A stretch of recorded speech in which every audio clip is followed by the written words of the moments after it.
everyone, how are you all doing? Let me go ahead and have that timer clicked on here. Let me get a good old list of the names. Let me, if I scroll up here, I should be able to see. I think we're all good to go. Let's see. We have, oh, let me click this button here. Hi, Sky, hi, Skillian, and hi, Rodrigo. Hello, welcome in. And then on Twitch's side of things, we have, let's see, Eska, hi, and we also have Herberb. What a lovely name. Hi, Herberb, and hello from also Twitch, Rodrigo, and Z-Drunner. Welcome in as well. Welcome back. I think I gathered all the names. Still trying to get a good chat set up, and it's been wonky, but overall, I think it's been decent at the very least. And hi, Mordor. welcome into stream too. I hope you all have been well. Depending on how you organize your week, this will either be the last day of your week or the very start of your week. But I hope whatever week you decide to go with, it is going well. Oh, now it says the bot's running. I am so confused. But you know what? I'll have all of next week. Yeah, because I consider this the end of the week. I'll have all of next week to figure it all out. So we'll see how that goes. But why? Are there pixel art tags again? Or are we good? Let's see, pixel artist. No, we're good. And it should be pixel artist, not pixel art. That one, yeah, we're good. Because some people like looking at games that are specifically pixel art. But thank you, Curso, for double checking on that. I since yesterday, I wanted to make sure today the tags are fine. The tags are certainly fine. Yep. We have, yep. Okay, good. They are the software ones I'm looking for. And let's see. Recently, I tried to play Cult of the Lamb. I liked it. Hi, Mr. Retector. I liked it too. I had a lot of fun playing it. It was enjoyable. I haven't finished it, but I've got about, I'd say 50%. However, it's been fun, but it kind of gets, what's the word I'm looking for? Repetitive, maybe? The more you play it, or at the very least, once you unlock all of the power-ups, it gets a little boring because there's nothing to aim for outside of just completing the main storyline, things of that nature. So it's been a thing of, I've had fun in the beginning when everything was locked, but as I've been unlocking things and getting more towards endgame, not as enjoyable. And let's see, maybe the bot was just walking before, who knows? Oh, the bot had to leave and come back or do something of the sort. The bot, me and the bot haven't gotten along, especially the YouTube one. Twitch bot has been fine, but it never has wanted to link up. And hi, Epic. Welcome into stream as well. Saying that, what else? What other words? I was wording and then I forgot. That always seems to happen. Oh, I was saying, the good news is no more fire. Fire, I believe, has been put out. But there's still a few things to do. Hello, pumpkin girl. Was it Rox Red or Rox Reed? Welcome back to stream. Welcome back in. And what is today's plan? We'll get into that once that timer is up. We spend the first 4 minutes of the stream just chatting along and talking about things and stuff, catching up if you haven't been here for a second or two. And then we get into stuff. This is kind of the, what is it? The intermission? No. The intermission is in between. What would you call the thing that happens before the show starts? Is it intermission or interlude? I might be getting these mixed up. It feels like musical something. And it's funny how my game prototype is kind of similar to the idea I had in mind. Roguelike plus clicker. Ooh, I do like a roguelike and clicker. And how's the pixel art going? It's going great. I'm super excited to get to a good part of my game where I can start adding pixel art to my game. Oh, adding better or more updated, because right now, most of it's prototype. So once the prototype, it no longer is, or at least it's semi-prototype, I'll be super excited to start decorating the cafe and spending streams working on the cafe art. I'm excited. And I was waiting for the stream today. You're cool. Oh, thank you. Saying that timer's up. So why don't we go ahead and get into the planning stage? Yeah, the first 5 minutes is Eris revving up her energy levels to get in the groove. And after that, she just zooms through the stream with productivity over 9,000. I've gotta slowly charge it up. Today, though, we have much of what we've been doing the past few weeks. A continuation. I'm hoping by the end of this month, the game will be done with refactoring code, cleaning up code, and then we can get on to adding more features. So we'll see how that goes. That's mainly what the month of September will be focused towards. So we'll go over the pitch, we'll go over the recap and what we've been doing, and then we'll go into the code. So simple things, but complicated in the sense of there's a lot to get done. You could say not a lot of time depending on how you think about things. But saying that, I will be right back. You sit right there. Don't you move. Not a muscle, right? I'm watching.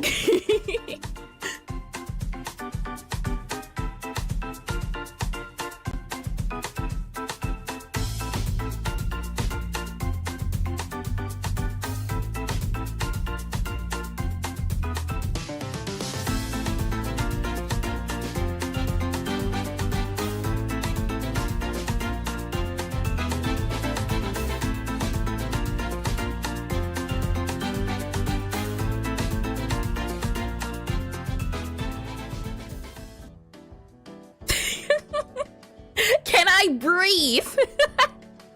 Hi. Is it AIO or AIQ? I can't quite make that out. What if I zoom in a little bit? AI, is it IO maybe? Welcome to stream. And you already broke the moving.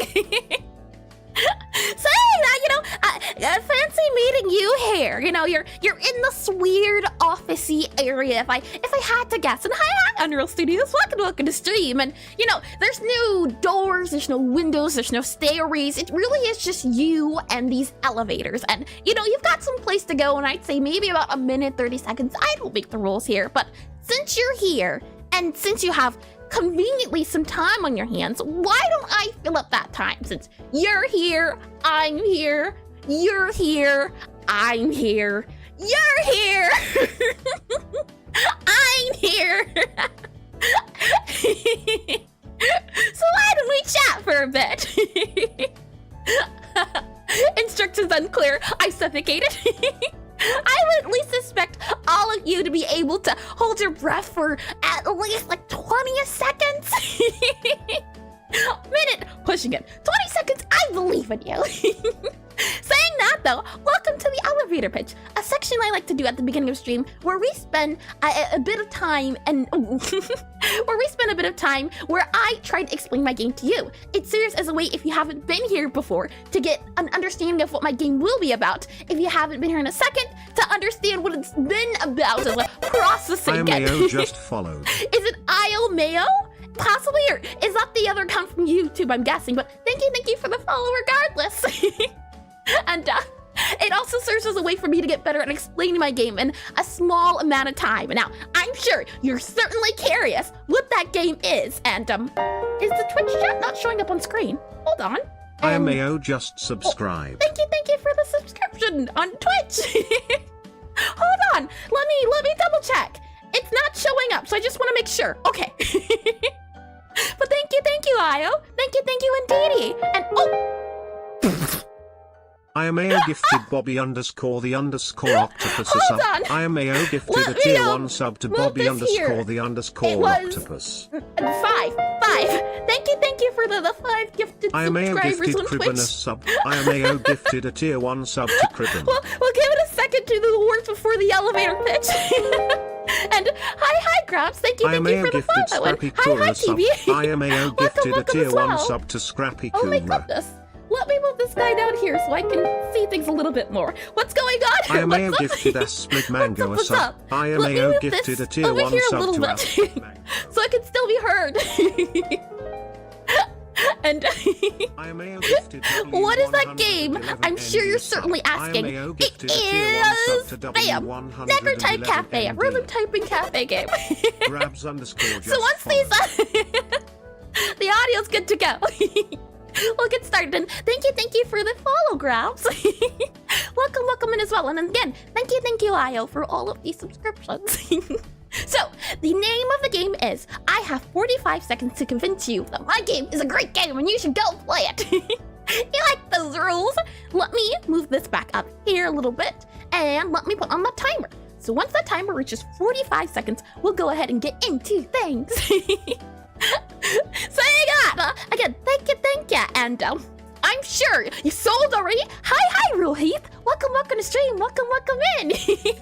And welcome to Necrotype Cafe. Oh, where did my notes go? A rhythm typing cafe game. And the idea behind the game is that it is rhythm and typing. So usually in cafe games, what you have to do is you serve customers and you make food. But in this this game, it's not about collecting ingredients. You have to summon food by typing to the beat. And where does summoning come into play? Well, you play as a wizard, a necromancer named Gabriella, who is sent to a prestigious wizard academy by her necromancer family. But she doesn't want to become a necromancer. She wants to become a baker, a chef. So she spends time making a cafe in an abandoned part of the school. And the idea is that you serve your fellow wizard customers by making your word cafe.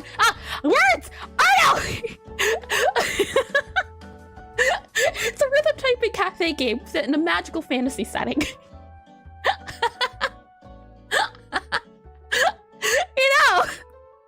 I haven't had a pretty bad pitch in a really long time. I recently got notes that I was referring to, but I think I did better without notes and better by winging it. I thought to myself, you know what? This time I'll structure it better. I did not. And hi, Check. Welcome back to stream. Welcome in. You couldn't have come at a better time. And words are hard? Oh, yes. And note to self, don't pitch after self.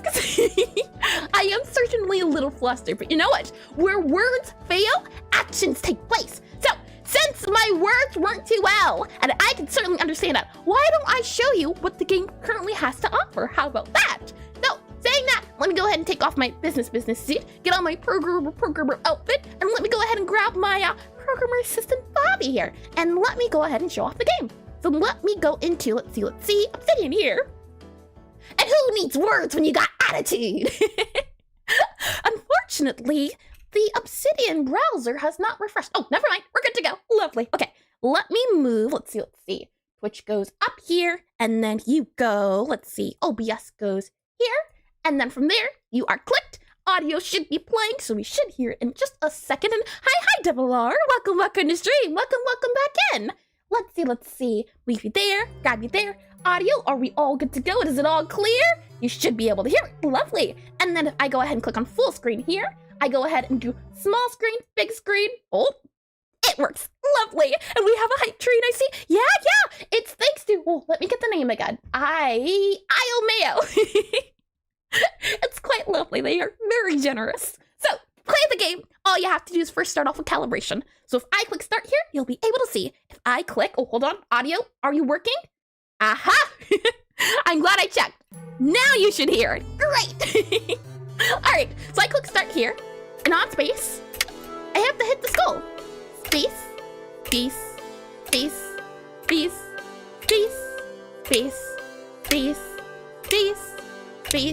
and it has been calibrated, and it's finished. Devola gifted echo _ OK a sub. Devola gifted a tier 1 sub to echo it's only _ unfortunate the OK. thing's not working up there. Let me grab the picture. Devola The gifted number. SHA5 It was 10. Devola Thank gifted you a for the tier 1 10 sub to SHA5 Coup. subscriptions, Devil. My Devola gifted Fira Let's sub. go into Devola gifted a tier 1 the sub levels to here, Fira. and let's go into the tutorial. And it's finished. The game is not finished. This is a current prototype of the game, and if you'd like to play it, my apologies. I've been very flustered today. If I do, let's see. It should work on Twitch's side of things. Exclamation, and then I go ahead and do Necrotype, and do that. Let's see, does it work? It does. And let me go ahead and also link it for YouTube. Sorry for the spam. No worries. I'm still figuring that stuff out. So. By all means, I'll gladly take that over the subs. And again, thank you. Hopefully the audio's not too loud. I don't know how to handle those guys too well. Let's see, if I do this, you should still be able to hear it, I think. Are we all good to go in that area? I think so. Okay, so in the game here, you can see if I move around the arrow keys, we have the customer now. I will preface this by it is a prototype. And things are a bit broken in this current version of the game. As you'll be able to notice soon, all of the customers have currently drank a levitation spell. So if I just go over the customer here and click on E, the customer decides that they want to float across the tables. And now that they're standing on the table, because this is just what they do apparently, they'll read over the menu and they'll want to order something. And if I click E on here again and hold down space, we have the customer menu, and there's some funny symbols going on and a lot of things, and I'll show you what those all mean. And thank Thank you for the subscription as well, Devil. Is it Devilar? Is it Devoler? The bot says it a different way, and then I say it a different way. You could certainly let me know. I wouldn't want to mispronounce it. Let me turn this guy back up a little bit. There we are. Okay. And if Z order's messed up, Z order is messed up on this version. In the games version, or in my Godot build currently, it's been fixed. But because I broke something in the Godot build, I couldn't upload it to fix this guy. In first variant, I see Devil Air there. I'm guessing. So if we follow this skill here, we'll be brought over to the cafe. And again, Z index. This guy has not been fixed. I'm hoping to fix this today. If we go to this bookshelf over here, you'll see we have a few options and a few colors and close enough. I gave it my best shot. Thank you. We can see it's a sweet bitter cake, and you can see down here, sweet is in pink, bitter is in purple. And if I escape there, click on you here, and hold down space, we have pink, purple, and then a cake symbol. And if I open up the bookcase, you can see we have a few options. So we need to grab a sweet, we need to grab a bitter flavor, and then we need to go to this bookshelf and grab a cake. And if we do all of those things, those are our 3 components for our food. So if I hold down Q, you should see, let's see, the game pop up. Now, how you play the rhythm typing portion of the Rhythm Typing Cafe is that once the letters reach the circle, you type them. And this guy here, once this fills up, the spell is complete. And if this guy fills up, the spell is incomplete and you have failed. So you want this guy to fill up, not that guy. And let's see. And once I click close, the game shall start. So let's see if we don't get any bugs. That has been happening, and I still don't know why. But again, prototype, so things happen. Let's see. A-N-D space W-H-A T space I-S space G-O-O-D space A-N-D space D-H E space M-O-M E space N E V E R T H E L E S S space B A N D. I didn't do that timing correctly, but it's okay. E R S N A T C and H. And like that, the spell is complete, and we have our little hovering food. So we go ahead and pick up the food, and we bring it over to the customer. The customer will then stand on the food, to clearly appreciate it. And once they have started batting their mouth with a napkin, they are ready to fly away into the midnight sun. That is the current game in a nutshell. And what we'll be doing today is we'll be working on cleaning up the code, fixing bugs, and making sure the current game that's on itch can be functional. And restaurant rule number 1, don't step on food. I mean, if the customers are paying for the food and they want to step on their food, who am I to stop them? And the pitch though, you said you can do better than that? Check, don't do it! I'm already flustered as much as it is. And is there any bugs yet? There's one that I thought I got rid of. Check _14 just redeemed elevator pitch. Alright. And rude customers don't pay for the cake. They did. They paid in knowledge. But check redeem the elevator pitch, so I'll be right back. Get nice and comfy, stay right there.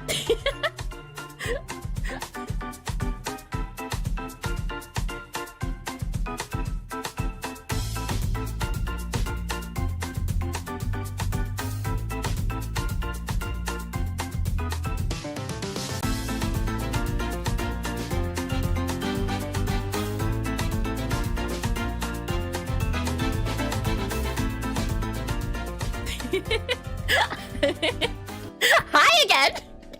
It's me! You thought you could get rid of me! Check just redeemed the elevator pitch again, so we're back here! You can thank him for it. So, once that timer is at 45 seconds, we will do the elevator pitch again. And fancy meeting you again. Hi, how are ya? Come here often, or you'll just like having me around. Alright, this time, for sure.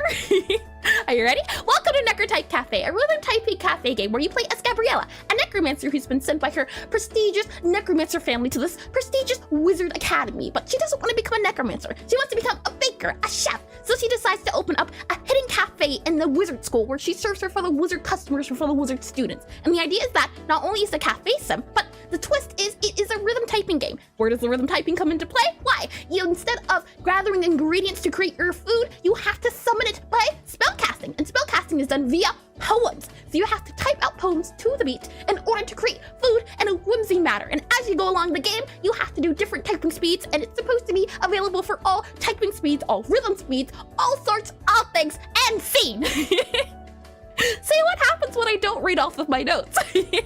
Thank you for the reading check. I feel much more confident about that one, and I waited 16 years to do it again. I hope the pitch was worth it. Saying that though, where were we? Let me get off my business suit again, grab my business associate, and we'll go ahead and get into things. Let me mute you here. The music should be good there. Music should be functional here. And hi, Banana. Welcome into streaming. Oh, gee, where can we find this amazing game? Well, I'm glad you asked. Let me go ahead and pull you over into programming here. If you'd like to play the current prototype of the game, what you can do is head on over to, and I think this will work. Aha!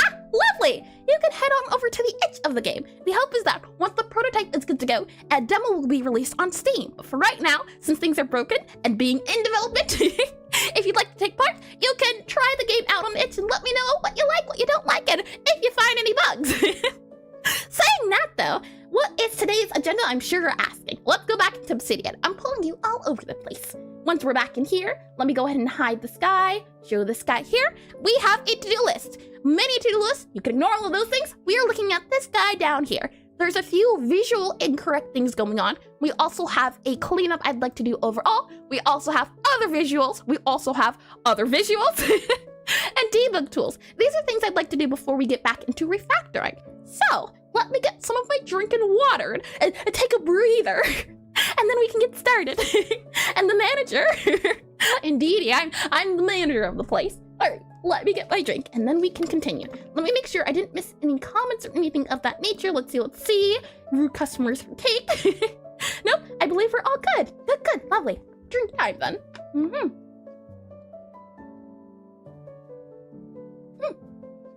Tasty. Alrighty, with all of that said, I think the best place to start would be to work on this guy, Global Sprite, as I think this will clean up a lot of the code that we have. We've worked on it, I think, the other week for this portion of the game, but I think making a singular item would be better than making different parts of it.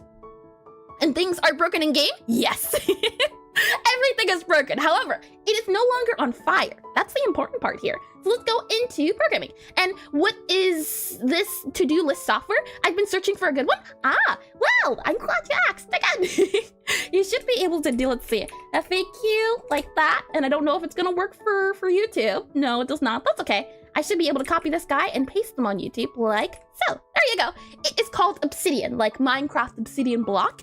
If you see any other programs I'm using, like for example, we have, let's see, if I pull you into this one super quickly, this mine board is called Concepts. You'll be able to find the links and names of the programs in the FAQ. So hopefully that helps. And hi Rohit, welcome to stream. I don't know if you were here earlier, so I'll say it just to double check and be sure. And how long has it been since you started developing this game? This is the second game I've ever made, and I've been developing it since last August. So a little bit over a year of development. The idea was that I'd be able to finish it by the end of the year. However, considering it has been a whole year now, that hasn't happened. But eventually, the game should be released. That is my hope, to make a small game that I can make. I'm still certainly a beginner, so I have only a slight clue of what I'm doing. Now, to begin, I was saying before about the idea of some sort of global sprite or some global class. This is because, and if I go ahead and close all of these guys, if I close you, close you, close you, close you, we currently have this object in the game called an icon. If I go ahead and do you here, let's see, icon GD, yep, where are we at? Customer status icon, you here, yeah, let's see. You are icon, yeah, customer status icon. It is a type of icon, yeah. And the idea is that this icon guy here, we also have a thing called, I believe, our product icon. We have you, we also have, let's see, we have our flavor underscore icon, and awesome, you're doing great. I'll play it on release. Thank you. I hope you enjoy it. That's always the hope, is that it'll be super fun. But hey, the game was at least kind of functional by the end of the year. Yeah. And do you know any SQL or I have no idea what words you're saying. So I guess the answer to that is no. My background is I have 2 years in college for game development. I learned C++, I used Visual Studios. I ended up dropping out. And after that, I ended up picking up Godot and GD, the word escapes me. Database, oh, certainly not. No, I have not worked with databases before. Let's see. Flavor icon scene. There we are. So we have this icon guy here, flavor icon, which is an icon. We have a product icon, which is an icon. We have customer status icon, which is also an icon. But if we go to our wizards here, let's see. Wizard U, yep. Oh, hold on. Customer. Maybe that's it. Customer sprite. Yeah, customer profile, customer manager. It's somewhere here. What if I do Mancer? How about that? Mancer? Aha! Mancer. These guys right here. These guys are essentially these guys. You see how it's the same icon and everything? So my idea is that instead of being a Mancer sprite, we can combine all of these together in GDScript. Yes, thank you. And hi, Sanabot. Welcome back into stream. Welcome in. I hope you've been well. So what I want to do quickly is just, I want to combine this idea of a Mancer sprite, because this is a class. You can see sprite, Mancer sprite, animation player, export. And if I go into this flavor icon, for example, here, you should be able to see it is also has an animation player. There's types and values and things of that nature. So I want to combine these guys. Instead of it being an icon, I want it to be some sort of advanced sprite, because it is a custom class I have. And got it, go eat BRB. No worries, Zedrunner. Feel free to come and go as you please. Now, what the name is exactly, I'm not too sure, but maybe we can brainstorm a little bit together. So let me go into concepts here. Because this is a bit of a core part, it is a bit of a core part of my game, a core function of the game itself, is that I have these sprites. Let's see. Sprite, S-P-R-I-T-E, a sprite that has a animation player. So A-N-I-M-A-T-I-O-N, animation player. P-L-A-Y-E-R. And let me slide this guy over a little bit here, like that. Sprite. And let's say Sprite Plus. And I just realized as well, if we go into, let's see, you here. The reason why everything else wasn't showing up is I had to do this. Now you can see it has this and animation player. This and animation player. So these guys all have a sprite and animation player. They're essentially the same thing. However, they're just different classes at the moment. And the classes are up here, class name. So instead of it being an icon, I want it to instead just be a sprite of some sort. And it's called a sprite. We have this. There's also in Godot some sort of animated sprite. But I need a custom sprite. So not an animated sprite, not a sprite. What I'm thinking is we have something called an advanced sprite. It's all new and stuff. That's what I'm thinking. If we go into here and here. So an advanced sprite is what I'm thinking of the class. Instead of a sprite, instead of an animated sprite, it's an advanced sprite to work with my game. And this advanced sprite, you can use in anything you want in replace of a sprite. That's what I'm thinking. And I want to go through everything in my code to update this so that anywhere I use a sprite at, we can have this advanced sprite take its place. So that's what we're going to do, a bit of refactoring to start off with all of our work. Let's see, advanced sprite, A-D-V-A-N-C-E-D, but I'll also take other names if you think you have a better one. The advanced is the one that comes to mind, or maybe upgraded sprite, because we have an animated sprite, there is sprite in Godot itself, but I want to make a custom one, and I'm thinking the name should be Advanced Sprite. S-P-R-I-T-E.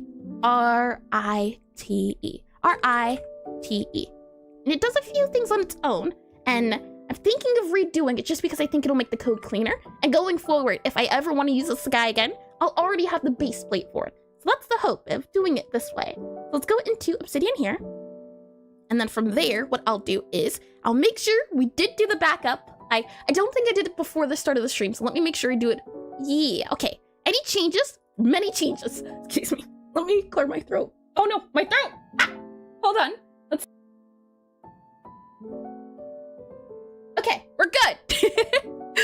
Speaking, let's see. Stage changes, yep, before stream. And cool, thank you, Mordor. Thank you.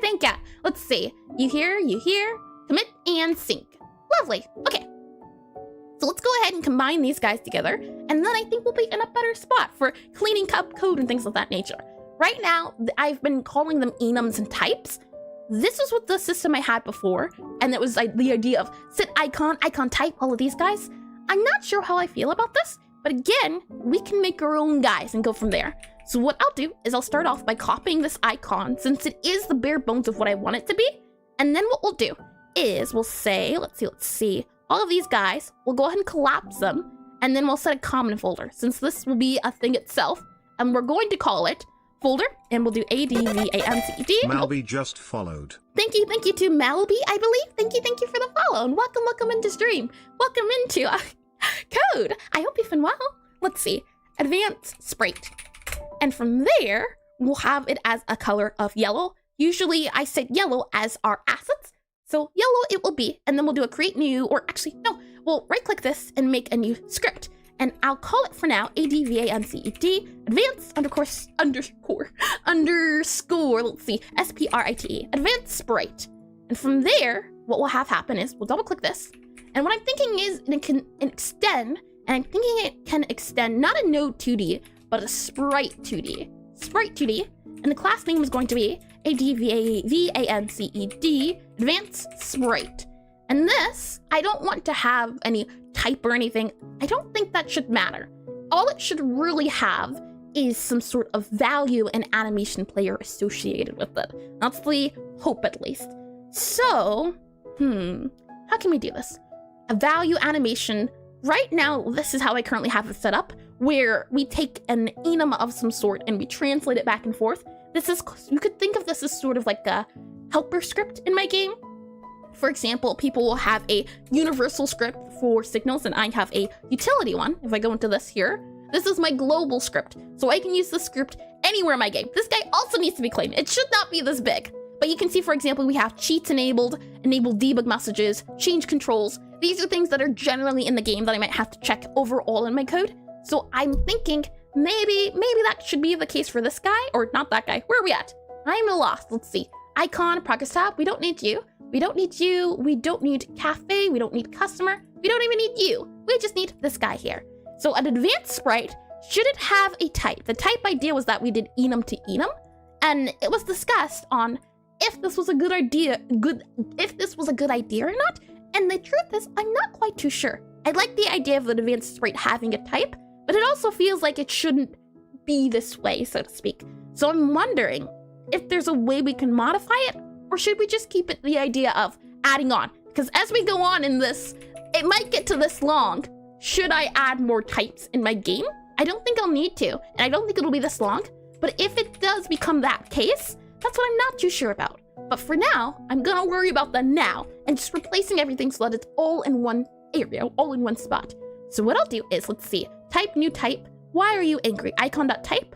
Let's see, cannot be assigned to a variable of advanced type. Let's see. Icon.type, I see. Sprite type, yeah. And if we go here, what are we saying?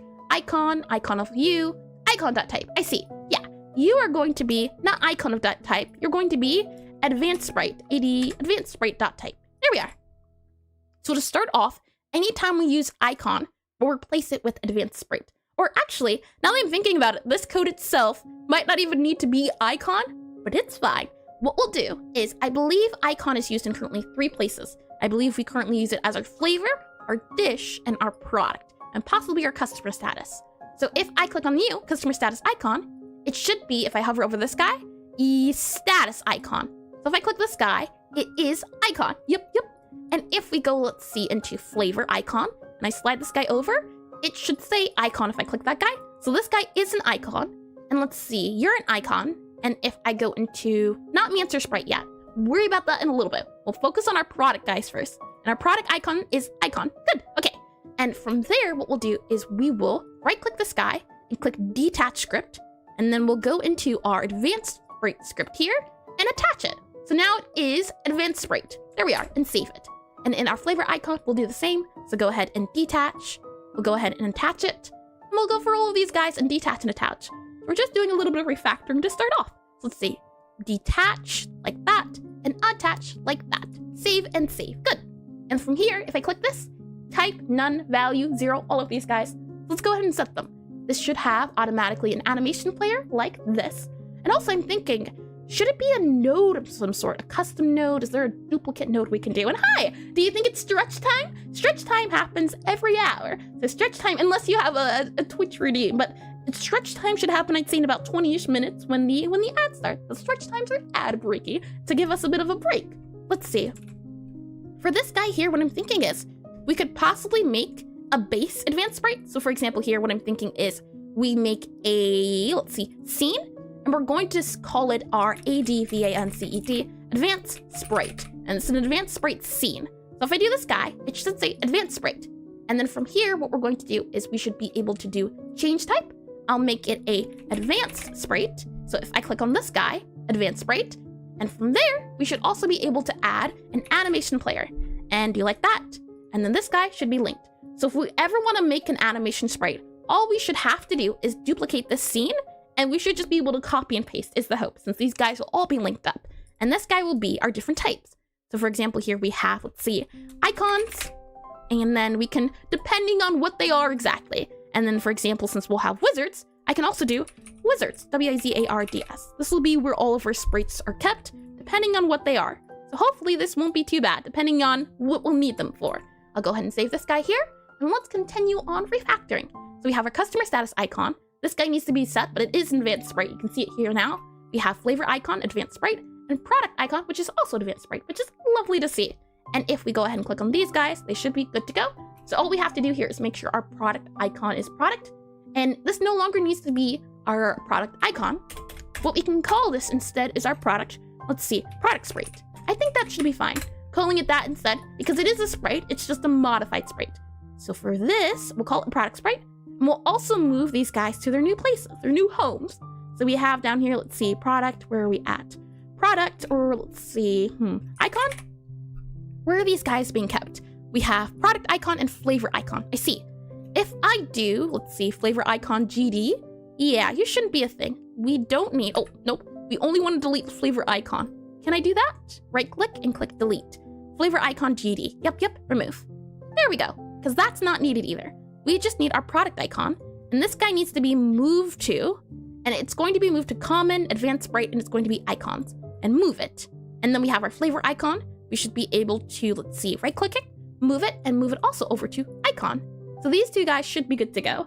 And I did do that, good. Okay, from there, what we'll do is we'll close this guy again to collapse it, save it. We'll go up here to our advanced sprites again. That way we can have all these guys, and now we can see them a little bit clearer since they're all in one spot. That's the hope, is that anything that's related to each other we can keep in one area so we don't have to go looking for it everywhere.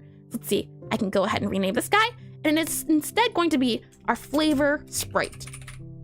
This guy is going to be our product sprite, renaming things. And let's see, is there any how get started at programming? I don't know what to do and how to start, even though I have a background in C++ and Python. Does a moderator happen to be on Twitch? This is a quick question to see, because I know I saw some names earlier, but if that's the case, let's see, because they should be able to at you, Cursol, in Discord, and they should be able to show you the link. I thought I had it up on, the website, but we'll see, because there is one Godot, Godot thing I recommend, but if it's the case that it's not, if you could remind me in the next, when the ad breaks are about to start, I can get that link for you, since we'll be on the ad break. So let's see, flavor scene, and we'll call this our product sprite, S-P-R-I-T-E. And what link are we looking for? There should be, if you go into the programming discussion or game dev discussion part of the Discord, there should be a pin link to where I recommend things. And there should be one for like a GDScript, I believe. That's the link it should be. Let's see. And if you could put the link in the Twitch chat, and I can also put it in the YouTube one then. Let's see. Product sprite should be product, and then it should be product. No, that was right. Product sprite. Product sprite. Let's see. Escape. Product sprite. Save. And this should be flavor sprite. Let's make sure you're renamed and save. S-P-R-I-T-E. Save. We also have customer status icon. You are customer status sprite. S-P-R-I-T-E. And then from there, we have to make sure our animation player is linked. And type, you are going to be customer status. Save, you are going to be flavor sprite, and you're going to be saved as flavor. Animation player is going to be assigned. And let's see that there. And let's see, product sprite, and product, and you here. And you go there. So product, flavor, customer. They should all say what they're supposed to be. And then from there, I believe now we just have to remove icon, and then we'll be semi-well. Things will slowly move to where they need to. So I'll go ahead and I'll delete icon here. Everywhere is gonna be super angry. Oh, Coco icon. Oh, I completely forgot about that. That's good news. Okay, so we have icon over here. We're going to call this our folder here, and we're going to call this our dish. Dish icons. Yeah, dish. Icons, dish. And then from there, we need to do some other areas. So for example, here we have an, oh, thank you to Perfectly Average Guy for the subscription. Thank you. And it's so what? That guy pops up, but the other ones didn't. But thank you for using your Prime subscription. And welcome into stream. Welcome in. Let's see. So from our product sprite, we should have on here our cake one, our dishes. So if I type in dish, you should see cake, cocoa, and cookie. So if I go ahead and grab these guys, I should just be able to drag them into our icons. Dish icon, all of these guys. That is what they're supposed to be. I said you DM the left. I see. Thank you, Aska. So let's see. I'll also go ahead and delete these assets, or these 3 assets. We might need other ones, but these guys, the old ones, we don't need them anymore. So I'll go ahead and delete them as well. I'll go ahead and close this guy, save him here. And from there, let's see. We'll go back into our dishes here, go back to here, cake, dish, and yeah, okay. And instead of these guys, what they're going to be named instead, so just a lot of renaming at the moment. Cake dish, we have cake dish sprite. We have lots of sprites. Now, I wonder, is it usually underscore people do, or for names? I don't believe for these guys at the very least. Cake dish, this is a sprite, cocoa sprite. We have cookie sprite icon, so rename you, and let's see, rename to sprite. Sprite, there we are. Once they're saved, we have to double click on these guys and make sure they're also no longer a link to icon. And did somebody say cake? Hi, Golamoth. Or was it, let's see, Golamagoth. Was that it? Golamagoth? Possibly. I haven't seen that name in, I think, a second, unless it was super duper recently, but welcome back. And links were forwarded. Thank you, Aska. Thank you, indeedy. Let's see. Let me go ahead and detach the script here. We also need to detach it for our cocoa and also for our cookie. So detach, right click, detach, right click, and detach, like that. Lovely, and save it. And watch your stream for the first time yesterday and wanted to drop by and see your website is ridiculously helpful. Lots of resources all in one place. Thank you. I'm really happy to hear it. And again, thank you for the subscription. And Golomogoth. Better? Oh boy, names are always so hard in Goth Girls. I don't know. That's a name there. And let's see. Click you. We have cake dish, cake icon, and save you. Good. And then from there, we'll go ahead and do once again, drag and drop our U here, drag and drop our U here, and drag and drop our U here. And then we'll just go in with the assignments. So for example, here we have dish, and then we have to drag and drop U to U. We have U. Let's drag and drop U to U. Type is dish. Then we go U here. We should drag and drop. Save type to be dish. Like that, and save. That B should not be there. Save now. And please. What if I trip? Oh boy, you just gotta have confidence. Let's see. From there, I should now be able to delete our icon, since icon is not the name I enjoyed using. So now, let's see, files to be deleted, icon. Lovely. And now our game should break in many places once I click play. And if I go ahead and let's see if I can do it. Control Shift F, and we do icon, whole words, match case, find. Does this show where we use icons at? Kinda, sorta, in some areas. Let's see. We have this guy, which is not mine. We have this guy, which is not mine. Let's see. That's also not mine. These guys here, icon, var, icon, we need to go through and change these. So let's see. We'll grab this guy here to start off, and I should be able to just do, let's see, this is bookshelf. So anything that says icon, I should be able to do Control F, Control R. Oh, hold on. Control F for find, Control R for replace, and then I should just be able to change it with this. Match case, whole word, like that. And if I do replace all, advanced sprite. And now what are you angry about? Icon, I see. You're angry because of utility. So if we go into our utility here and we go to you, why are you angry? It should be because icon, right? Yes. Control F, Control R, again, advanced sprite. Replace all. That should save on you there. And now why are you angry? Let's see. You there, advanced sprite, icon, yep. And let's see, spell grade. Yep, everything's breaking at the moment. And hi, Lewis, welcome to stream. Welcome in. I feel like I've read that name before and rah. Welcome in. This is some serious programming goals. Keep in mind, this is 1 year worth. So it's not like I did this overnight. This is a lot of code I've been building day by day. It has been a thing of slowly adding on. Let's see, sprite would go here. And then sprite would go type, advanced sprite type. Yep. And let's see, down here, what are you looking for? You should be good. Okay, let's go ahead and save it. Let's refresh our list, and this guy should be smaller. Oh, and before I forget as well, let's go back into maybe our item select icon. This should not be icon. This should be instead our sprite. Something like this instead. And if I do replace all, it should be sprite.set icon, all of these guys. Yeah, item select icon. That should be fixed. So if I click refresh, we now have 32 matches. So we're slowly changing things. And the hope is that we don't do too big of changes, because if you do it too big, everything breaks and then it gets on fire. And that's what I did the other day, and I have suffered the consequences, and I no longer want to do said thing. And hi, Lusk, welcome to the stream. Hello! hello, Lusk, welcome in. And just finished business. Thank you. I highly do appreciate that. Let's see. Unless it's your schoolwork business related. And in that case, I hope it wasn't too tiring. Let's see. Move you here, and do you here. Okie dokie. And now we have it in our interactable select screen. So again, I'm just going through and I'm doing Control F. Oh, hold on. Grab this guy, do Control F, do Control R. And instead of sprite, what we're going to do is to replace it with advanced sprite. So replace all here. And it was beating. That is certainly business. Congratulations. That's important. I tried to do Hollow Knight and I got lost and inevitably I could not finish the game. But the fact you were able to beat some bosses, congratulations indeedy. Let's see, refresh that there. Now we're at 27 matches. Let's keep on going. If we go into, let's see, this is not my guy, close you. You're not my guy, pal. Let me go ahead and modify you. So in our bookshelf here, where are we using at? Again, I'll do that and replace it them all. And now what are we seeing? That should be good to go. Save it, refresh, it should now be 23. We're making headway. Let's see, close you here, close you, and you here. Lovely. And I was hoping for it wasn't the opposite. Oh boy, let's see.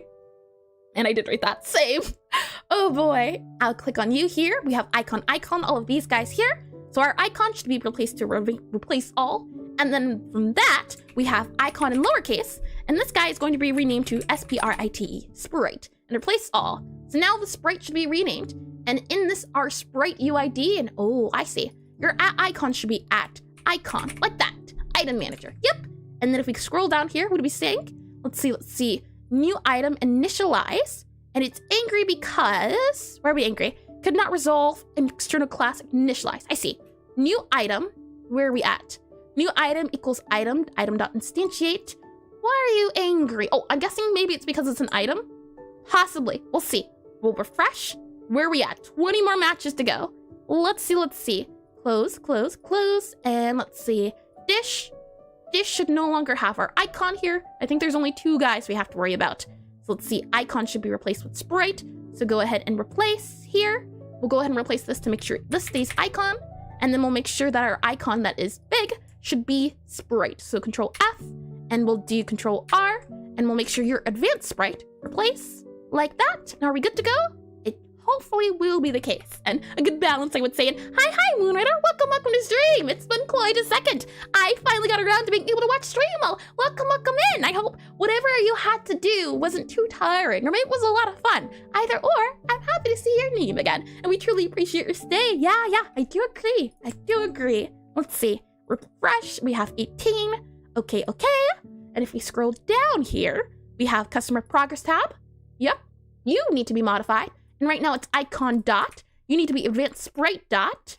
Go up here, you have customer status icon. Yeah, why are you angry? Customer status probably. If we click on you, why are you angry extends icon? Yeah. We don't need customer status icon. That's no longer a thing. So I can do customer status icon, and you should be deleted. No longer do we need to. Delete. Yep. And now this is no longer our customer status icon. It is just going to be our sprite. So I can go ahead and do sprite, sprite, and it's not going to be a customer status sprite. If we go to our customer progress tab, so I go to our customer progress tab here, it's a scene. It should say something about a customer status icon. Let's see. Instead, we'll just call it our sprite because it is our sprite. And then from there, I should be able to move this guy and drag and drop him into you here. Oh, hold on. Let's see. Just gonna delete that there and then slide and drop. And how I'm dragging this from here to here is I'm holding down Alt. And add already. My goodness. All right. Well, hold on. Sprite goes in there. And then we have you. So find and replace. And this is just going to be sprite. And we'll do replace all. And this should take care of those angry guys. And then we have 15. So we're slowly going down. I think we started at 40. So we're getting smaller and smaller. We'll go ahead and have the ads do their ad thing. And while they're doing that, I'll get some water and we'll do a little bit of a refresher. So ads there and then water time as I am a bit parched. Let's see.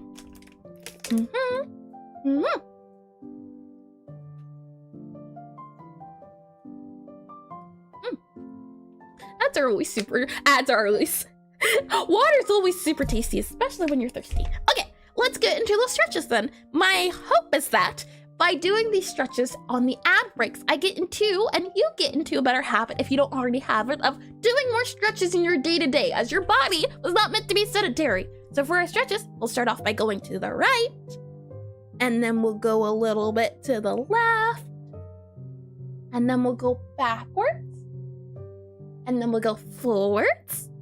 And then for next stretches, you can do to the right. And you usually want to do more of these guys, but it depends. Sometimes people like to hold them. So whatever feels better for you. And tasty, tasty ads.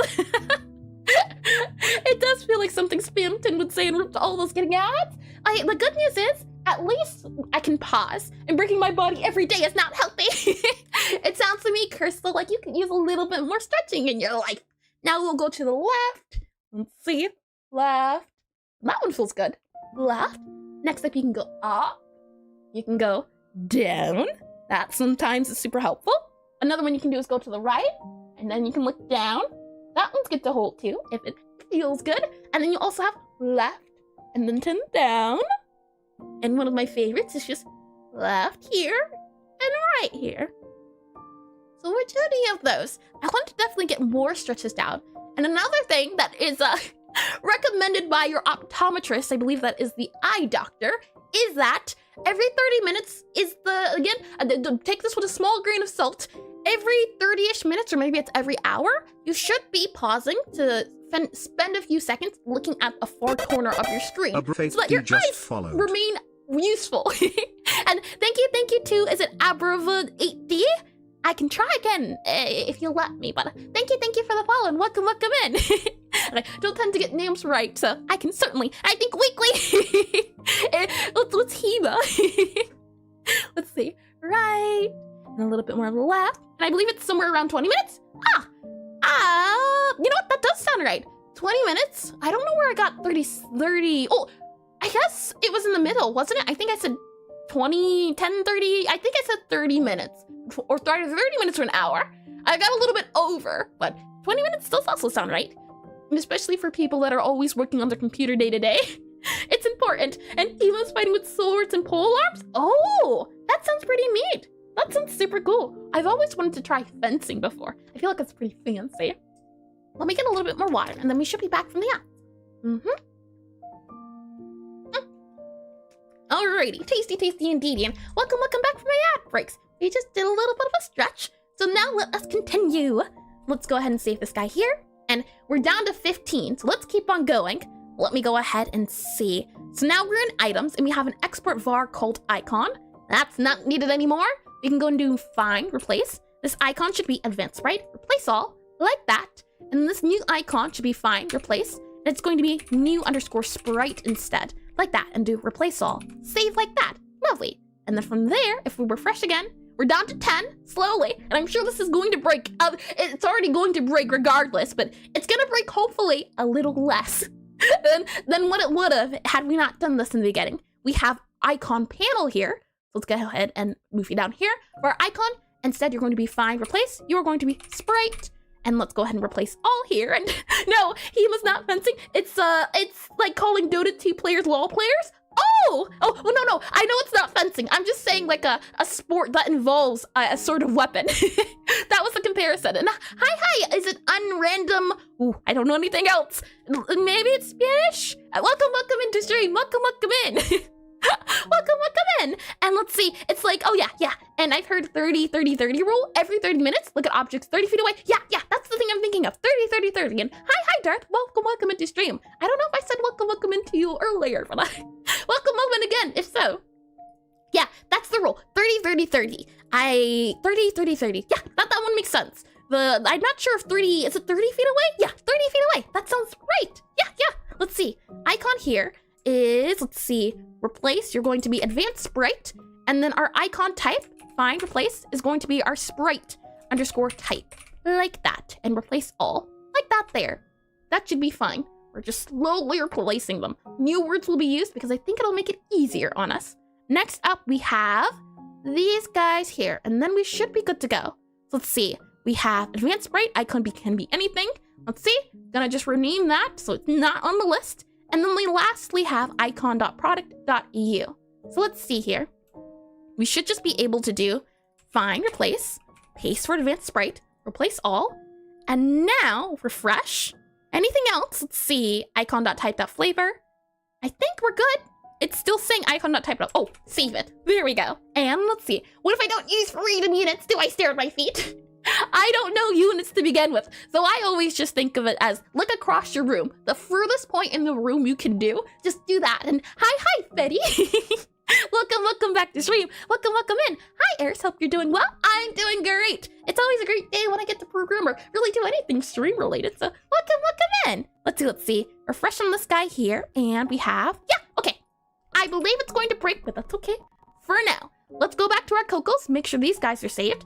This seems right. This is going to be an advanced sprite. You are an advanced sprite, and you are an advanced sprite. Alrighty, so I believe it's going to break. But you know what? Sometimes if you believe it's going to do bad things, it does good things just because it doesn't like you. So, do we get the good or bad? We get debugs, but it doesn't crash. You know what? I'll take it. And let me also make sure the game's muted since we don't need the music for now. Let's see. You here, we have you. And then if I go into my Godot, I should just be able to click the mute button. That way I don't have to mute it every single time. And in our errors, we have here, let's see. Ooh, a few angry guys, that's okay. We have you and you guys. Type to texture. Oh, this is old code.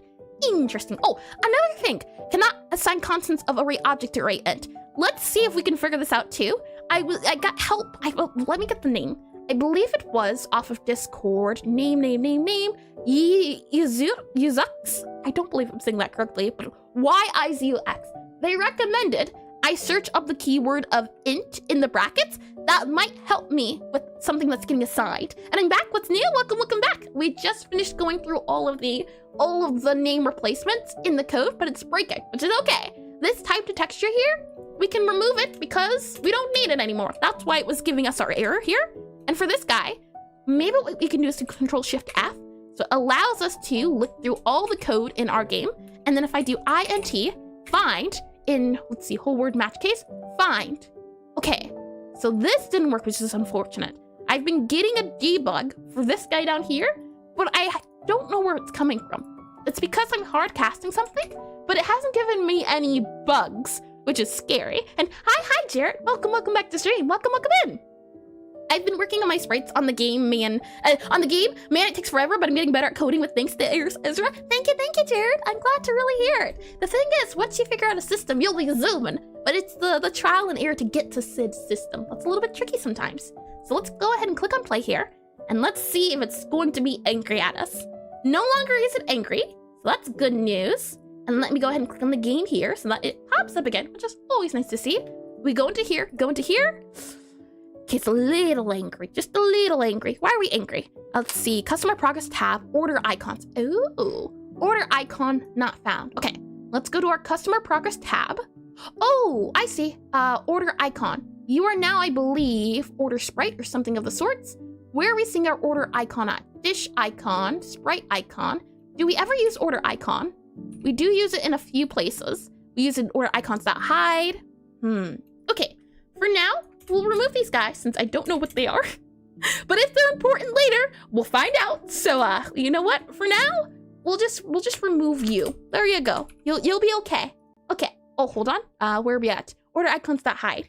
Yeah, apparently it's not in here.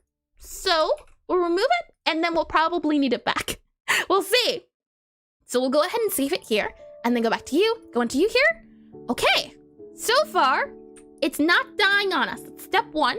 These guys are fully visible, which is okay, and the book's also visible. So to fix this, what we need to do is go back into our cafe. So our cafe, the main game, the main hub of the game, this guy here, the book needs to be hidden. So I need to hide that guy. Because when you start out the game, the book should not be shown until you hold down space. So that guy takes care of that. And then in our customer tab, our customer status tab, I believe these guys also have to be hidden. So sprite's good. Dish icon should also be hidden. Save that. I think that takes care of the visual problem. The good news though is the game didn't break, at least currently. And once we make sure it's not broken, once we finish renaming, even though we're not done with the whole process, we go ahead and make sure we make a backup. So that slowly you're building backups and backups. So if you make a wrong mistake in your steps, you don't have to go all the way back to step 0. You can go back to like step 4 if you're at step 5. So let's see, you here? And okay, moving around's fine. You're good. We go to the game here, open up you, bittersweet, those are the correct icons. Let's see here, cocoa, cookie, cake, that is correct. If I go ahead and grab a cake, no, not correct. Okay, so what are you angry about? Invalid access to sprite, a base object type node item, 2D, I see. Why are you angry? New item, if sprite type equal you, then we're going to initialize our item. Why is this angry? If sprite.type new item equal new item initialize node 2D item. Okay, let's see. It says property key sprite on base object node item. So I'm guessing maybe this new item dot instantialize. We take our sprite is a new sprite. So why are you angry there? Let's see. We get down to here, is it? Here? Possibly? It's doing it down here, this little arrow key. So I don't think it's here. Let me click that guy and just to be certain, maybe that's why. And if I go and grab a cake and no. Trial and error, that's all it comes down to. Let's see. We go here, grab you, and enter. Okay, so we didn't get the break yet. So it has to do something with this debug then, I'm guessing. If I go ahead and click on you, new item.sprite.name, I think that's the issue. So if we go to our new item, we have an icon. I see. Icon has not been named. You're supposed to be sprite. Replace all. Okay, it was a naming convention that was angry. So now, save on you, click on play. Let's try again and see where we go. Slowly. It's always a thing of, even if you don't make a lot of progress, I am making progress. Maybe it's gonna take me 20 years, hopefully not, but things are happening. Attempts are getting made, and we do have our cocoa, which is good. It was good. It was good. Find, replace. Let's make sure this says, let's see, sprite.type, replace all. Good. Okay, save. And what are you at? You should be icon. There we are. Okay, save, close, reopen. This is where having debugs would be pretty handy in the sense of, if I wanted to really load up an item super quickly, I'd be able to do that. Maybe we can have a key that summons the item. Things of that nature would be super helpful. So let's see. I click on you here, do you here. We're good to go. Grab you, put you down. Good. Cocoa is now on plate. Cocoa has been given. Lovely. So this is good to go. That's good. And if we grab you, you're also good to go. Grab, grab, grab, grab, grab. Good. Okay, lovely. And if we go ahead and summon a customer and hi, Lost Worlds. Welcome to the stream. Welcome in. And I missed a lot of things. Have you been here before? The name unfortunately doesn't ring a bell, but then again, my memory. I sometimes can't remember people who showed up consistently yesterday. But welcome back from the sounds of it. I hope you've been well. Let's see. Let's go ahead and spawn in a customer. Let's see. Things have been changing a lot. I can agree to that, but progress, once I can get it down, progress has been moving super fast. Let's go ahead and spawn a customer in. Customer is good to go. Let's have the customer go ahead and take their seat. Now this icon thing, I already know itself. The icon should be showing up. It's broken. It was broken before, so we're okay. This is on the to-do list once we figure out the names and redoing those guys. But the good news is, well, hold on. You guys, order icon. Oh, that's what you are. I see. Okay. That will be an issue. I understand now what it means by order icon. Okay, I'll explain what it is. And last time was 2 months ago? Oh, I see. And fast forward or backward, you're at least going somewhere. True. Okay, how this works is, if I go back into my, let's see, private browser, just chatting here, lo-fi? It's not quite lo-fi. This is piano, I believe. Lo-fi's got a little bit more hipster beats to it. Let's see, I'll go into concepts here so I can try to explain. And so you are looking for a tutorial? I mean, how did you figure this out? Most of it has been through trial and error. Some of it has been through the tutorial though. Since this is my second game, there's many things I don't know. So usually it's a thing of either looking at the documentation, looking up tutorials, and then also doing this. This right here has also helped me figure things out by writing them down and writing through the steps of each thing. I've been able to also figure out my problems, as I like to think of programming as a puzzle. I don't like puzzles. I'm not a fan of puzzle games. However, I do like problem solving. And that's all programming is. Just a thing of, here's a problem, now figure out how to fix it. And sometimes in programming, the thing you have to do is you have to make your own tools. Sometimes the tools you need to fix the problem don't exist. So you have to make your own toolbox. And it's super fun getting to choose which tools you make and how they look and how they act. And that's what I really like about it. In fact, I'm glad you agree. That's why I like it. It's less of a thing of fit this piece into this piece and find a solution. It's super fun. So my order icon, the way this guy works. O-R-D-E-R. O-R-D. Oh, that's not a D. That is not a D. O-R-D-E-R. Order icon. I-C-O-N. Icon. There we are. And here I'm stoked to in-player GUI and stuff. Or I'm guessing that's stuck. I certainly understand. If we go back here for a quick second, let's see, programming here. GUI is a pain. I can quickly, we're already in it. Lovely. Look at this GUI. It is a mess. It is broken at the moment. I will have to go and fix it, but I can agree. Even if I go to something like my book GUI, look at all of this. It is certainly confusing. I don't remember which video specifically, but I hope to at some point, hopefully sometime this month or next month, pull together a list of videos that helped me in the process of getting to understand Godot better, because there's some videos that have helped me understand and seeing if there's ways I can reword things. And hi, Marcus. Welcome back. I know it's been quite a second for that name. And hello, everyone. Long time no see, but I hope you're all doing well. How's the game coming? Slowly but surely, and welcome back. I hope you've been well too. Let's see. So I'll bring you back into concepts here. And what I was saying was that my order icon's a little bit tricky.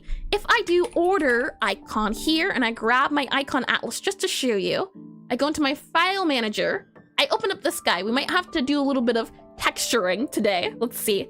Copy you and copy you. And GUI is so easy on Unity, but I've always had a problem with Godot GUI. I think we might have to do some sort of GUI programming. I think that might be the case. So the way my game works is that my game has a few things that result in a dish. The idea is that we have 2 flavors and a product. So let's see. Flavor 1, F-L-A-V-O-R. Flavor 1 plus flavor 2. Flavor 2, F-L-A-V-O-R plus flavor 2. And then we do plus product. So let's see. Plus. And amazing, she's speedrunning everything. I can't tell if she's a beginner. I have a 2-year background in C++. I went to college for game development. However, and I ended up dropping out, and I never got to use a game engine. So I have a small background. I was given a bit of guidance when it came to learning code, but learning Godot itself has been a self process of learning. And user interface, I believe? UI. Oh yeah, user interface. I don't know what G stands for though. And that explains a lot. Thank you. So I can't take all the credit. I have a small background, but everything Godot related I have had to learn on my own. But the structure of code, things of that nature, I do have a background. So let's see, flavor 1 plus flavor 2, and then we have product. P-R-O-D-U-C-T, product. And graphics, oh, I see. Thank you, Les. That makes a lot of sense. And then we have an icon for our customer, and this is what the customer wants to order. And the hope is that we take half of this, and we combine the two. So if it is the case that it is sweet bitter, for example, so if I go, let's see, sweet, S-W-E-E-T, sweet, and let's just say this guy is bitter, B-I-T-T-E-R, and then this guy is our cake, so our sweet, bitter, and then our cake, C-A-K-E, then our icon should go from this empty blank screen, and it should turn into something that looks, oh, hold on, and isn't everyone's background? Hi, Ame, welcome to stream. I do feel like I've heard the dropout story a lot. Sometimes college works for some people, sometimes not. The thing was, I thought it was a requirement. I never wanted to go into like a corporation for programming, so like somewhere like Riot. That was never my plan. I always wanted to be an indie dev. So needing to have a programming degree wasn't a requirement. It was more so of an optional thing. So learning things at my own pace has been really a whole lot easier. And so I've heard coding in Roblox is easier though. I don't know. I don't know too much about Roblox. Let's see. Grab you here. And what the icon should end up looking like is something like this. And then we have our cake, which should look like, oh, that's a little bit hard to see, isn't it? Can I grab another color? We have you here. Yeah, and then I need a color. Let's do yellow, possibly. How about yellow? Does yellow work out better? Let's see. Yellow here. About here. Yeah. How does yellow feel? Okay, yellow's a little bit better. Let's change the size to that size there. And I feel Godot's pretty similar to Python. That's what I've been told. Yes. I haven't done Python before. I only know C++, but I've also been told C++ is the hardest of the languages. So me moving from C++ to GDScript was easy because of that. I'll grab this guy. We'll change you to maybe that color. So we'll change you to bitter, which is this green here. And then cake will be this color. There we go. Let's see if this helps with clearing up the image. It does. Kinda, sorta. There we go. That. Okay, that's the idea. We combine one part of the sprite and the other part of the sprite. What I'm realizing now, though, is that these guys are just colored rectangles, right? And the colors associate with them. And something I did, so this is the old system. I've been working on this game for a year. I believe I came up with this maybe 6 months ago, and I think I have a new idea for how this new system of icons should work. So we'll get into UI, it seems like, to make sure our code is cleaner. And the idea I'm thinking is, because in Godot, we have rectangles, so we'll have a rectangle that has to be filled with color, and then we just add the icon on top. I think that'll work. And I'll explain what I mean, because the UI is a little funny, but once you understand it, it makes it a lot easier. So we'll go back into programming here. And wait, isn't Lua, is Lua or Lua? And it's Lua, have the book and didn't even know it was really used anymore? Oh, I wouldn't know. And Roblox uses Lua, which is the same language to create Palo Alto. Oh, what a surprise. Interesting. Let's see. I'll save this guy. And what we need now is to create a new sort of icon. Now, I think this guy should be called an icon. It is our order icon. And we already have an order icon here. We have dish icon atlas. And this guy is also old code. So what we're going to do is rebuild this guy from the ground up. How does that sound? So I'll get some water and then we'll get into things.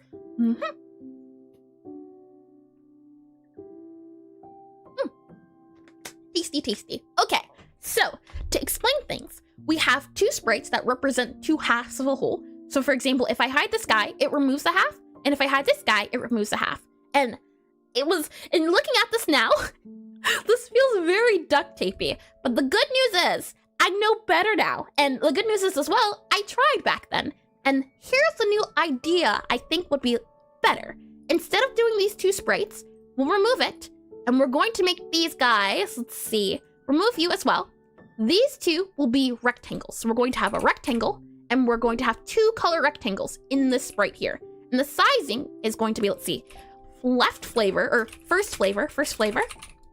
color, And this guy's going to be our second flavor color. Second, S-E-C-O-N-D-F-L-A-V-O-R, color. And she's a wizard. You're too sweet. And let's see. Here, right? And what we'll do is we have to, because you can see, right? The rectangles aren't showing up. You have to do a minimum size when it comes to these guys. I believe this should be 16 by 16. So what we'll do is we'll make this, let's see. I think it's going to be 8 wide by 16 tall. And I think X is 8.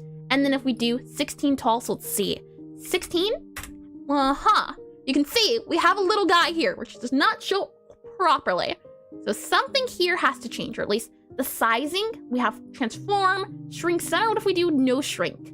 Interesting. Fill. Yeah, we'll see how well we can do this. This is where it can become tricky. Container sizing, expand. Fill, yeah, we want to fill. And you are as small as you get. If I make this guy, let's just try 64 on for size. Interesting. So it does get bigger, but this margin container also gets bigger. And let's see. Bye Roblox, the most game. Oh, and let's see. Sadly, I have to go. No worries, Check. Thanks for stopping by. And good luck with all the wizardry, making the wizards functional again. Thank you. We're going to break them down and build them back up. And let's see. And thanks for helping clean things up. And to be honest, if you know how to code, all languages are the same. They do feel, once you know one, it's pretty easy to do the other one. And Godot, I feel, is very versatile and gets way easier once you get used to it. And if you can use it, if-then statements, yeah, that's the fun part of programming. So let's see here. I'll go ahead and look at you and you, and we'll remove this guy for now because we can just duplicate this. And these guys need to be merged together. And why there's a little bit of space here is because if I scroll down, there's this thing called a theme override and separation. So this vertical, this H box, this horizontal box, if we modify this separation, it either moves them apart or moves them together. And what we want to do, I believe, is do about minus, let's see, -5 possibly? Let's try to do, not -5, let's try -4. Minus, we want them to align, so -3. Let's try to do -2. Okay, -1. Okay, and if we do 0, aha, so it's only 1 pixel. So we do -1, that way they're facing together. We also want their size to be similar, so let's see, 64. Let's try to bump up the size, so if I grab this guy, make him wider, we don't want that quite. And I'm thinking it's actually 32. So 32 wide, that does feel right. And maybe it is, actually, let me quickly check the sprite to see if there is a sizing. So if I grab this guy, drag and drop, does it give me, oh, it does. The box should be, let's see, it is, if I grab my guy here, it is 14 wide by 28 tall. Or, hold on, it is, let's see, 13 wide by 26 tall. Okay, so 13 by 26. 13, and then we have 26, like that. That's the box, at least the sprite itself, and we'll see. And I hope that doesn't hurt the wizards. They'll be fine, Check. Thanks for stopping by and saying hi. And I can't wait till the game's done. I'll definitely buy it. Oh, that's really sweet to say. And by the way, Godot's great for online games, right? Yep. Right now, my game is currently an online game. If I go ahead and do, let's see, exclamation, and I grab that guy and do exclamation and do necrotype, the prototype's up. It's a little broken. However, if you'd like to at least try the feel of the game, you might be able to. Let's see. I click this guy here, click this guy here. There you go. It is on H right now, so it is currently an online game. However, once I'm done with the prototype and once we move on to the demo, I'm going to move it over to Steam as I hope to go through the process of putting the game onto Steam and things of that nature. And you can even have it open in websites. Yep. HT something, HTTP, I think it is, or something. Don't quote me on that. So let's see here. This guy and this guy, you should be, if I go ahead and delete you, and we just duplicate this guy again, you can see this is pretty tiny. Interesting. Okay, and then our dish icon atlas, this guy also needs to be different. So I'm going to delete this guy here. Yeah, because it no longer needs to be a dish icon atlas. What this guy is going to be is it's going to be, let's see, dish atlas, nah. It's going to be a dish icon or a dish sprite. We'll see. And making online games that you can play with your friends. Oh, thanks. Sure. Yep. And multiplayer does work. There is multiplayer in Godot. I've never tried it before, but I've been told it's a little bit finicky, or at least it's hard to understand. But again, once you pick it up, it's probably easier to understand. So let's see. We have here a control. We'll remove this guy for now. We're just keeping it for these two at the moment. And they're also a little funny, I'm noticing. Maybe if we do margin container, reset again. Yeah, let's do -1. That brings them together. What if we do -0.5? Aha! Now the box doesn't feel as funny. And Godot can handle online? Yep. And high-level multiplayer API? Oh, and hi, Robert. Welcome into stream. Welcome in. So I can go ahead and save this guy. And you can see our margin container is huge. So what we'll do instead is, and what a margin container does, is it adds the edges around the boxes. So if I didn't have a margin container and I just reset all of these constants, now there is no margin around the area. If I were, for example, to want to have some space up and down, what you would do is you would add a margin. And if I add a margin for 5, now it shoves it down a little bit. And I want this box to not take up the entire box, I want this box to not take up the whole screen, just some of it. So what we'll do is we'll make our margin 5 and 5, and then we want the rectangles to be wider. Now we're cooking margin, And once you understand it, it gets a little bit easier, but it's tricky to get somewhere. We'll make this guy, let's see. What I'll do is I'll stretch this guy out. So if I make you wider, are you even getting wider? Custom minimum size, I'm gonna remove you, And then you here, let me try, let's see, 14 tall, I believe? Okay, and then from there, what if we do 100 wide? Oh, hold on. Is X the size? Oh, that's what X is. Never mind. Let's do like 50. Let's do like maybe 25. You're probably gonna be maybe a 30. 30 seems about right. And if we do you and you, okay, I'm thinking maybe 45 then. Let's try 45 here. And let's try 45, let's see. 45, where are we at? Theme variation. I can just delete you. Yep, and if I do Control D, it duplicates it. And that does feel like a box, wouldn't you say? However, the edges aren't rounded. And these are things we can just modify on our own if we so choose. But there's fun things you can do. And because this is prototype, we don't have to make it pretty. We just want it to work first. And bread is good with margarine. Terrible joke, terrible, I say. But if you, for example, wanted to round out these corners, what you would do is modify this theme guy here. And if I do new theme, for example, click on that guy there, and I do, let's see, default theme, there should be some options we could work on. And if I click, let's see, type, we add type, and it'll be our rectangle, so RECT, or color, does not want to do that. Interesting. I'm still learning a lot of these things. And the theme I thought is not what it will give me, which is quite curious. But it's okay as well, as not only can you do the colored rectangles, you could also make a sprite that changes color. So we could also, that's had an option. Hi, Mohammed. Welcome to stream. Welcome in. And it is better to make the game and then fix it. I find it helps the project along. Yep, when you don't have to spend too much time working on things you don't need to worry about. And as I'm looking at this, I'm thinking to myself, I want the edges to be round, and I don't think the rectangle will allow me to have it round. So is there a way we can fix this? And I believe the answer is yeah. And to do that, I'm thinking we re-add the sprite, but modify it a little bit. So let's go into sprite for a quick second. And I don't know if this is the best idea for later because you're stuck with color boxes. Yep, that's exactly what I'm gonna do, Z-Dreader.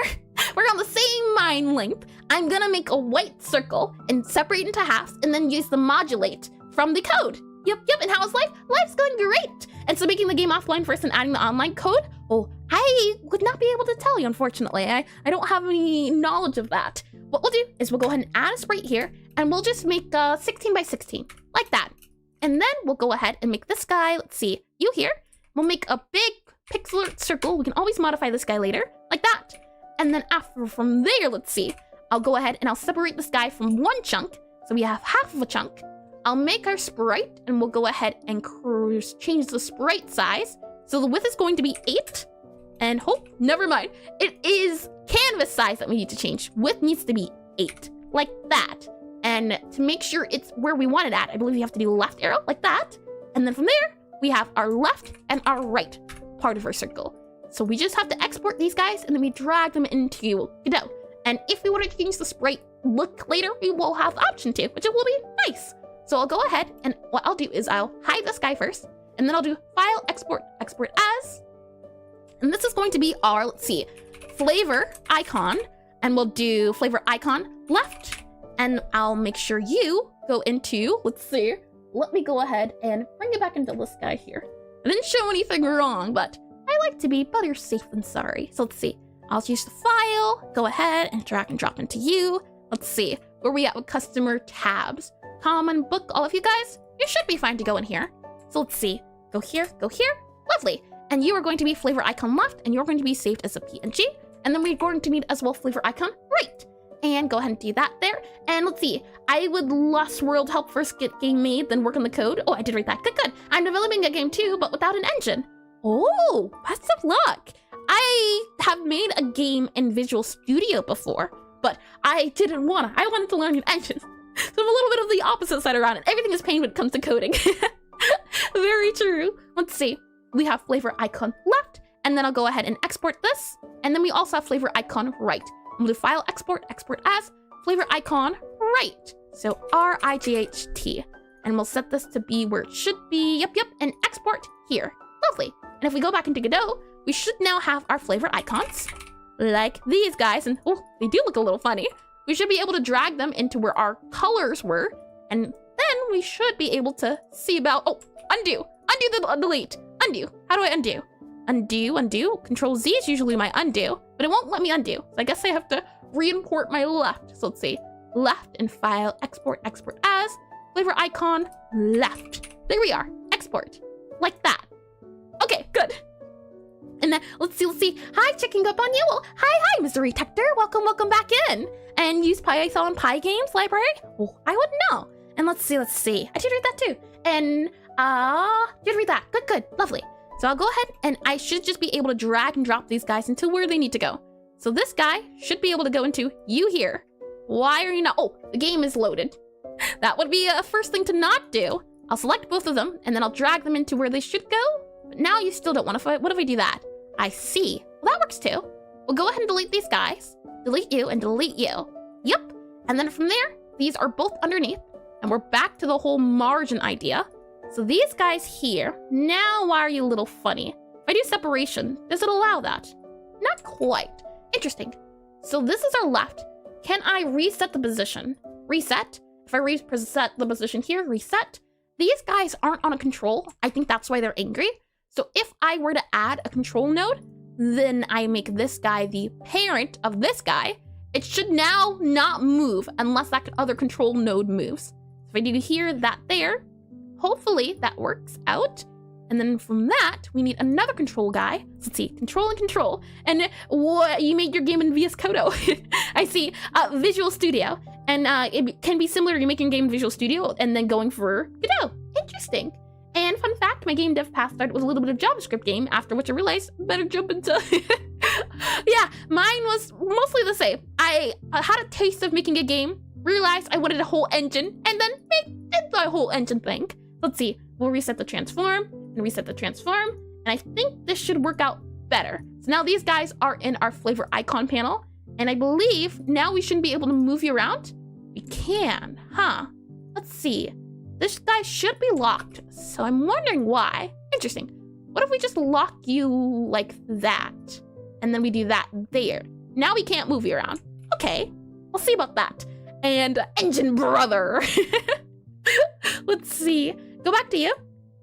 Now, if I do separation, these guys are now separated like that, which is nice. But now that I'm looking at this doesn't quite look like a circle, does it?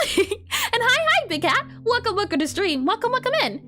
If I do a separation, let's see, 4, let's try 10, let's try doing 9, let's try doing 8. Now it is a circle, which is lovely to see. We're looking for maybe shrink center, and then maybe shrink center. So now it is in the center. We just need this guy to be bigger. And this is not tricky. I wouldn't say tricky. We're just going to need to change the scale to something like 8. And let's see, maybe something like 4. Let's try 5. 5 feels right, so we'll change this to be 5 too. And now, let's see, we still have to deal with our separation. So 5 times 8, that's 45, I think? A little less than 45. Let's try 43. 40, oh, 5 times 8. My guess is it's going to be 40 then. Yep, 40. And okay, circle is 8, I'll remember. It depends on what you're looking for. And I used it for Python, but only Raspberry Pi. Huh, let's see, I'll save this guy here. And now that we have our left and our right, we should be able to modify these colors. And thankfully, because of the way I set my game up, we have access to what those colors will be, which is really nice to hear. So I'll go ahead and I'll go ahead to access this unique node, access this unique name, I mean, and if we go to our order icon, grab this guy here, we should, instead of these guys, now be able to go from our flavor left icon and flavor right icon, those two guys there. We also have our flavor combo panel, and we are going to need a dish icon on top too. So we'll see about that. And in terms of code, best I can write is a little Java. It's all about working out, Big Hat. I've been on and off programming, I think, for maybe 7-ish years, possibly. And I only, hold on, battery. Let me make sure this guy's plugged up. Didn't even realize. But I've been only doing Godot for about 2-ish years. Like I said before, I have a background in programming, at the very least with C++ a little bit. So it's been on and off, but the more you do it, the better you get, I'd say, especially the more you get exposed to it. So let's see. I'll go ahead and save this guy here. We also need to worry about our dish icon itself. This is where things are fine as well. If we go into our item manager, I believe, we should be able to summon dishes. Yeah, dish scene. So I'll go ahead and copy this guy. And in our order icon, let's see, order icon, dish scene. This will now be it instead of our dish icon atlas. We don't need that guy. We also don't need, or will we need our flavor combo panel? You'll go there for now. And so to get your hopes done? Yeah. And Minecraft's the greatest indie game of all time and was made on Java? Yeah. And by the way, aren't you supposed to use a texture rectangle? I tried texture rectangle, but I don't know how to curve the edges. And if I don't want it to be a rectangle, if I want it to be a different object or different shape later, then I'll have to go and change it. So I'm doing it this way with the sprites and modulating the sprite color, since I think this will work out better if I want to do different things later on. And let's see. Saying that, and I'm actually not focusing on making a game in the past. I used to build only projects related to my studies. Medical biology? Oh, but I find dev gaming is fun. Oh, that's always fun to have it as a hobby. Let's go into you and here. And this guy does not need to be like that. And these guys are still funny, so we'll go ahead and remove this. We won't need this for now. We'll save that guy. Let's go back into, let's see, close our customer progress tab. Or no, we will need our customer progress tab. That's pretty important. Customer progress, tab here. This is where we'll need to put our icon at. So if I go ahead and grab our dish icon now, let's see. Our dish, order. It's called our order icon.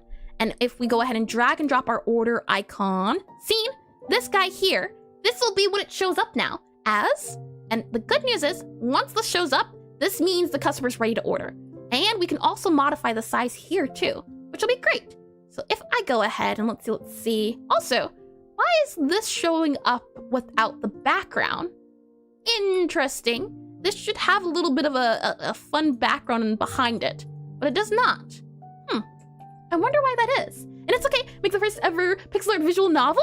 Oh, I'd love to do a visual novel at some point, and pixel art will be it. Yeah, I wish you the best of luck. And let's see. Let me make this a little bit larger, so I should just be able to change the scale of it, and I cannot, because it is, that makes sense. That's why I can't change the scale, because it is a, what is it called?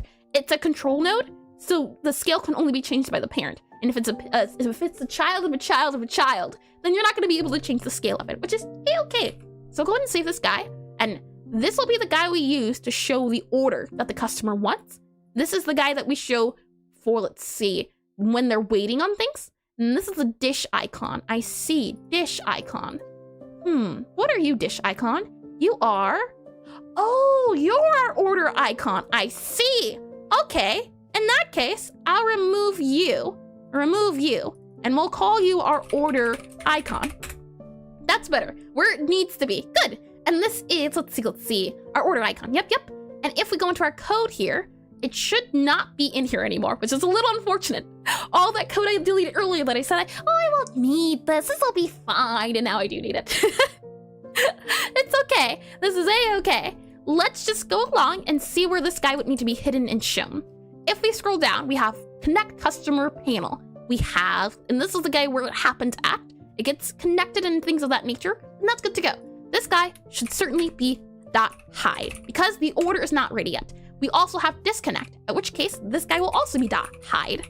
Okay, let's see. Once their seed is set, don't need to worry about it. So this is text bubbles, that's pretty cool. Yep, this will be the icons that show up. And GDQuest is amazing. Thanks so much for the link. Of course. It was one of the ways I got started with Godot. I ended up going for the courses, but I haven't even touched the courses yet. So it's a thing usually when you think, oh, I'll just use the courses online, I'll use the ones that cost a bit of money to try to look at them, and you never end up using them. I can certainly say, to get into Godot and get good at Godot, you don't need to spend a penny. Godot is free, and there's so many good YouTube things out there, and just articles too. And hi Frost, welcome to the stream. After 16 hours of rest, I've defeated 60% of my headache. Feeling a lot better now. Where are we on today's stream? Hi Frost, that's good to hear. Even if 40% is remaining, I'm really happy to hear 60% of it's gone. So the majority, and feel better soon. And hi Augustux, possibly. Welcome to the stream. Welcome in. Let's see. I feel like I've read that name before, so possibly welcome back as well. Let's see. What we're working on right now, Frost, is we're trying to update the icons. Instead of having it called an icon, I want to make it called an advanced sprite. So we're going through and we're trying to move everything together and move it into one spot. So I don't have to say, okay, this, for example, our wizard, and I don't know if the wizard's still here. It's not. But everything uses a sprite and an animation player. So I think calling it one thing instead, which is an advanced sprite, works out better than calling it something else in some cases and something else in other cases. And yeah, community is awesome. Oh, that's very sweet to hear. So let's see. Back to here. Save this guy here. We are in customer progress tab. And what we're trying to do is make sure our order icon is showing up correctly. I deleted it earlier because I didn't know what it was. And now I'm fixing that mistake. That's where we're at currently. So once the patience bar is updated, if the customer, let's see, customer message, if customer to be updated, let's see. If customer status icon awaiting dish, this is where we would reveal the order icon. So order icon dot show. That's where it would be at. I'm not sure if this is a good way to start because I already have experience with coding, but using breakpoints from the beginning sounds like a good start. So you can watch exactly. I don't have a good relationship with breakpoints. I use them in more of a in case of emergency break here.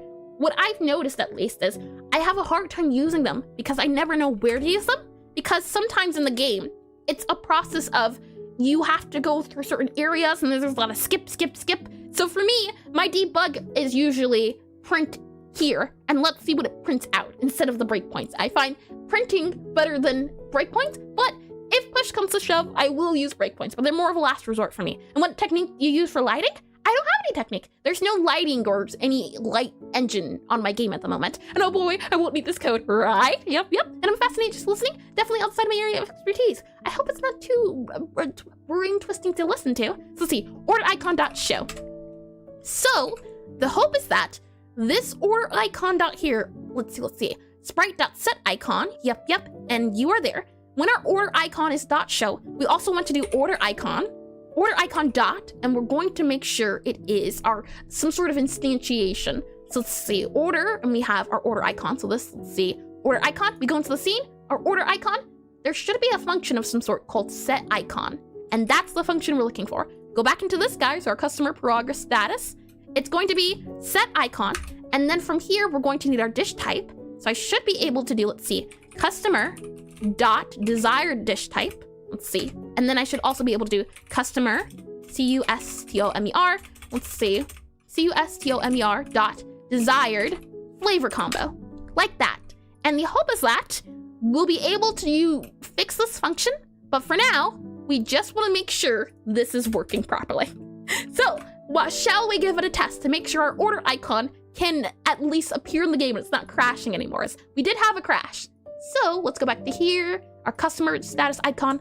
Let's see what it gives us now. And then I did read that too. Yep, and not 3D. There are some lighting engines for 2D, I believe, but this is my second ever game I've made, so I don't know too much of the extra things. And pixels? Do you mean art-wise? Or could you elaborate a little bit? Let's see, you here and you here. Did you see it? I don't know if you could see it because it popped up. If I just click this guy here and make sure Godot is visible. What is that? 14! Where do we get 14 errors from? How? Why? Who hurt you, huh? Let's see. I click you. Why? Node not found. Oh, okay. I can understand that one. I'll give you a pass on that one. It's naming. It doesn't like the name. Dish icon find replace. It should be called order underscore icon, like that. And replace all. And then this should be called order icon. I guess order. And then are we good now, Godot? Are you okay? Why are you angry now? Order icon. I see. How about now? Okay, let's try again.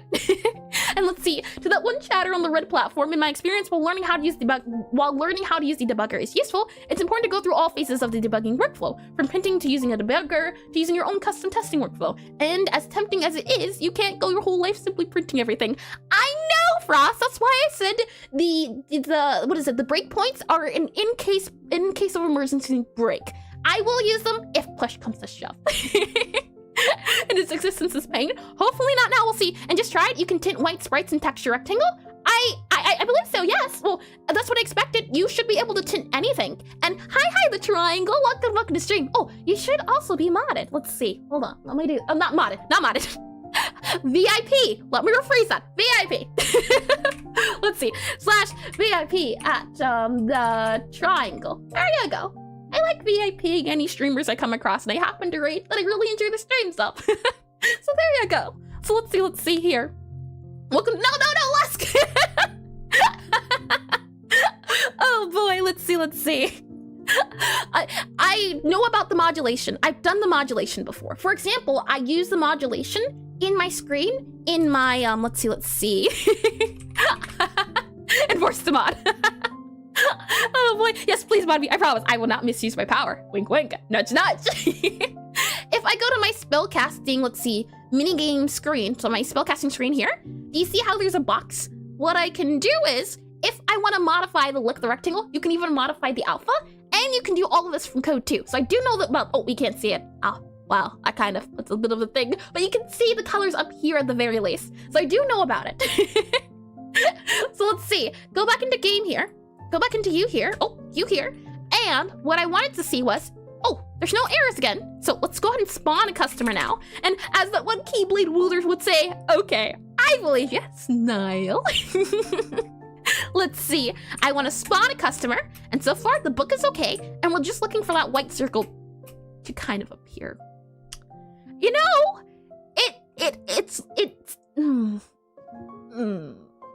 the good news is nothing's breaking. The bad news is it doesn't look good. So, you win some, you lose some.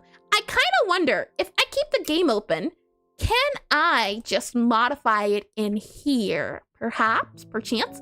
For example, this order icon looks like it needs to be above. Let's see. You're here and you're already in the game visibly, right? Yeah, you're fine. You're cool. Just stay where you are, you know? It's okay. Well, you'll be fine, I think. We'll see. I don't know yet. And it's there, I guess. Yeah. And ears? Yeah, there. And let's see. I did read that too. Lovely. So let's see. If I go to number manager, number panel, all these guys, this is the status bar. What's the status bar? What are you? What's this? Number panel. You are a customer number. And do you see local for your branch? Huh? What do you mean? If I do this, you can see the numbers. You want to remote? No. I know that for certain. You can see, right? I can hide this guy and show this guy. Look, if I hide on here customer name, hide, show. For certain things, the visibility at least, you can modify it from here. So I can look at my game and I can modify these guys. Now, granted, if I want to change other things, that will be needed, but if I want to do it this way, and then when I close the game and reopen it, certain things. So let's see. I'll click on here and close here. Yeah, we're trying to get it to not look like this. And did they change that? Oh, I don't know. I was for a little bit on Godot 3. Maybe it's a new thing to Godot 4. It could possibly be. And what we want it to look like, if I go back into concepts here and go back into, let's see, concepts. Let's see. And nice, it turns on. Yeah, it turns on, you know. It's doing a little bit of the things. What we want it to show is, let's see, just to give you a visual of what we're looking for. We have you here, you here, you here, you here, you here, you here, and you here, you here, you here. Lots of boxes. We have the box for if the customer is waiting. So it's gonna be 3 dots that should show up. When the customer has what order they want, it's going to be this guy here. So, you know, let me just, gonna move you. You're fine, you're okay, you're safe and sound. It's gonna be this. Right now, it won't look like this though. So actually, you know what, you go down there. It should look like this. This is the look of it. So let me do this here. Like all of you get that point there. Or it's going to have an icon, for example, let's see, reading, something like R, and it'd be reading. And then there should be a little timer down here, something like that. These are the things we're looking for. And I'll do a little timer, like, oh, hold on. Like that there. Yeah, and actually, now I'm thinking about it, the little timer will also be here. So let me make this a little smaller. And that there. This is what it should look like. It should not look like a... Let's see if I just do one of these moves here and copy you and drag you over to here. That's not what we want. This is the goal. So we do have a goal. This guy and this guy should share the box. So let's see if we can move it around a little bit and get to where we're looking to go. So for that, what I'll do is I'll grab this, I'll screenshot it, and I will move you back over into Godot, and then I'll put it on screen. That way we can see it as we work. So if I go ahead and click on this guy, I should be able to, let's see, restore you, and let's see, save that scene there. And then if I go ahead and, while I'm setting those up, we'll go ahead and do the ads since they'll run in about 5-ish minutes. Yeah, okay, we'll have that going on there. That way I can do things and you won't have to sit idly. So let's see, I'll go ahead and I'll close on you. I'll go back into this screen here, go into that screen. Many screens were moving around and oh, I did do that, good, okay. Let's see, stream material, you there, and then you, let's see. I'm looking for what folder? There's so many folders. If it's one thing I can say is, well, figure out a good filing system. Otherwise, you're going to get very lost and very confused in your code. Very quickly, I can certainly say that. All right, we have you here. I'm gonna go over to this smallish area here. And then from there, I'm gonna go ahead and quickly grab your ref and like the movie. Let's see, copy you, go back into you here, paste, studio mode, and show. There we are, good, okay. And I'll move it down here. I think that's good, and ever the dedicated octopus bot. Truly indeed. And now, if I make you smaller here so I can see it as well, maybe about here, because we shouldn't have any bugs. It's just going to be moving around, what is it, layers? So it'll be fine, I hope at least. Let's see, save that there. It's saving. Make it a bit bigger here. Okay. And actually, truth be told, we can just do this, since this is the goal. This is the goal here, right there. Make it a little bit smaller. About down there. Okay, a little bit back there. Make it a little smaller there. Okay, that's the goal, right there. My favorite organizing files by features. I haven't figured out a good system, unfortunately, yet. But soon, TM, truly. Saying that, we still have some time, though. So I'm gonna get some water and get all hydrated. And then we will continue and see if we can figure out why this is not going in the ordering we want. Let's see.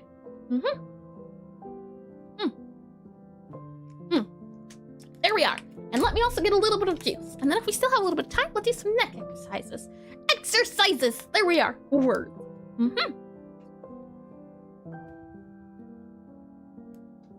Okay, we're all good to go. Got my juice, got my water. Let me refresh the screen here. And let's start off by going to the right a little bit. Then we'll go a little bit to the left. And then we'll go ahead and turn a little bit. And then we'll go ahead and turn another little bit. And did our ads back? Huh? It said ads were going and then they weren't. That's okay. We'll finish off. We'll go back a little bit. We'll go forward a little bit. And then we'll go ahead and to the right and look down. And then you want to go to the left and look down. And that should be a few exercises here and there. Lovely. Okay, saying that, let's get back into the things. Oh, no, the ad thing. I can't see it at least on the screen. Well, you know what then? Let's go on the right and load it up on supplies. Good. It's always good to make sure you're not too sedentary. I realized recently I'm way too sedentary. So I want to take steps to make sure I am doing the proper things so that I can program for very long. As that's always the thing. You want to make sure you do the important, unfun parts so you can get to the fun parts. But welcome back from the ads. Welcome back. Alrighty then, let's get back into things. You can see at the very bottom of the screen now, we have what the goal is. And are you water cup or bowl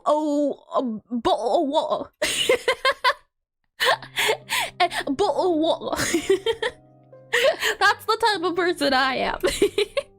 Either that or a mug of coffee or a mug of tea. But today, just got a little bit of juice. So let's see, well, juice and water. Many waters and juices. Okay, so for you here, if we grab you, I believe we can also organize it here, possibly. Let's see, if we go back in game, okay, that's a little better. Our icon is too big. So would that be this panel? Let's see. Here, it does look like it a little bit. Is this separation? Okay, go back into here. Let's up the separation a little bit. We don't need our status bar there. That's a little better. That's good. And I can make the dream come true. And what is our juice of choice of today? Surely we won't come across another. Well, the thing is, I drink the little like sugar-free juice packets, and the one I have today is strawberry watermelon. Like I said, if it's red, probably. I don't like watermelon the fruit itself, but I do like watermelon the flavor. The other day I had cherry pomegranate. I hope you're seeing a thing, Karen. Huh? Lusk the SH4 Dow just redeemed do a voice / act for 5 minutes. Bryish. Sure. All right. I've been preparing for this moment since the last time it was super scuffed. I should now have a proper scene set up so that the countdown will work properly. So if I go to this scene, let's see, challenge screen, I set the challenge to, let's see, do voice, let's see, BRI / ISH. And if I do that, hide it and show it, and I go into, let's see, our challenge. Oh, it's not in here. That's okay. I do this button here, and then I do import scene, and then I do this here. Does it work? Aha! Look at that! And now it's not as, I don't have to do as much work, which is good. That is a little bit of work there. Hold on. Like that there. And then we'll slide you over to here. It's been a while since the last one. Or pip Cheerios. Okay. I'm ready. Like British, or at least something lovely here. We'll see if we can do just high and fancy. I feel like that is a bit more on the expected side. So what we were looking at was we were trying to see about the separation when it comes to our scenes. And if we take a look here, we can see the customer status icon is not working the way we expected it to. And if I'm looking at this here, I'm seeing something to do with the background, if I had to guess as much. What I'm wondering is, if we were to go to our, let's see, our order icon, and we were to delete the panel, or at least make it not the brown back one, would that change the look of it, or would we change the feel of it in general? And, oh, British, here we go, and shall we sit a bit OT? Those are some really heavy O's. I don't know. I don't feel very fancy today. It's quite odd, but you know what? Sometimes you just gotta go through it and very distinguished. We make sure to put our pinkies up here. Going forward, where were we? I'm looking and I'm taking a look here, and it seems to be the case that if we do, let's see, now this needs to be saved. So if I were to do save, and then if we go back and click on play, does it update in the way that we want? Does it get us closer to our goal? Let us see. If I go ahead and spawn a customer back here, let's see, go ahead and have them sit. The answer is no. It's still working very funny, which is all right. It's a pictorial, all right. So what we'll need to do is go back to the background of our icon being the panel that we were looking for before, which is our brown one. I believe if I do brown and I type brown here, we should be able to see a brown background panel. And if we drag and drop there, go ahead and close it, save it, do all the things we need to do. Let's take a look and... Lusk the SH4 Dow just redeemed hydrate. Now, it is very important to make sure when you're drinking your bottle of water, to make sure you have your pinky up as is properly due, and to make sure you're drinking your water as properly as you can. So let's go ahead and have a bottle of water.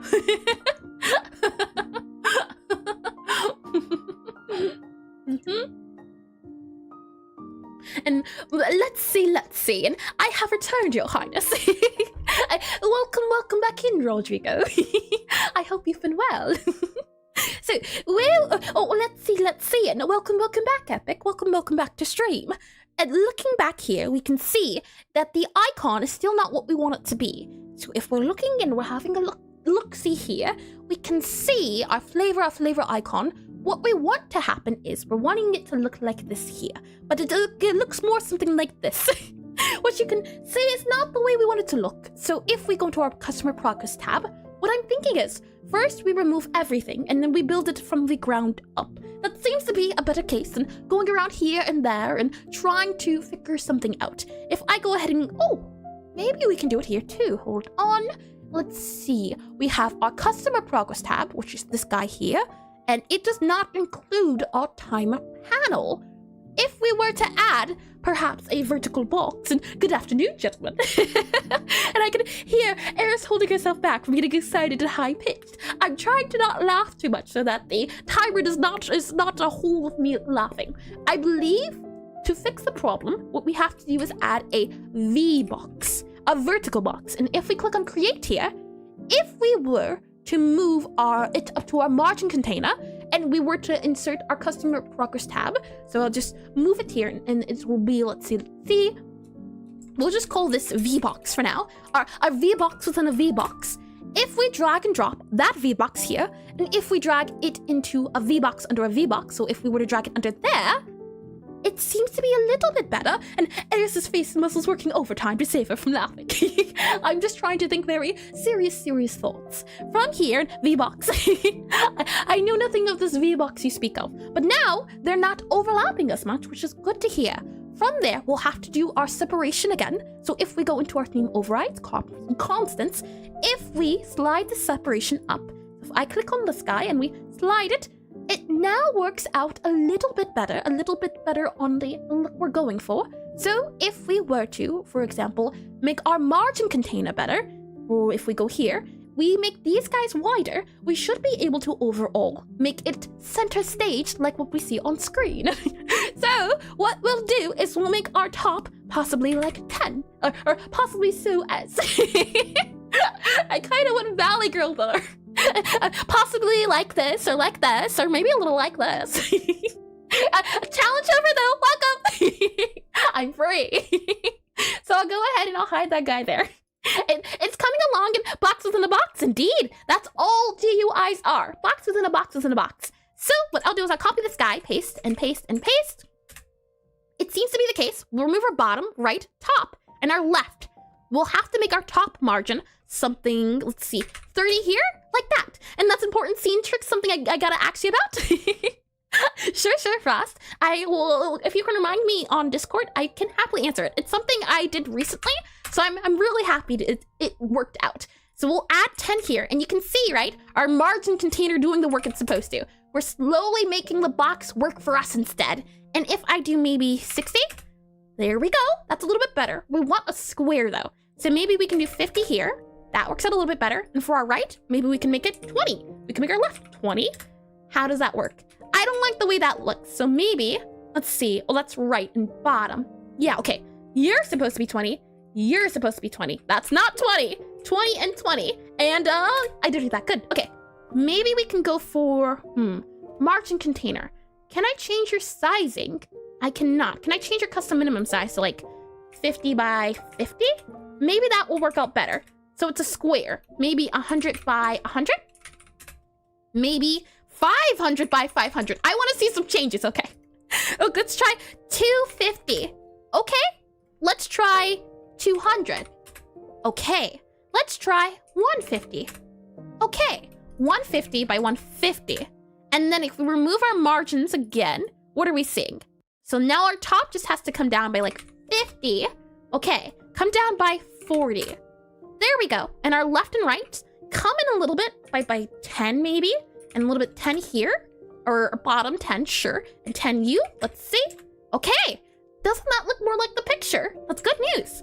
And what we want it to show up is that if these two are not enabled, we want the 3 dots. So let's make sure our 3 dots in our timer are working properly. So if I go back into our, let's see, hide our timer panel, and we go into here, what we should see is our sprite. So this sprite's going to get hidden. That's going to get hidden. And you can already see our sprite is not centered.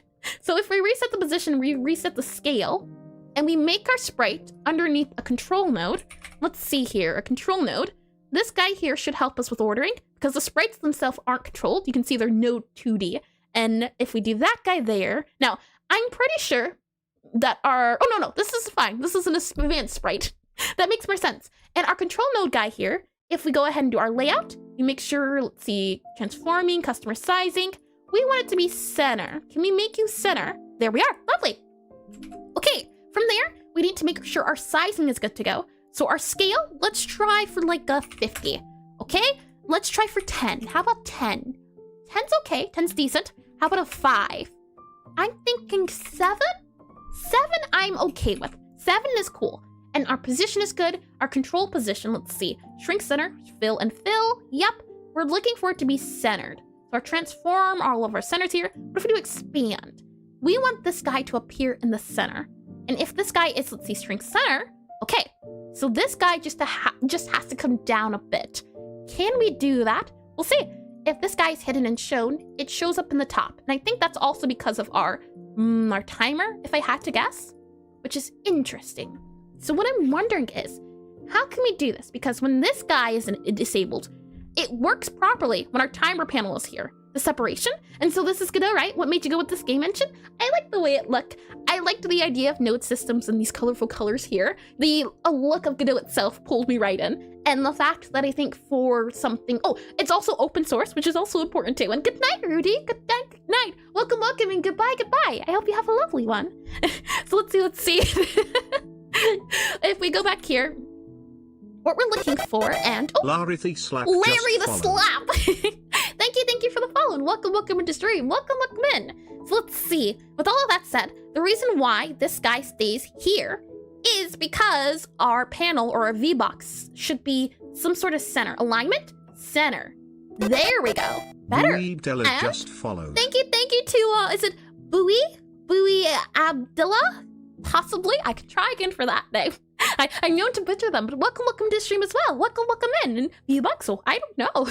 Let's see. But by making our box container alignment center, you can see it put it in the center. If it was begun, it'd be at the top. If it was the end, it'd be at the bottom. We're looking for center. Not only are we looking for center, we want this guy to be in center. Right now, if we click on our theming guy, it doesn't do what we want. So to fix this, let's see, what can we do? If we remove our shrink center and our fill, okay, expand. A lot of this is just playing around with nodes and trying to see what they do. Shrink beginning, shrink end, shrink center. That's good, but we want it to go at the top. So is there a way we can get it to the top? If we hide this guy, you can see that guy goes there. And likely, or ideally, we want this guy to be in the center as well. So, if we were, let's see, because this is the box here. Custom minimum size. We'll try 50 by 50 for this one too. Try 100 by 100. How about that for our sizing? It's weird. It says 100 by 100, yet the size isn't a square. Isn't that odd? Let's see. Maybe if we make the Y larger, like this, something like 125, like that there. And this is giving me PTSD from trying to center stuff in CSS. Hi, is it Suratsats? Maybe? I have CSS. I want to learn CSS, but this is my introduction. I barely do this. I want to get better at it, as I do want my game to look visually appealing. This will be our, our temporary guy.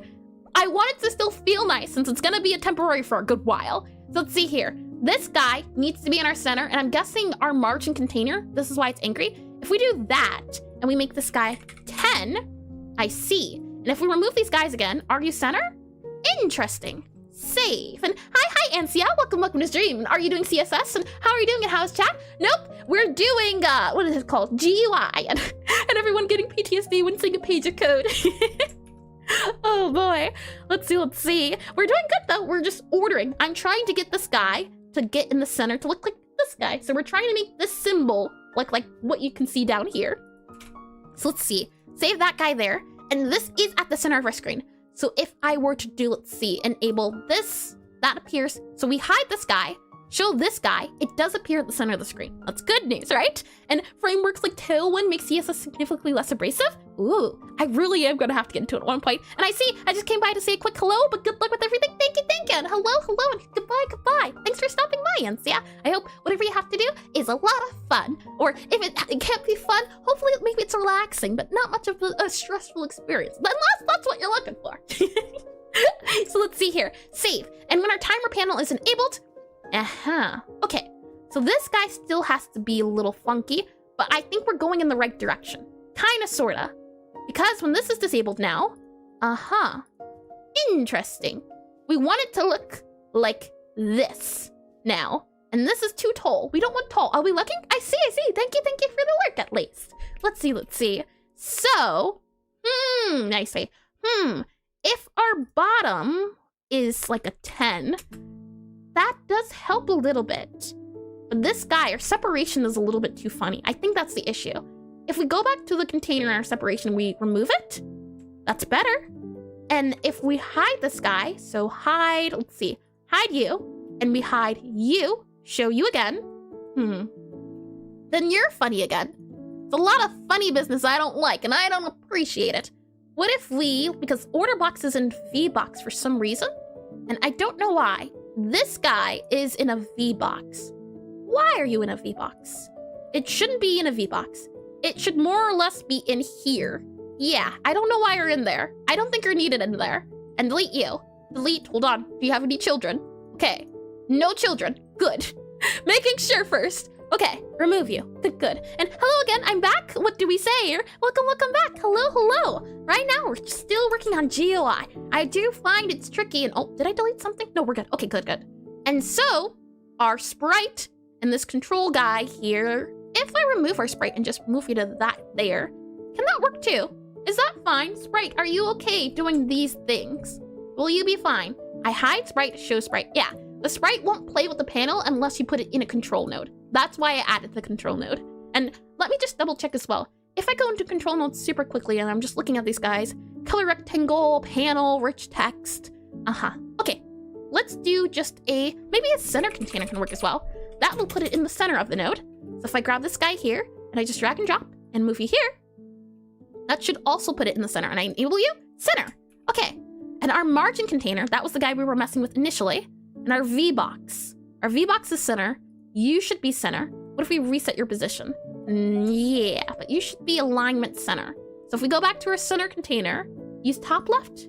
Interesting. And, oh, I see. Container transforming all of you guys here. What if we do string center? Okay, good. Lovely. And, whoa, I'm a little confused at what you're saying, Mohammed. And let's see, save that there. Lovely. And from here, your center, it's just not centered properly, is my issue.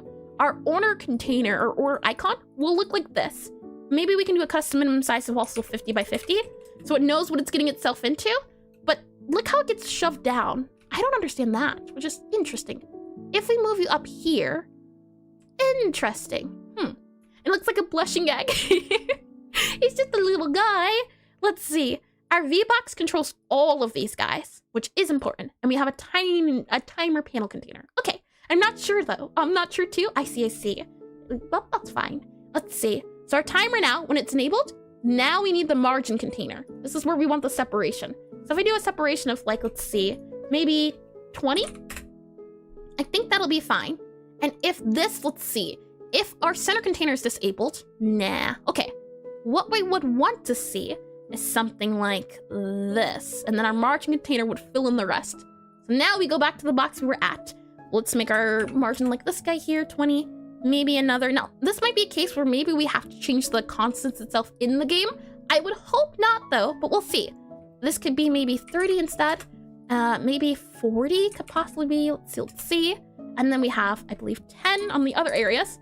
10, like that. So it's in the center. And everyone talks about going through emotions from code, CSS, etc. What gives me emotions is this track in the background. Let's see. The current song is of choice. Chaos. Oh, Chow Garden. I believe that's what it's called, right? For Sonic. Chow Garden is the current one of choice at the moment. Okay. So if we hide and show you, you are still in the center. And when it is no timer, you know what? This might be as good as we get. Possibly. The issue is just this guy should be up. Oh, never mind. Does that work? And we do that? And then if I just hide you, show you. Well, this won't ever be by itself, I think. Possibly. So it'll be this and this, which should be fine. And then it might also be, for example, let's see, if we hide our order, show you, And if it is this and this, that's not good. And are you using 2 engines here at the same time? Nope. We're using a Child Garden from Sonic Adventures too. Oh, I see. Nope, I'm just using Godot. So let's see. That position that we had, not a good idea. This guy, let's see. Our minimum size, I'm thinking, is the 50 by 50. I think that'll help us. So let's do 50 here, 50 here, like that. And interesting, shrink center, fill, shrink center. Now the guy is in the center. Just interesting. What if we move you here? What if instead of a center container, it's a lot of what if? This is half of the battle. And let's see. We'll see. Let's see. I'll go back to our control then. Control guy here. Create. We'll move you back up to above our sprite. About here. Make you the child of that control. Reset our position. Make sure our control is, let's see, layout here. Let's do custom minimum sizing 50 by 50. Does that work? Interesting. 50 by 50. We make the transform or something should be center. Shrink center, shrink center? And if we don't do that, okay, that's a little better. I'm a little worried about the sprite, but you know what? Let's check to see what's going on first before we even get a little bit worried. I think for now, this will be okay. Let's give it a shot, shall we? Let's see what the game's gonna do. Okay, let's try. I'll save it, I'll load the game up, and let's see if it gives us the results we're looking for. So if we go into levels here, go into you here, and alrighty, it's our status bar. Where are we using status bar at? Status bar, yeah, we don't have the status bar anymore. And where are we using status bar? We have status bar.hide, status bar.hide, there's status bar.show. Okay, let's do you guys. Try that. And we have timer panel, we have sprite, and we have order icon. Okay, let's see now that that's removed. And we crashed. Is it Tish or Tesh? Welcome to the stream, and yep. That's half the battle. Let's see, and you get barred. And hi, y'all. Welcome to the stream. Welcome back. So let's see. Hold down space. Never mind. We gotta deal with whatever this is. Let's see. Why are you angry again, Godot? What pains you, huh? Why? Let's see. Node not found. Oh, never mind. Node not found. Customer name. Got ya. We can go ahead and remove you there. Customer name, patience meter, sprite, all of you guys here. You're fine. Customer meter was for something debugging. If we do need to add the customer names back, we certainly can. And tish, like the word t-shirt. Oh, tish? Like that? Possibly? Was that a little bit better? Let's see. You here? Okay, no more 14 debugs. Hold down space. No more you here. Spawn customer. Let's see. Yep, good. Lovely. I will do my best to remember. Welcome in. I click on enter here. Customer, good to go. Customer? Kinda. It is semi-working. Right now, the order should not be visible. So let's go ahead and close it again. It's kind of sort of working, which is good. We're making progress. Our order icon should be hidden right now. So when we start up the game, order icon.hide. Only when we enable it. Let's see, ready? Yep, update patience bar. Order icon should only be show. If it is, let's see, yep, this should be hide because it is our order icon. So now let's try. Let's see how it's working now. It kind of feels like it's semi-working though, which is always good to hear. All right, spawn in customer. And we get customer, you go to your seat. That guy's a little funny, but you know what? That could always be fixed. It's still prototype, but it is looking nicer. That's good. And the loading bar works, which is good. And if we go ahead and take their order, we should now see that white circle, which we do. It's funnier that way. And it's fine if it goes a little bit out of text, but if it's stretching the box, that's not something we want. So we have to modify this guy a little bit. But aside from that, I think we'll be okay. And what I'll do as well is we won't hide and show the sprite. We'll hide and show our control guy. I think that's a little bit better. So let's see. Sprite, control sprite. S-P-R-I-T-E. Like that. Control sprite. And magic? Yeah, slowly but surely. We'll go ahead and we'll access it as a unique name. And the reason why you want to access it as a unique name instead of doing, doing this versus doing access as unique name. You can see it has the exact location where the sprite is. And if we move it, this is going to be incorrect. By doing access as unique name and doing the percentage, I can move it wherever I want in the scene, and it'll still know what it is. And did the engine have its own CD language? Do you mean coding language, or what exactly do you mean? Let's see. Let me go ahead and remove you here. So this is going to be our control sprite, and to drag and drop it, well, all I have to do is hold down control, and if I grab my left click, and I can slide it over, and I can get it without having to type it all in, and this tip will help a lot. Lovely. Yeah, it's the little things that can certainly help, but I'm glad it's a good tip.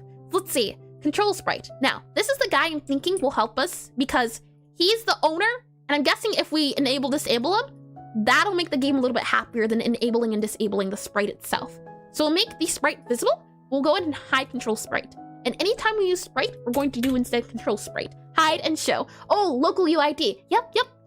Exactly like that. Yep. And in Godot 4 as well, they updated it so you can reference things also by UID. I would recommend that too, as UID is a lot better than referencing it in the folders. It's super handy. Let's see. We grab you here, and anytime we use sprite, we'll just replace it for control sprite. Oh, hold on. Control sprite. Okay. Let's give it another try now that we did the ordering a little bit differently. So let's see. How are we looking now, game? Are we where we want to be? The answer to that is no clue. Let's see. Spawn in a customer. Spawn in customer. We'll have the customer go ahead and... Oh, why are you angry? Non-existent function control. Oh, hold on. That should be sprite because we're only doing the hide and show. Okay, try that now. Take 58 and hold on. That's also not right. No, we do need sprite. Never mind. Okay, hold on. Grab you. Move you back here. Okay. Now commence what you were doing. And I don't know about UID. Every time I clone my Git repo, it breaks. I don't know about cloning Skellion, but I definitely know I do use the Git repo, and it does work. And for sure this time, yeah. You gotta believe. If it doesn't work, I don't believe you believed enough. That's all. So let's go ahead and spawn in our customer. Try again. Spawn customer. Hello, customer. Go ahead and have your seat. And they're reading. Okay. So far, so good. And once they're done reading, it should go to the waiting. Good. And now it should be the order icon. Good. Okay. Lovely. Let's go ahead and save it so it doesn't crash and it doesn't burn everything down. So go ahead and close this. And now we save to the Git repo. Oh boy. Okay. Go ahead, click on you, and we'll go ahead and call this. Let's see. Changes. And go ahead and commit. Good. Nice. Thank you. Okay. So now all we need to do is assign what the order should look like. This is just us giving the player information. And did you make your own in-game shell, or is that a plugin? It's a plugin. Hold your horses. I should be able to bring you into, let's see, concepts here. Possibly. And if I go all the way to around this area here, there you go. If you're curious about the plugins I use, these should be all of the plugins. You should be able to search them up on the plugin. So we have Sprite Wizards, Collapse Folders, Developer Console, that's the one you're asking about. I also have fancy, oh, actually, hold on. That one's not there. You didn't see it. We have Signal, Visualizer, and Script IDE. These are the ones that I use, if you're also curious. Let me bring you back into programming here. And yeah. The reason why I got the developer console is because I come from Minecraft, and I like the idea of being able to type in spawnings and things of that nature and things. Of course. I don't know if you'll run into this because the tutorial on it, so the one the developer made, it should be easy enough to understand. I can show you an example, so that might help you when you get around to it. I made this script called My Cheats, and it's a global script. And the idea is just you call a function. So for example, here we have print function, and whatever you do, you're typing in, it will be the print function. It sends out a sort of signal, you could say. And if I may ask, is there a particular reason to using Godot? I like the way Godot looks. I've never used an engine before, so Godot's my only engine I know of. But not only do I like the look of it, I like that it's open source too. And also, is this for a game jam? Nope. I've been working on this game for over a year. This is a personal project, the second game I've ever worked on before. So let's see, go ahead and close the Cheats guy here, and we go into customer tabs. And all right, I'll check out why it broke on my friend's computer. No worries, Skellion. Thanks for stopping by. I hope fixing the computer won't go too bad. Saying that, what we were looking at was our order icon, and now we need this guy to start speaking its words. And what we're gonna need first, and I think the easiest thing to start off with, would be figuring out how to add the icon. We already do this when we spawn in the icons from when we're selecting things off of the shelf, and supposedly they're going to change the theme? Really? Hold on. The good news about Godot is it's super customizable, So even if they change the official theme, I would assume people are going to say, nah, I like the current one. And the good news will be, I'll probably just be able to get the theme off online. And Godot's also safe from all the drama, yeah, and all the roller coasters. Yeah, Godot's fun. If I click into here, because I have code already that allows us to see these guys, adding the code for it to appear on that white circle shouldn't be bad. So what we'll do is we'll just copy and paste that code over. I'll go ahead and go back into our script here. We have 3 different sprites, our cake, our cocoa, and our cookie. We should be able to, an old cookie, I don't know what that is, discard. You look like old code. We don't want that old code. And it looks more similar to Unreal. Interesting. And the pixel art feels comfortable. Thank you. I'm glad you like it. I've been working a long time on it, but you know what? I think it did pay off. And see you guys later. Best of luck with the coding. No worries. Hoping to see results by next stream. Thank you, Big Hat. I hope you have a lovely one. Whatever you get up to, hope it's nice and fun, or relaxing, or charming. So let's see. I'll go ahead and save this guy here. And then what we'll do is, we are looking to be in our item? No. Item manager? No. Item select icon? Yes. Possibly. Maybe. I'm gonna close everything. That way we have a fresh start, as I don't know what I'm looking at. Most of the time that is the case. So close everything. Close it all. Okay. What we started off with was our customer icon, right? So go into my customer icon. We'll go into our customer progress tab. That was this guy. This is the guy. And we also had our order icon. So we'll also click on this guy. And is your interactive shell console Godot a plugin? Hi, Mia. Welcome to stream. Yep. We just talked about it, funny enough. It is a plugin, and the plugin is called, this one, Developer Consoles, by this guy, Jitsupo, I think. That doesn't seem to sound right to the words. But if you look this up in the plugins, you should be able to find it in Godot. And how you look up Godot plugins is you click on this guy here, and you should be able to type the name, and it'll give you what you're looking for. Let's go back into script here. Oh, I'm looking for script. Thank ya. Okay. And what we're seeing is cheats, don't need you. Order icon, yep, we're gonna need you. Customer tab, we're gonna need you. And let's see. Hi, is it account? Possibly? Welcome to stream. You can tell me how close I got, I can try again. And you can show us all the codes. What do you mean exactly, Epic? And thanks, I need it for my project. No worries. This has been a game changer. And he streams here on Twitch too? Oh, lovely. That's really nice to hear. Hold on. Let me write that down, as that plugin has been a lifesaver. I used to have a debug where I would have to click buttons in order to do it, and now that I can just type it in like you would for a Minecraft spawn, it's not as bad. Let's see. J-I-T, let's see, S-P-O-E, and E-A-M-E-R. Thank you. And you like the cake? Thank you, Epic. Okay, so saying all of that, right? Let me go into what we're trying to do. And posture check. Hi, Malphabet. Welcome back. Welcome to stream. All right, fine. I sit now correctly. Thank you for the redeem. And let's see.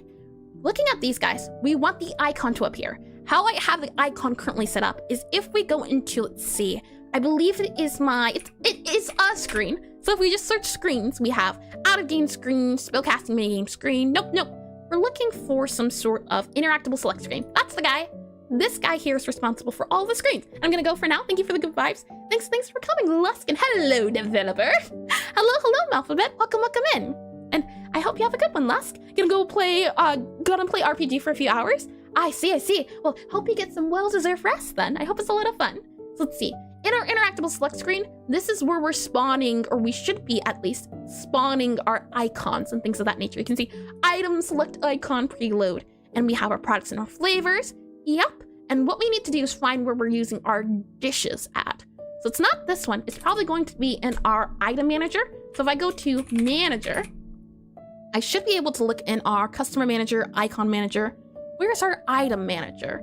Let's see, item manager, not seeing it there. Item, or M-A-N-A-G-E-R, manager.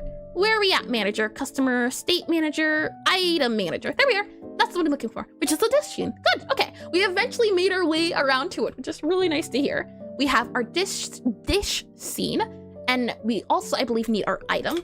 So I'll copy you, and we'll move you over to our, let's see, our order icon, because we'll need this for our dish scene and order icon. Yep.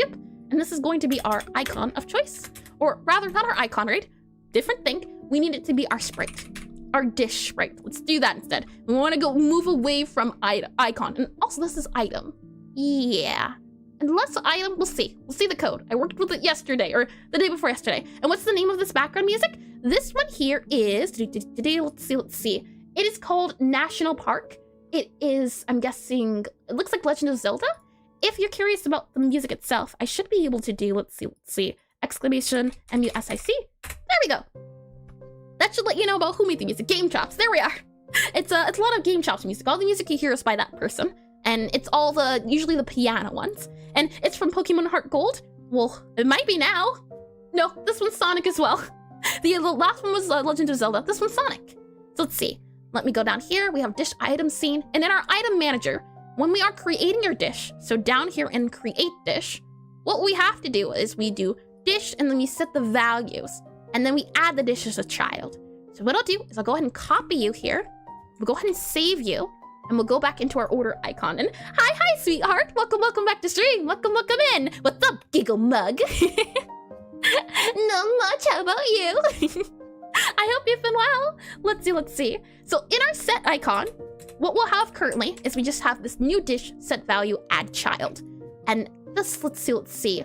So new dish dot set value. What we'll do as well is we're going to have a dish. And we'll do, let's see, dish here. As we only use ever one dish in our interactable select screen, or not interactable select screen. We need our customer, delete, yes. And then we go to customer progress tab. There we are. And we have, let's see, just double checking as well. Icon, or not icon. We're looking for our sprites, SPRITA. I don't even believe we have to do a dish itself. We just need the sprite, I believe. And by the way, how do I pronounce your name? Is it like Snowy or Eris Ezra? And don't forget to delete child as soon as you use it. We shouldn't have to delete it. This will be the child it keeps forever and ever. We only have to ever spawn in the child once. And thankfully, Godot, you usually don't have to do anything like with memory allocation, things of that nature. I'm looking here and I only need the icons. If I go to my dish, for example, my dish, let's see, dish sprite. So back to sprites where we were, and I go all the way down here, let's see, customer-mancer, these guys. I only need to spawn in whatever these are, and then do it depending on the sprite. So in fact, we don't even need the dish scene. We just need a sprite. And we'll do sprite preload. I don't even think we need to do a preload. Possibly, we'll see. We'll see where we go. We just need, I don't know right now. We'll see. Okay, save on you, order icon. Yep, and we have a var of sprite. And it is an advanced sprite. We just don't know what type it is at the moment. So we just need to create it. And by the way, was it real advice? Oh, I see. Creating orphans out here. Are you Malphabet and Iris or Iris? Eris, like an heir to the throne. Eris. And Ezra, like, I don't know. I don't know for that one. And let's see. And do you even know what a giggle mug is? I would expect it is a mug that giggles. Haha. Unless it's something else. Let's see. For this guy, what I'm thinking is, what code do we use in our interactable select screen? Nope. We're looking for item manager, possibly item manager set values. And let's see. New dish set values. This guy. This is the guy we want. So in fact, it's going to be, let's see, dish.setValues. I see. We won't need to know about most of these guys because we're not making a dish. We don't need a sprite. We don't need a grade. We don't need any of these. So I'm just going to copy over this. The only issue is because we're copying it over, the funny part is that, or I guess the unfortunate part is, if we ever change the code, it's not gonna like us. And sorry, gotta go. No worries, Mr. Retector. It's late and tomorrow's Monday. Best of luck, and thank you for stopping by and chatting for a bit. And yeah, giggle muck. I see. And oh, Ezra, I know that's a common name in my country. Oh, how lovely. If you don't mind me asking, I'm oh so curious now. What country is it? Again, you don't have to answer if you don't wanna. Let's see.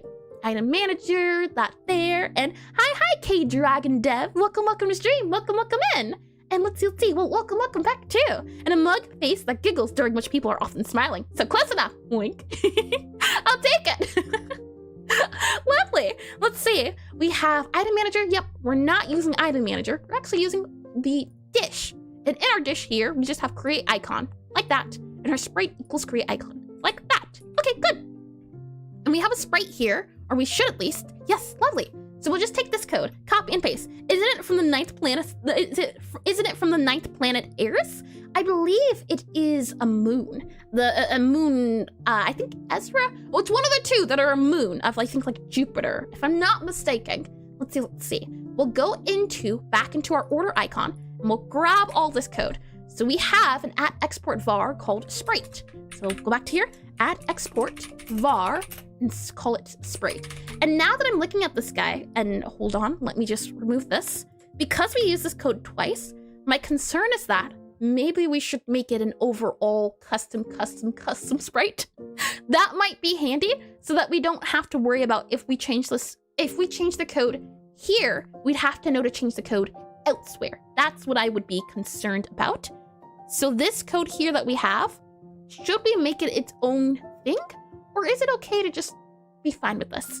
I'm thinking the answer to that would probably be no. Because what happens if we need to change it? So let's make this its own thing, like a dish sprite. I think that would be okay. So what I'll do is I'll go back into our sprites here. So scroll down to, actually I don't know where I am, so I'm just gonna collapse them and reopen our folders. Advanced sprite, and then we have icons, and then we have dish. And I'm going to do now is I'm going to duplicate our advanced sprite here, and we're going to do, let's see, duplicate, and we're going to call you our dish sprite, like that. And it's the default dish, and we do that there. Dish sprite, there you are. And from our dish sprite, which is our advanced sprite, we're going to do dish, and then we're going to do dish sprite. And then what I want to do is I want to be able to create our own custom guy. And the script is a custom type, yep. What we're going to do is see about, and why are you angry? Go back into here, our dish sprite. Yeah, I want to detach a script, or I want to add a script, and extend the script as a selected node. What does that mean? Let's see, dish sprite, dish icons. Yeah, what if I do that? Ah, interesting. Extend advanced sprite. We could possibly do that, and I did that too. Lovely. Okay, so I think it'll work here. What we do is do var, or not var, it'll be a function, and then we'll do set underscore, well, we don't need to do underscore because we're using it in it. We'll do set, and then we'll do sprite, and then we'll say dish.type, and then dish.type, and we'll call it by type. So type, and then we'll do type by you. We'll make it void, so we'll do void here, like that. And then, let's see. We also need to grab our dishes. So we'll go back into our order icon, and we'll remove you for now. We don't need you at the moment. And we have our dish sprite here, and we have you there. And what we also need to do is we need to make it its own class. So we'll do class, and I don't remember if it's class underscore name or, yeah, class name, and it's going to be dish sprite, something like that. And we'll call it as well advanced, ADVANCED, advanced dish sprite, so we don't get confused. And hey, I'll go lay down again. No worries, Frost. Thanks for stopping by. So that'll be it for today's stream for me. No worries, no worries. Feel better soon. I hope maybe it's gone from 40 to 30% now. But hopefully, fingers crossed. And from here, what we'll do is we have our animation player, all of these guys to go. And our type is going to be dish. We know it's going to be dish. So I'll go ahead and grab you here.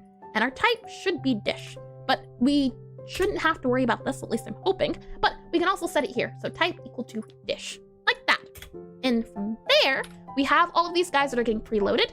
We'll go back into our dish guy here, and you can see our instantiation, things of that nature. This is why I wanted it. This is why I wanted it. This is why I wanted to do it this way. There we are. Aren't words hard?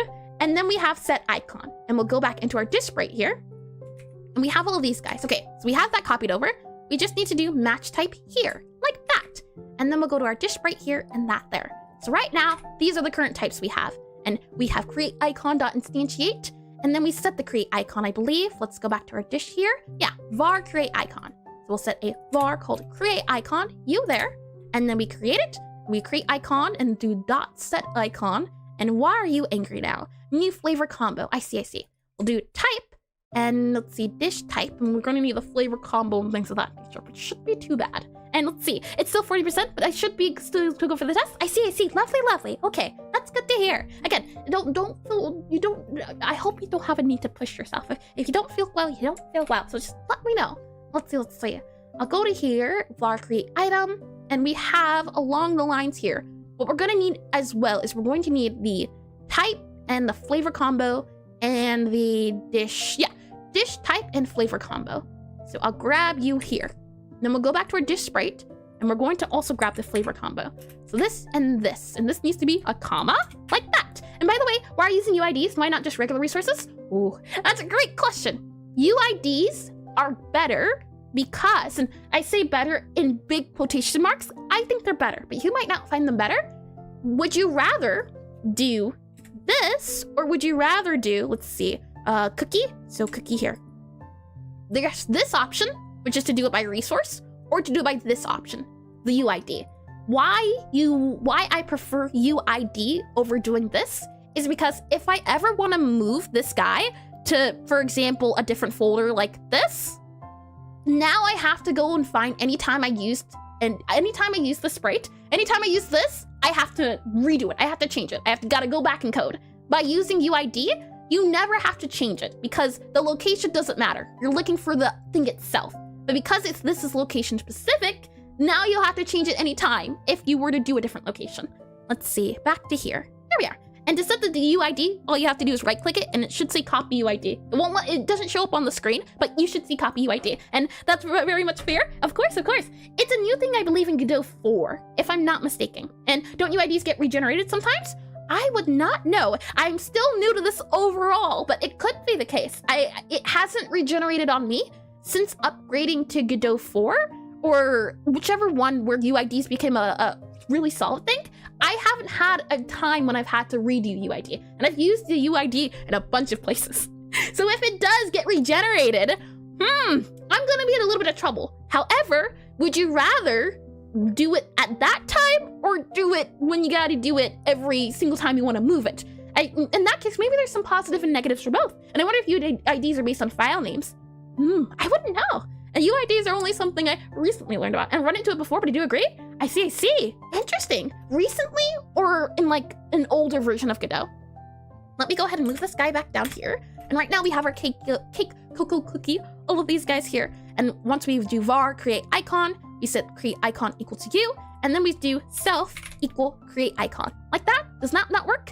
Let's see. Attributes and subscription access cannot be created. Why is that? What do you do this? Self equal and then create icon. That does not work. That's okay. What if we do instead then set icon create icon? Why doesn't that work? I would think so, right? But it doesn't. And honestly, it feels like a big quality of life issue. I see. And I ran into UID issues recently. Oh, that's no good then. Yeah, I'm on, I don't know if you can see it down there, but I'm on 4.412. So that's no good. Thankfully, knock on wood, I've been okay. But should the time come, it's not gonna be pretty. Let's see. Why can't I reassign? Is there a way I can copy over? Let's see. Only identifier access and subscription access can be used as an assignment type. I have never heard of that before. Let me Google it. Let's see. Only identifier, IDENTIFIER, attributes. Attribute access, ATTRI, BUTE, ACCESS, and SUBSCRPTION and ACCESS can be used as ASSIGNMENT Godot 4. I keep clicking 3. 4. There we are. Let's see. What is this thing? In Godot 4, let's see. Error message, so-and-so. Get node, subscription access, which refers to accessing elements and collections. Was not allowed an assignment. Yup.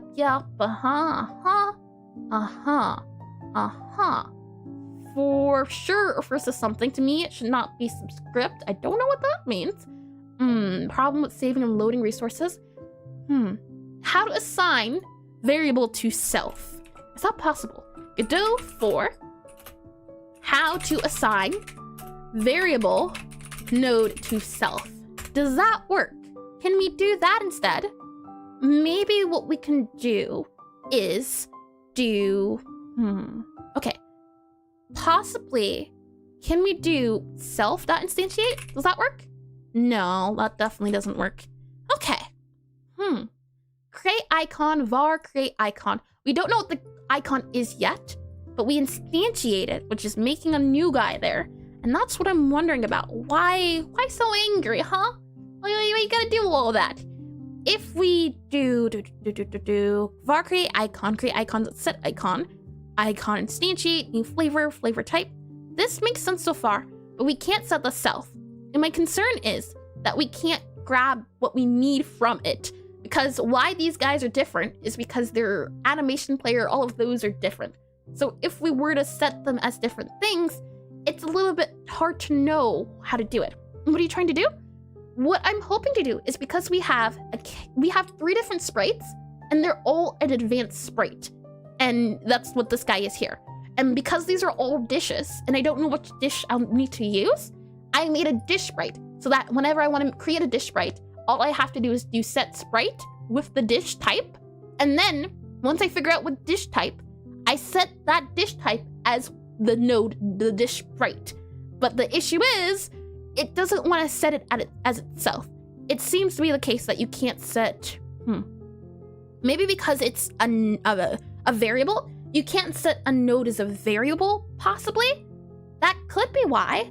If I were to make it in scene, like, maybe if it weren't instantiate, maybe .new? Does that work? .new like that? No. Let me get some water. I'm thinking about this. And self cannot be changed? That does make sense. Okay.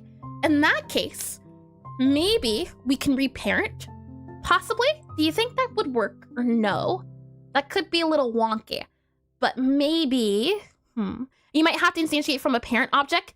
Then you don't have to change the type from the inside? The thing is, I don't know when I'll use this, how often. I'm using it twice now, but there might be cases where I have to use it more than twice.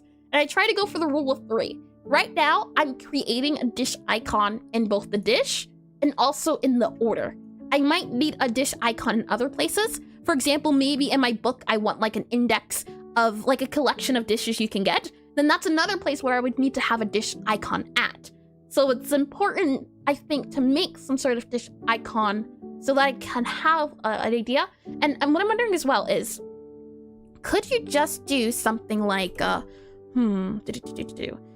this sounds wonky and I don't like it, but could I just do something like this and then just set the new parent as that? Does that work? I don't like it because it's multiple sprites, but that feels like a possibility of being at least worthwhile thinking about, maybe? So for example, that dish sprite, maybe then we could just reparent it, maybe. So then it would become the case of, if we go back to the dish sprite, it would be, instead of those guys, maybe we could do, let's see, access is unique name, access is unique name, access is unique name. We grab all of these, so all the dishes that we currently have in the game, and we don't need these guys then. From there, maybe what we could do is do all of you, and we would set the current one. So, let's see. Icon to dish type, that could work too, for now. So what we'll do is do some sort of dictionary, I think, to make this a little bit easier, and then we can do some sort of for loop. Yeah, I got an idea. I don't know how well it's going to work though, but I'm thinking we do var, and then we do, let's see, type to, and this should be icon. This should also be sprite. I don't know why they say icon. That's not good. These should be sprite. Cake dish sprite. S-P-R-I-T-E. Let's do S-P-R-I-T-E, S-P-R-I-T-E, and S-P-R-I-T-E. Like that, S-P-R-I-T-E. Sprite.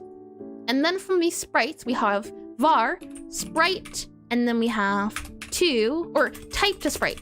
So something like type to, and then sprite. And then we have maybe a dictionary.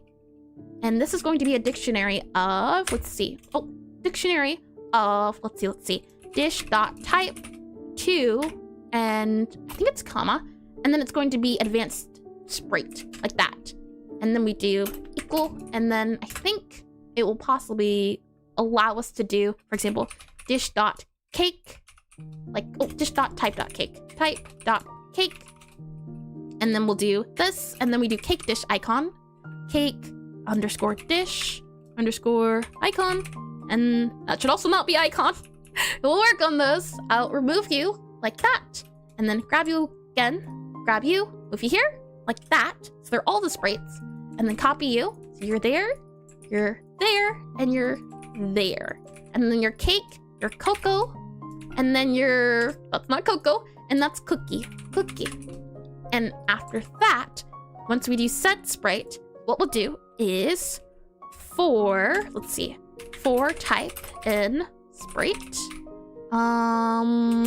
For type in sprites, S-P-R-I-T-E-S. For type in sprites. And then we'll see about doing for type in you. Yep, there we are. And then from there, new type. Like that, new type. And then, let's see, for type in you.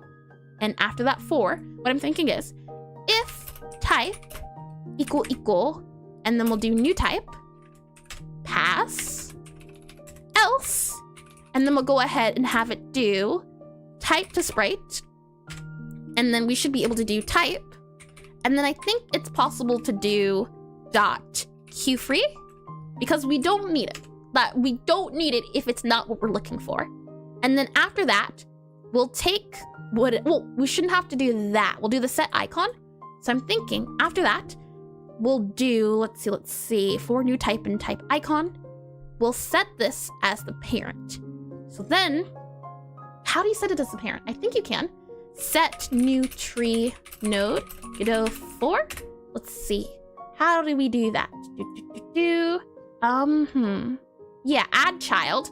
What if you want to make a child a parent? Godot 4, turn child into parent in code. How do that? To turn, one typically needs to change a node's parent. Promoting it to tree. Yep, get parent. Let's see, add child. I don't know if it's possible. I might be going down a place I don't need to. That is certainly that could be. How to change the parent of the node. Yeah. Var get node, path, get parent, remove, all these things. What I would want to do is instead of this being the sprite, this guy gets promoted as the parent, and this guy would get promoted as the child. Is that possible? How do you reparent? Godot 4, there's a reparent method? Oh, okay. How do I do it? Godot 4 reparent. Let's see. Reparent new node parent. So what I just do, self dot reparent, like that, and then the node would be this node. I think that can work. Maybe. I might be barking up the wrong tree here. And then we would grab whatever node this is, right? And, yeah. And I don't know if this will help, but maybe a static factory class, something you can call at any time, instantiate what you need, returning the object. You can then add the object as a child as wherever you're adding. That way you don't have to keep all objects with each dish. Alternatively, why have separate instances if they're all the same type? The thing is, and because I've chosen this path, it's a little bit hard to go back. I'm using a plugin, and that's the reason why. And but it won't work if node already has parent, so you got to do that first. Well, let's see. If I do, and oh, it doesn't work on that side. Hold on, Pish. If I do exclamation music, the bot is still a little bit wonky, but I can certainly do that. And then hold on, there we go. Copy. Oh, let's see. Copy. If it lets me, I should be able to copy you and send it over to you. Factoring code? Yep. Refactoring and cleaning up things. There you go. That should work there. And yeah, the reason why is because of I'm using a plugin. If I go and slide this over and happy. Hi, Malphabet. If I slide myself over, I haven't figured out, or I haven't been able to find in the plugin itself, a way to modify the sprite it's referencing. This is what the advanced sprite is. If I go back to this advanced sprite, this guy here. What this guy is it's just a sprite with an animation player attached to it. And you can see here, this A-Sprite portion, it's a plugin I'm using called A-Sprite Wizard, and I haven't found a way to modify what's in here in code. If I could modify this in code, then I can change what I need on the fly, but I don't know how to do it, and I haven't been able to find answers and things of that nature. And I've only been able to edit it outside of code. And why that's important is because when I'm using different dish icons, each of these has a different eSprite file. So if I could unassign a file and reassign a file in code, that would be good. But I can't do that, or maybe unless I can't, and I don't know how to. So each of these has a dedicated file to them because I can't update the file in the code. And so it's a go with the flow according to the plugin. Yep. I've never done it before, but the reason why I'm doing it this way is because the plugin allows me to import animations whenever I want and change them to whatever size. So if I'm choosing something that has to do with animation or sprites, I can just do everything in an sprite and import it into here. So I don't have to worry about a map for all of my, I don't have to worry about an atlas. I don't have to worry about animation timing. I can do all of that in sprite. And if I knew Godot engine, it would help you. No worries, Malphabet. This is something I have no idea what I'm doing. And I definitely, this feels wrong. It certainly feels wrong. Let me see if I draw it out, if that helps get the idea across, because I don't know what I'm doing. So I'm learning as I go, and I'm bound to make mistakes. So, where were we? We were about here. The idea is that we have a unset dish. Unset, something like this. Unset dish as the parent. Unset, let's see, unset dish. D-I-S-H. And through code, I want to be able to set whatever this dish is. That's why I wanted to have unset dish equal, and then I wanted it to be unset dish equal whatever the new dish is. And that's already, my goodness. Saying that, because I can't do that, that's what that self equal so-and-so was. My next idea was, if I have them all as a child, can I just then make it the new parent? That was the hope, but that sounds also super wrong. I would have liked it if I could have done self equals so-and-so, but this is the next best idea I have. And there's certainly other ideas. And if you do have them, I'm not opposed to changing it. But that's the reason why I'm going down this route. Because I couldn't do the node equals self. Next idea is just make it the parent and then delete it. Was the idea of making it like this instead. Just swap it around and then remove that. But that doesn't sound right either. And I may be able to help. Are you open to programming help? 100%. That's one of the reasons why I do, I stream it. Because if I can get help, and there's, again, because I'm a beginner, there's more than likely a better way to do things. So if you have help, by all means, feel free to share. Let me go ahead and remove this, and I'll go ahead and have the ads to their ad thing while you're typing out, if you don't mind at all. And I'll also get some water. Is this open source? Unfortunately, no, it isn't. Let me get some water.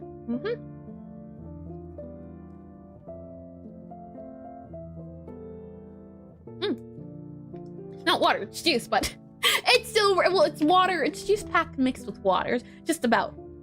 I think you're on the, if I'm not mistaken, you're on Discord, the Triangle. I can send you code snippets if you'd like of certain parts, if those are what you mean specifically, or something sorta, if that would help a little bit. Maybe, okay. Yeah, I think this would be a case of drawing things out and seeing where we get. I have a cake, I have a cookie, and I have a drink. Let's see. Oh no, it's ads too, so let me make sure I don't do anything yet. Gotta wait on them. Okay, let's go ahead and stretch then. Let's go to the right a little bit. Then let's go ahead to the left a little bit. Let's go to the back a little bit. Then let's go to the front a little bit. Okay, and from there, let's do our next. Let's see, right a little bit. And then we can go to the left a little bit. And then we can go front a little bit. And back a little bit. Nope, that sounded like it cracked something it wasn't supposed to. That's not good. That's not good for your health. And you can also go side to side. And I do like the side to side. They're my favorite. And we can go right and down. I also think doing these exercises in between is a good way to get my mind off of the programming and coding, because if you're stuck on something and you've been at it for a few hours, sometimes getting up, taking a walk, or taking a nice bath, or a shower, or just watching this TV show for a little bit and resetting your mind can help you come up with a problem or the solution to your problem.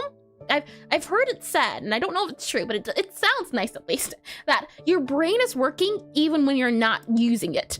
That does make sense, but I mean, even if you're stuck in a problem, it's like the thing of, what is it? When you're in an argument with someone and you don't have a comeback, but then a few months later, you're in the shower and you come up with that comeback.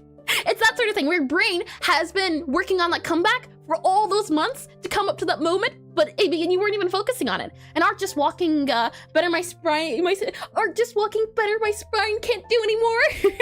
Curso, believe in yourself. Just gotta believe a little bit. Just do a little bit of stretch, you know.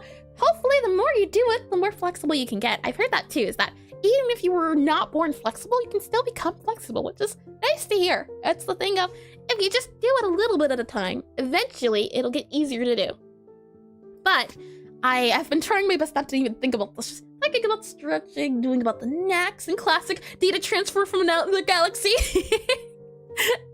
The brain works in mysterious ways. It's also why I think when you sleep, you also learn that skill a little bit better. So you can do a little bit of work, and then you sleep, and then you learn. And I'm old. Well, you can take things slowly then. Little bit by bit. I understood the sentiment. Don't you worry, Lois. Hold on. I said Lois. Cursal, don't you worry. If I do just a little bit of, let's see, SCA. There we go. Oh, it did show up. Never mind. Interesting. It doesn't show up on, that's pretty neat. It doesn't show up on the Twitch thing, but it does show up there. That's super cool. Welcome back from the ads, though. Okay, so let's try writing this out a little bit more, because when in doubt, sometimes drawing things out can help. So, here's the problem. Let's see if we can figure out the solutions. Let's see. Go here. We have our cake, and the cake has an icon. We have the cookie, which has a cookie icon. Go ahead and do some of these for cookies. And we have our cocoa, which also has the icon. Let's just do that. And cocoa like that. And apologies if you've already said it, but what's the name of the plugin? It's a sprite wizard. And no worries at all. The fact that you're looking into this is I'm more than grateful. A sprite wizard. If you search up wizard, I think it'll do it. But it looks like this guy. That guy right there. Let me get some water, just in case you need to look at it a little bit longer.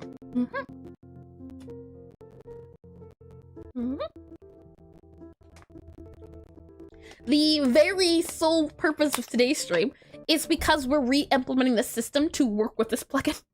Funny enough, but if there is a way to work with it in code, then that would clean up, or let me rephrase that. That would redo everything we've done already, which is fine. That's why I like the prototype stage, because the prototype stage is a stage of coding where you should not be committed to any idea. You should be very flexible. That's the hope of this. Is I can find a system that works, try things, see if they work, see if they don't work, and if they don't work, that's okay. We can keep going. So we have our cake here, and let's see, C-A-K-E. Our cake, we have cookie, C-O-O-O-O-K-I-E. We have our cookie, and we have our cocoa. Why do they all start with C? C-O-C-O-C-O-A. I could go for some cocoa. Now I'm hungry. Oh no. Cake, cookie, cocoa. All right. We have these three. They're 3 different nodes. And the idea is that whatever node it is gets assigned to, it gets the reallocated, or is that the word I'm looking for? I think. Just it changes. That's what this is, the unsaid dish. And then there's a dish guy here. D-I-D-I-S-H. And the thing is, because I don't know what the dish is going to be, that's why I'm going into this data and gathering what the type is. Because depending on the type, I'm going to need a different look of the food. Now, it could be argued that I could have all of the dish share a file. However, and we have the base of a good nutrition, sugar. I mean, I like me some sweets. The reason why I don't have a dish folder and I have a food folder? You know what? That's not a bad idea. Hold on. Let me show you. They're separated right now, but maybe... No, it would be a bad idea to merge them all together. For example, here, our cake. If I had not only... they're separated into different files. So I have a cake file, I have a cookie file, and I have a cocoa file. They're not a dish file, so they're not all merged together. Because if I open up the A sprite folder, maybe that can make a little bit more sense. if I go into, for example, my cookie guy, we grab our cookie sprite and I open up the A-sprite folder that it's importing from, and we go into A-sprite, you'll see this guy here. This is what it looks like. The way I made my system is I'm using and I'm tagging things by enum. Each sprite should be different for the types it is. So if I zoom in a little bit here, you should be able to see they look differently depending on the tag. And these tags represent enums. And if I were, for example, want to animate these guys, I'd be able to because I would just extend the frame.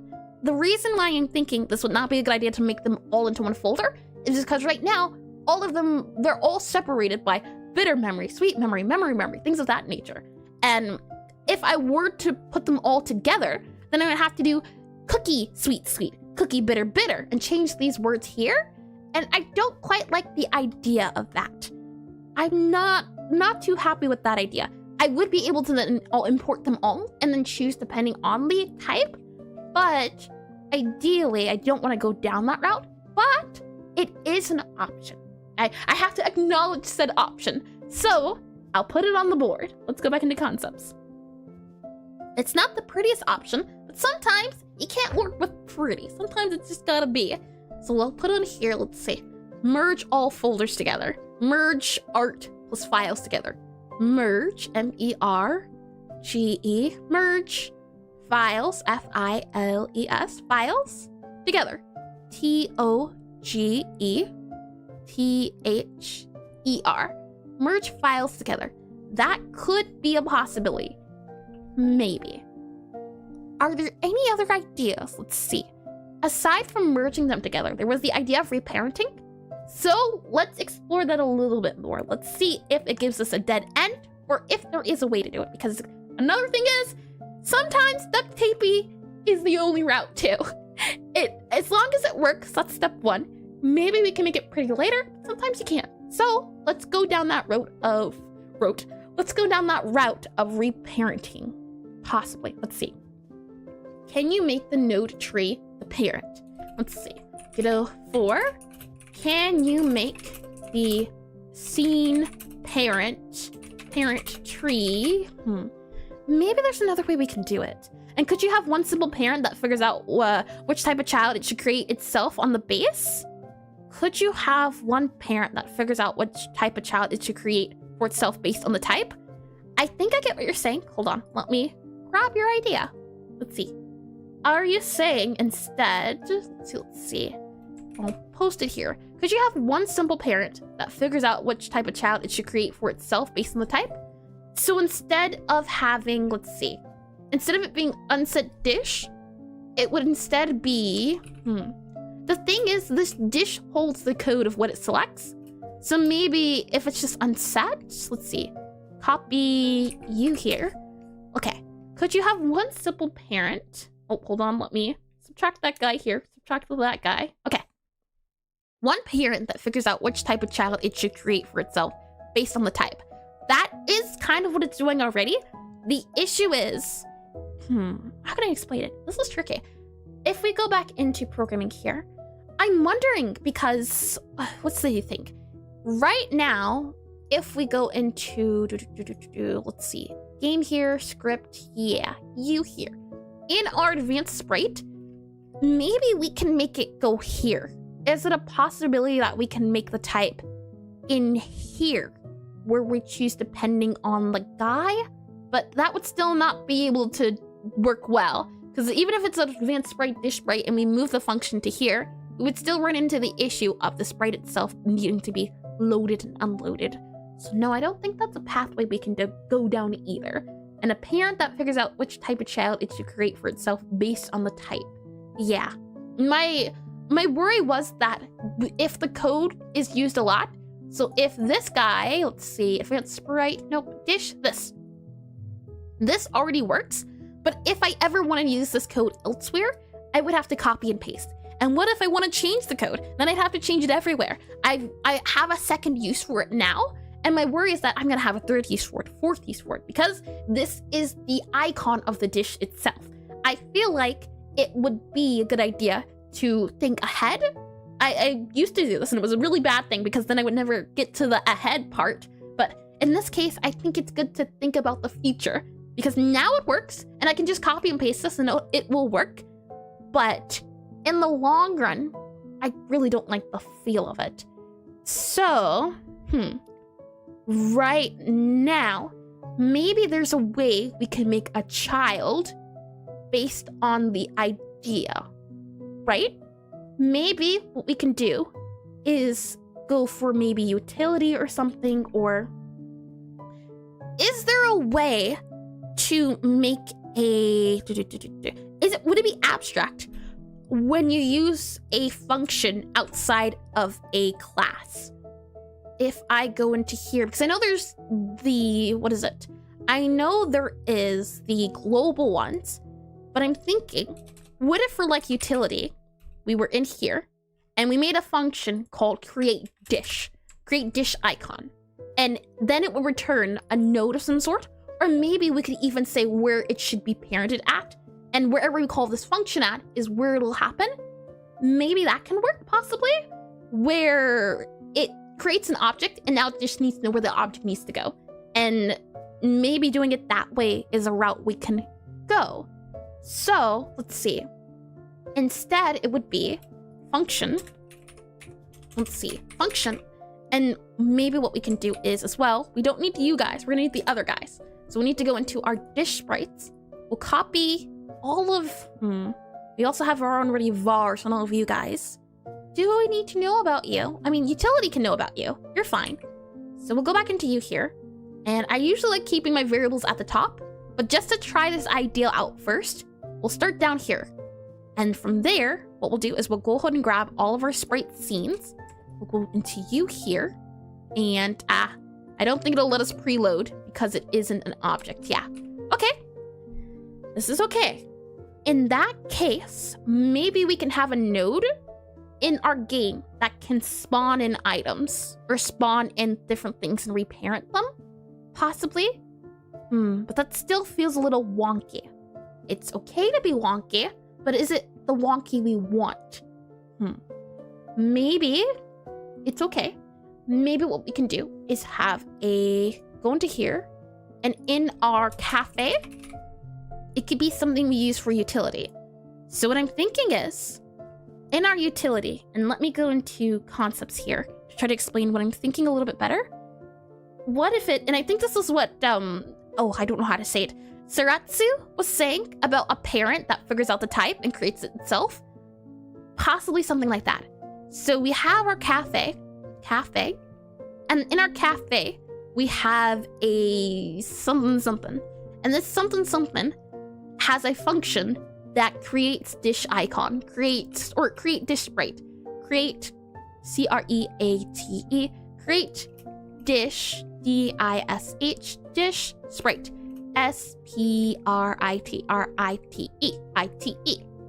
And what it does from here is it needs to know, excuse me, let me blow my nose really quick.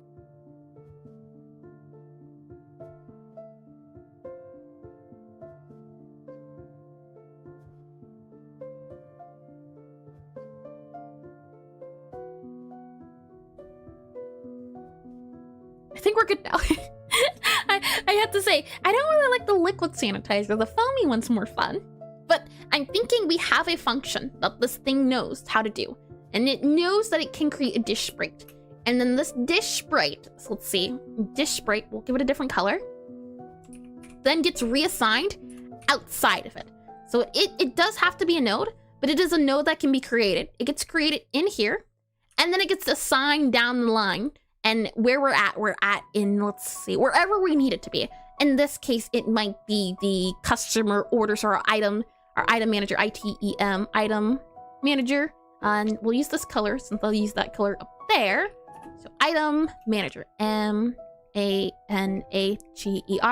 We have our item manager. And our item manager will then, it then is assigned to the item manager as the child when we make the dish sprite. I think that could possibly work, and it might work out a little bit better than doing it from inside, creating an object that can spawn in things or create nodes. So like a node creator, maybe we can do that, because there may be things we have to do in the future. And salutations, Queen of Eternal Joy, and yap or something. I don't know. Hi, Involted. Welcome into stream. Just stopping by. Have fun, fellas. Well, welcome in. Thank you for stopping by. And hi, Doctor. Ooh, is it Fletch Finger? welcome into stream as well. Hello. welcome back to the both of you. And I love your character. Thank you indeed. And thank you for stopping by. I hope whatever you get up to was lots of fun. So I'm thinking this node creator. Yeah, how about that? It's this global guy called like a node creator. And this node creator can create different nodes. Node, N-O-D-E, node creator, C-R-E-A-T-O-R, node creator. And this node creator will then create a dish sprite. And once it creates it, wherever that function is called, it'll get dragged and dropped as that child. So it starts off as saying, hey, I have a sprite, but I don't know what my sprite is. So go ahead and create my sprite, and then we'll reassign that sprite to be that. I think that can work. Maybe. Possibly. So let's give it a go, shall we? Let's go back into programming here. And we need a node creator. So for now, I'm just going to do a node 2D, and we're going to move this guy up since he's pretty important. See about there, and you're going to be called a node creator, C-R-E-A-T-O-R.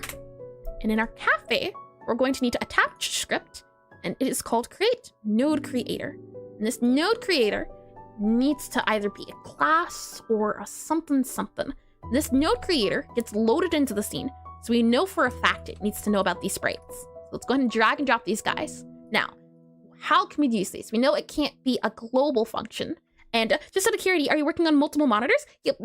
I have one really good one, and then I got the other two from like I don't know if it was Goodwill specifically, but from there. So they're very cheap, but they work. I've got one made one, and then two over here. But working, I only have one on screen. So I've got, what is it? I have Godot on the screen. I've got OBS on this one, and then I have Twitch and things of that nature up there. So 3 of them, and then this sort of circle. So let's see. Movie here, and Eris is hacker. I'm in.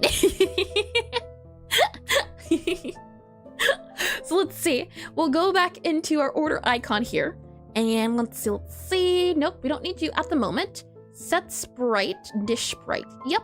And we'll go ahead and modify. Well, actually, no, we just need you. Set values. Something along these lines. Yeah. Remove you because we already had you. You were fine. You were a-okay before. So undo all of you. And then what we'll do is do this. Yep. And we'll go ahead and copy. And we can do, let's see, you here. And we'll go into our node creator. We'll go ahead and save it. And in our node creator, this is the function we want to use. So I think it'll be better to have it as a class name. Class, and we'll do class, it's lowercase, class name, and we'll call it node creator, C-R-E-A-T-O-R, node creator.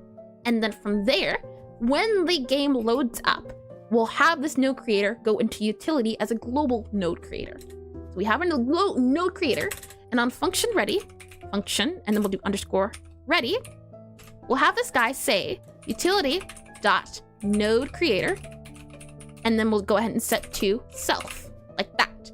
And then instead of that self create icon, we won't need that. We'll get back to that. For now, we have all these guys. Cake, sprite, cookie day. Let's see. Cake, cocoa, cookie, like that. And then in our utility, we'll go ahead and make a node creator. So back in here, and let me make sure I didn't add there. Yeah, okay. So we'll go ahead and we'll set a new variable, and we'll call this var, and it's going to be node creator. It's going to be a node creator, and that'll be that, node creator. And from there, what we should see is a node creator here. And this node creator will be able to be used everywhere it is available, is the hope. And we just have to make sure that it's not null. There's the fingers crossed. And after that, now we have that function. So we have function set sprite. And hi, is it Benutress, possibly? Welcome to the stream. Welcome in. I can try again. My memory's not good. My pronunciation also not good. But welcome into stream. So we have a function, and now to set sprite, it's not going to be called a set sprite. It's going to be... Oversubscribed on YouTube. Let me grab that name. I believe it is. Let's see. Oh, it should be able to tell me. No, it doesn't. Interesting. That's okay. I have it on another screen here. The name is Ofer. Possibly. I can try again too, but thank you for the subscription on YouTube. Welcome into you as well. Okay, let me click this guy again, and let me go back to here. So instead, this is going to be create dish sprite node, and then we'll take in the dish type, the flavor combo, and that's it. And what we'll also return is this dish sprite. So it's going to be, let's see, advanced dish sprite. We'll also do that. And let's see. Yeah, I think this should be fine. And from there, let's say create dish sprite node, and it returns dish sprite node. Yep. And then we do, and you are you. And then we set the icons, and then we should be able to return. And then we're going to do, let's see, sprite. Return sprite. And you're going to be here, here, and here, here, here, and here. That. And let's see, cannot parse class advanced dish sprite from dish sprite. What do you mean? Let's see. Advanced dish sprite. Oh, hold on. It's just going to be an advanced sprite. Advanced sprite, like that. There we go. Okay.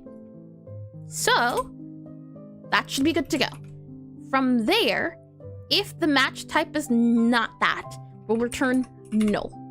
And instead of instantiate, oh no, that should work. Instantiate. We are making this as a child, I believe, right? Or do we have to set it as set child to self? This should create it as its own child, I believe, right? And after that, we can go ahead, get rid of that dish sprite idea we had, as I didn't like it, but it was the only idea I had. And the good news is, gotta get all the bad ideas and turn them into good ideas. You know, if all, what is it? Finding a needle in a haystack. many needles, or many haystacks, but not many needles. Okay, so from here, only idea, best idea, Malphabet, hold on now. I had another idea, thank you very much. I'm not proud of it, but I did have it. Maybe we just merge the files together into all one guy. Let's see. Okay, so from there, let's see. Yeah, we had many. Let's see. So, right? Dish sprite? Disgusting. I don't even know why oh, you can't see it. Hold on. Where were we at? Dish sprite. Disgusting. I don't even know why I thought of you. You have such great community. Thanks. Let's see. And our advanced sprite can stay the same. And for example, in our dish, what we would do is we have an advanced sprite. And in our create icon, all of these guys, the hope is that we would then have to do, all we'd have to do is, let's see, set icon, all of those guys. In our node creator, we do the set icon. So we're A-okay to do that. In our create icon, all of you guys, okay, remove you. We're going to go ahead and do, this good thing. But have you created many games? Not at all. This is the second game I've ever made. And I've been working on it for a little over a year now. And the first game I ever made, I made in 24 hours, not in a day. Anytime I worked on the game, I had not a stopwatch. Yeah, stopwatch going on. So I spent 24 hours working on the game, but that 24 hours is separated into, like, I'd say a week or two. But things have been working out. Let's see. So create icon, no longer. Now what we need to do is call upon our utility sprite. So we can do var, and we're going to say new sprite. And from there, what we'll say is it is an advanced sprite. And an advanced sprite equals, and then we're going to say utility dot, what is it called? Node creator dot create dish sprite node. Now we're going to need the new type. Let's see, new type. Next up, we're going to need flavor combo. Let's see, new flavor combo. Oh, that's not flavor combo at all. New flavor combo. From that, then what we can see is if new sprite equal null, because it will return null. If it's null, we go ahead and return. Otherwise, what we'll go ahead and do is set our sprite equal to new sprite. I think this might work. and then we go ahead and add that child of sprite. Possibly. We'll see how well this works. If anything, let's see. Yeah, sprite equals new sprite. Well, this guy is in the game, right? And I don't think the sprite itself is an object yet. If we go into our dish scene super quickly, let's see. Dish scene and go to you. Oh no, scene. Dish scene. Yeah, sprite isn't created. And that's what the instantiation does. So since the sprite is not actually here, I think it would be better to do, let's see. You here, self add child, new sprite, and then set the new sprite as you. I think that works better. And has not yet been seen. Safe for you to see, read. Hold on.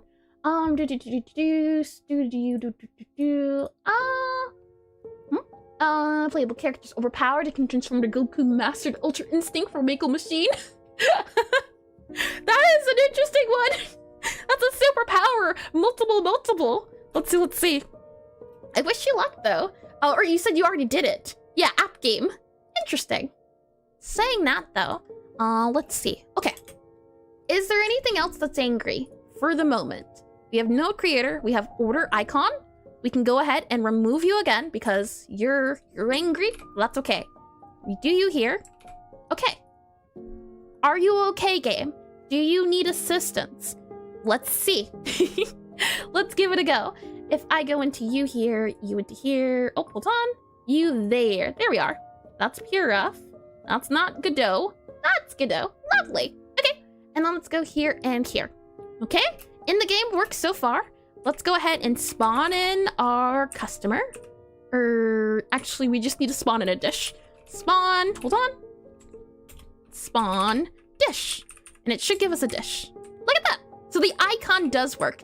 And let's just double check. Let's do a different item. I'll put that down there. Let's spawn in. Let's see. Spawn dish type. Let's do 1. I think that should give us well, that gave us a cookie. What about dish 0? How about that? Is that still cookie? Oh, it's cake. Good. Okay. So yeah, it does work. Our new code should be functional now, which is good to hear. Now, all we'd have to do is do this code here, which is a lot easier to do than this and copying and pasting and doing all of these. That's why I wanted to change it. So I'm really happy we didn't have to do reparenting and parenting. That was scary stuff. I could feel it not working. Meow. So now that we have this no creator, we just have to copy this text instead. And I'm saying, let's see. Oh, you know what I just realized as well? We kind of did all of this a little bit for nothing. Oh no! Okay. Why I'm saying that is because it takes in the icon of the dish, and the icon is not the same as the way the dish looks. The good news is, because I do at some point want to create an atlas of my game. So for example, I know Balatro was mentioned earlier, but like Pokemon cards or your Pokédex. You have a Pokédex that has all the information of everything every Pokemon you can get. That's why I would want the icons, because you would need to know what the Pokemon looks like in the Pokédex. Not only when the Pokemon shows up, but also in the Pokédex. That's why I wanted to have a different system. The thing I didn't realize was that the product icons, that's what we need. And we already made those things. So, you know what? Now we have this code for future reference. That's good news. I'll take it. I'll take what I can get. The only thing we'd have to do here is in our order icon, we make a sprite, and it would be, oh man. It's just going to be the product sprite. And it's going to be, we don't need to know about flavor combos forever, but we go into our item, or not our item, it would be our, let's see, customer progress tab. We do need you. Our dish, we don't need you anymore, but I'm really happy with the new guy. I'm happy about that. Let's see, close you. We don't need to know about dish. We don't need to know about, well, it's advanced rate, you're fine. Interactable select screen. The code we use, let's see, here, where are we at? Yep, this is the code we'll need for our order icon. Paste you there, and we should have at least, let's see, interactable select screen, you there, and then you there, preload. There you go, save, and then go back into our order icon, And you are that there, because item select icon. Yeah.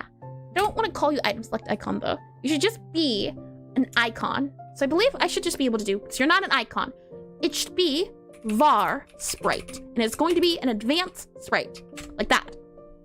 Then what we'll do is we do, let's see, we already know its type. All of these guys here, append array, add child, instantiate. We shouldn't have to do any of that, I believe. We just need to set the sprite depending on the type. It's going to be var sprite. And then, let's see. Okay, we'll grab our product sprite. So our product sprite, so this guy here. And this guy is in our order icon. So this guy here. And because we know we do use this one, we just drag and drop it. Oh boy, I made it complicated to begin with, but it's okay because it was needed. It was required. This guy is the icon, not the dish itself. That's why I said we already had the code, but we already did the hard work now than later, so I'm glad. Oh boy. Okay, so we just need to make this guy the dish icon. That's what this guy is. We have the product sprite. This is the order icon, product sprite. Yep. This would go over you, I believe. And then I think you're going to need a control node. Control node, you here. You're going to be the parent of our product sprite. We're going to reset your transform. The issue is, it is colors on colors. So for now, we're going to modulate this color, and that should be easy enough. All you have to do is go to our visibility, modulate, and just double checking, modulate colors. Let's see, does not affect children, and then self-modulate affects, does not affect child, unlike modulate, which affects, yeah, we want self-modulate. And we're just gonna make these red for now. Sure. Grab that red there, and we'll also grab this red here in our, let's see, visibility, self-modulate. That way we can see the white of the icons. That's super important. And now we just need to order this guy to where he needs to be. And let's see. I can close this here. I believe you get moved, possibly you there. And now this should be able to go in front. I think I can then just scale you up. And then let's see, you go about here. And now that should be good to go. And then we just have to set the icon, depending on what it is. This is already your sprite. We know what we need. Okay, so this sprite doesn't even need to be advanced sprite. We'll just grab whatever sprite it is. And we'll say sprite, S-P-R-I-T-E. We'll make sure this is access's unique name. And then we'll drag and drop, like that there. And then what we have to do is on dish.typeset, it's going to be sprite dot, and then it's going to be, let's see. Oh, what does it say? Oh, that's right. Sprite dot, I forget the name we used. Should it be set? I don't remember. What is it? Sprite dot set icon. Sprite dot set. I would like that better than set icon. I don't know what the name would be, because I don't like icons, but you also can't do set, because that is a function already. So maybe we should do set self. I don't like that, so we'll go with set icon for now until I think of a different name. We'll go back into here, and it's going to be sprite.set icon, and then it's going to be advanced sprite type, which is, let's see, dish, and then it's going to be dish type, and then it's going to be flavor combo, like that. And why are we angry? Let's see, advanced sprite, it should take one argument, but it should not take dish type. Hold on, let's see. I think it's going to be instead then, let's see, advanced, A-D-V-A-N-C-E, advanced type dot dish, like that. Okay, and then let's see if it works. Let's do another check. And now when the customer orders the food, it should have the icon of the food. Not the color yet, but the icon. If we go back into here, we go ahead and we spawn our customer in. What are we saying? Customer? The customer is going to want a sweet bitter cake. We already know that. So we want the cake icon to appear. And what do we see? When the customer is just about ready to order, it should be a cake icon. It's mismatched, but it's okay. It is a cake icon. Let's see if we can spawn another customer in. So if I do spawn customer, let's see. Spawn customer, I think dish type is gonna be something like, well, let's see. Print dish enums. We have, what about you? Cake is 1, cookie, cocoa. So we'll do 2. So if I do a spawn customer, let's see, spawn customer, we set the profile to 0, whatever the 0 is. And then we set the number to 2. this should spawn a customer with the want of a cookie. And it does cake. Interesting. Hold your horses. If I go ahead and move you here, cake is 2. So if I do 1 maybe? Hot cocoa. Interesting. Okay, well, does your icon for hot cocoa work? Let's see. And the answer is, they're thinking cake. Okay. Something's a little off, but that's all right. We'll continue. Let's fix the look of it first, and then we'll go from there. So, let's see.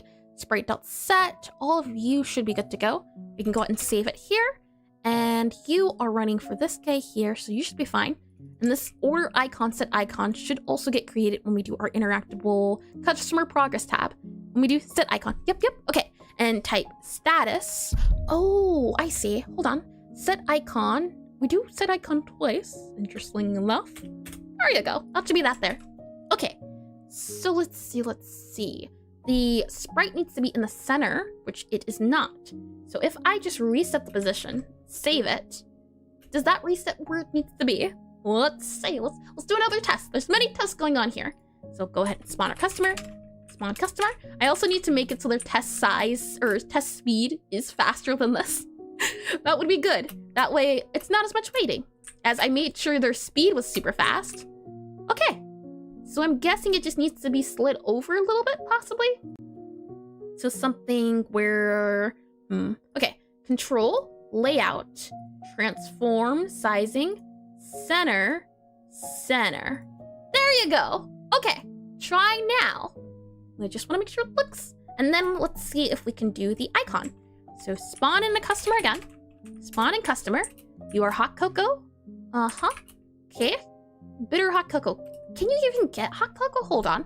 If I go into my, let's see, levels, in my sandbox level, oh, apparently they can't get hot cocoa. Okay, all right then. What do you want? That's not hot cocoa. That's certainly not hot cocoa. Okay, let's go back into here, and let's see. Sprite, all of you guys, and go back into you here. Why are you not our hot cocoa one? We should do advanced, product. Makes sense. Hold on. Advanced type flavor combo. Advanced type product. And then we do dish type here. Do that instead. But the playable character in my game has a lot of stats that surpass every form, real life, fiction, and fantasy. Sounds interesting. My apologies, I can't really say too much on it. I hope it's fun. Let's see. Go back to here. Go ahead and spawn in our customer again. And let's give it another go. You down there. And let's see. What are you saying? What are you thinking? They're going to want hot cocoa. So we're looking for the hot cocoa sprite. And if we go ahead and grab a customer, hot cocoa. Okay, let's spawn in another customer. This customer is going to want cake. So let's see if they do the cake sprite. Oh, okay, they did. I thought they moved. Your game's cute. Thank you. I'm glad you think so. This customer is going to want cake, so we should have the cake icon appear when we take their order, and we do. Let's see if we can get a cookie in here. Cake? No, we don't want you. We want cookie. Cookie. Lovely. Okay, let's see what she wants. We're looking for a cookie, and it does give us cookie. Good. Then lastly, we just need the color. And again, color shouldn't be hopefully too bad. We just need the flavor combo. And this is where a function I thought make a return would come back, or maybe not. I wasn't sure, but I still kept the function, and I'm glad I did, because it is needed. And if we go ahead and remove all of these guys, now we just need to set the color of our icons. So we can go ahead and do here, flavor icon left, let's see, left dot modulate or self-modulate. And then we're going to set it to equal, and that's going to be whatever it is. And then we're going to need the right one.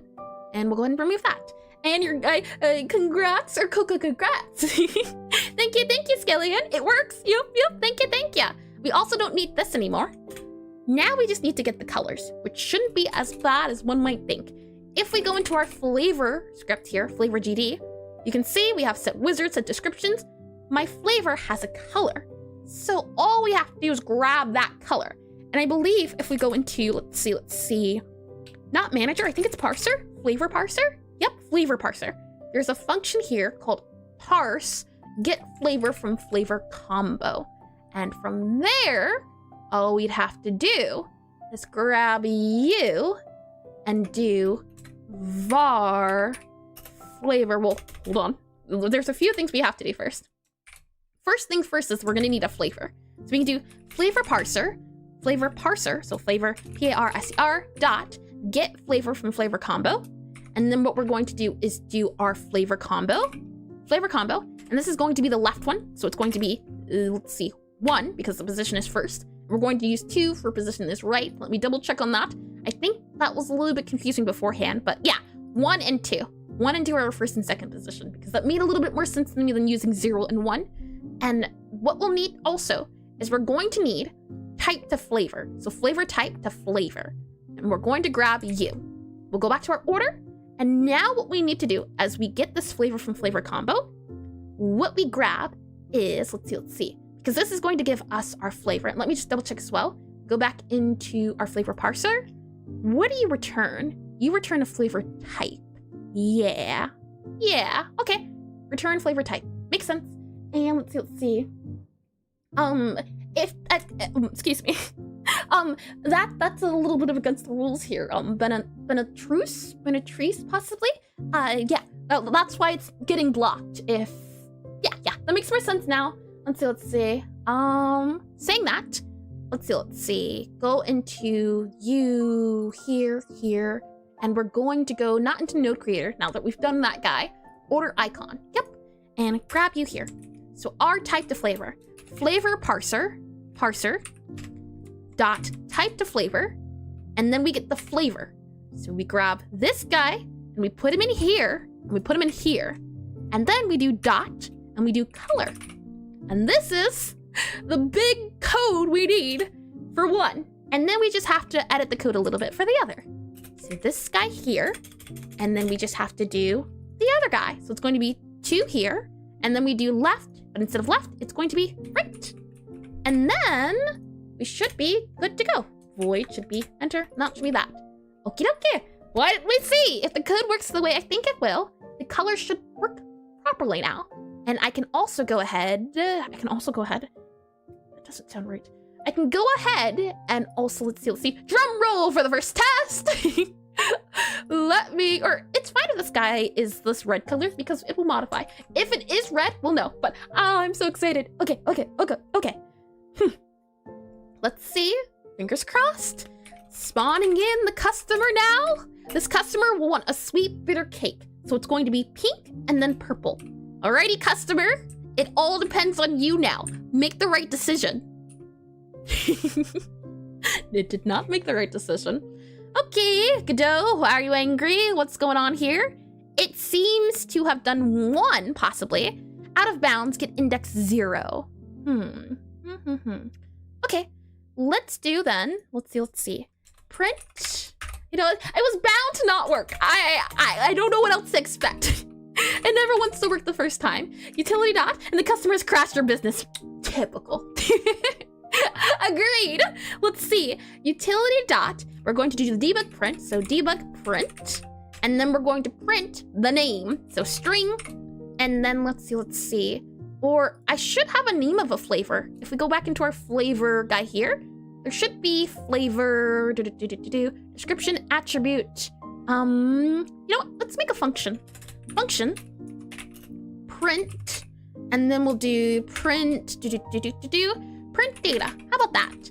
And it's going to do nothing. And we're going to do void here.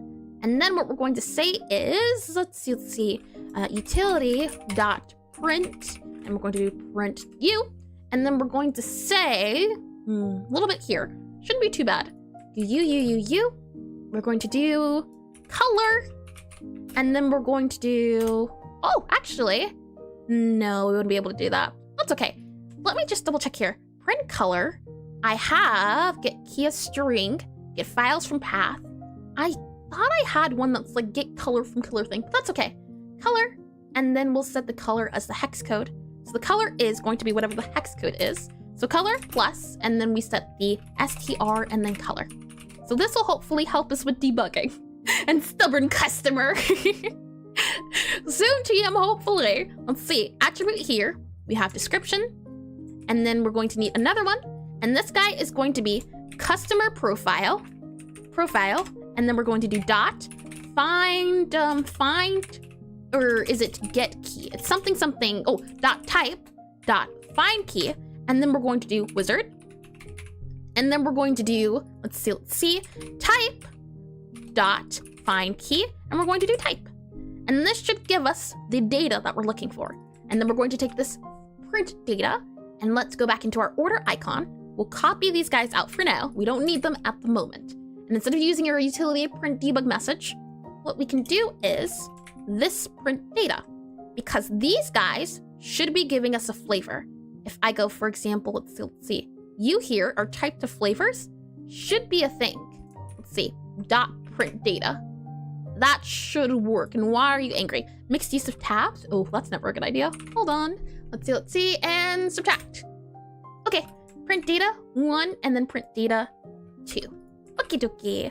Let's give this a try all over again. Now, if this also gives us an error, then it's a dictionary problem that we have to worry about, which is okay too. It could be the case that that function that I initially had to get the first and the second flavor isn't good anymore, because it wasn't old code, but it was something. Let's see, spawn customer. Alrighty, they should want a sweet memory. Why do you want memory? Hold on, sandbox level. That's not true. Why is memory in there? Sweet memory hot cocoa. There's only bitter and sweet here. That is a little concerning, I'll be honest. But you know what? We're gonna roll with the punches. What do you want? Where are we at with printing? Or did I read something wrong? No, it was sweet memory hot cocoa. But you can see here it says, let's see.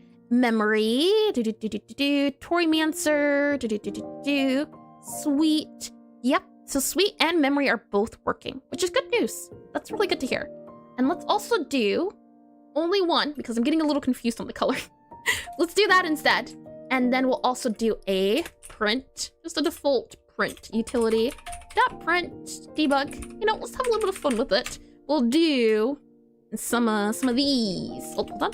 Some of these. And then we'll do utility dot debug color dot rainbow.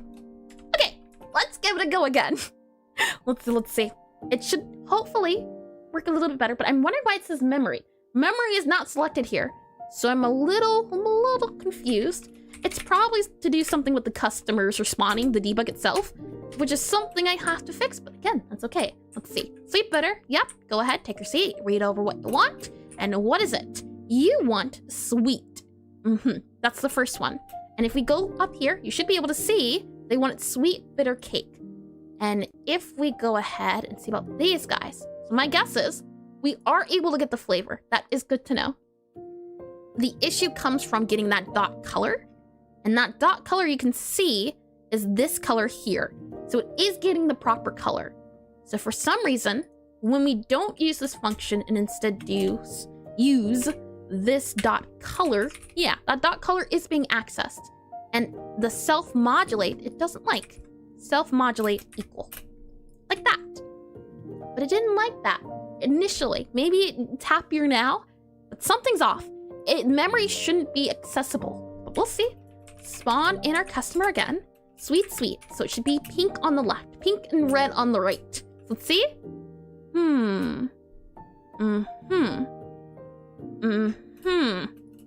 Where'd you get the purple from, huh? Let's see. Sweet. So some things are a little funny, which is okay. Flavor.left icon. Is it a case the modulation can add or subtract, or that can't be a thing? Let me double check on the color. Maybe it's the case the color is wrong for sweet. That could be a possibility too. If we go into our sweet flavor here, or our flavors, let's see. Flavor description. I should have some sort of JSON. There we are. Flavor data JSON. Our sweet hex is this guy here. And if I quickly drag and drop this into our hex guy, hex color, let's see what we get. We get select, paste. That is a pink.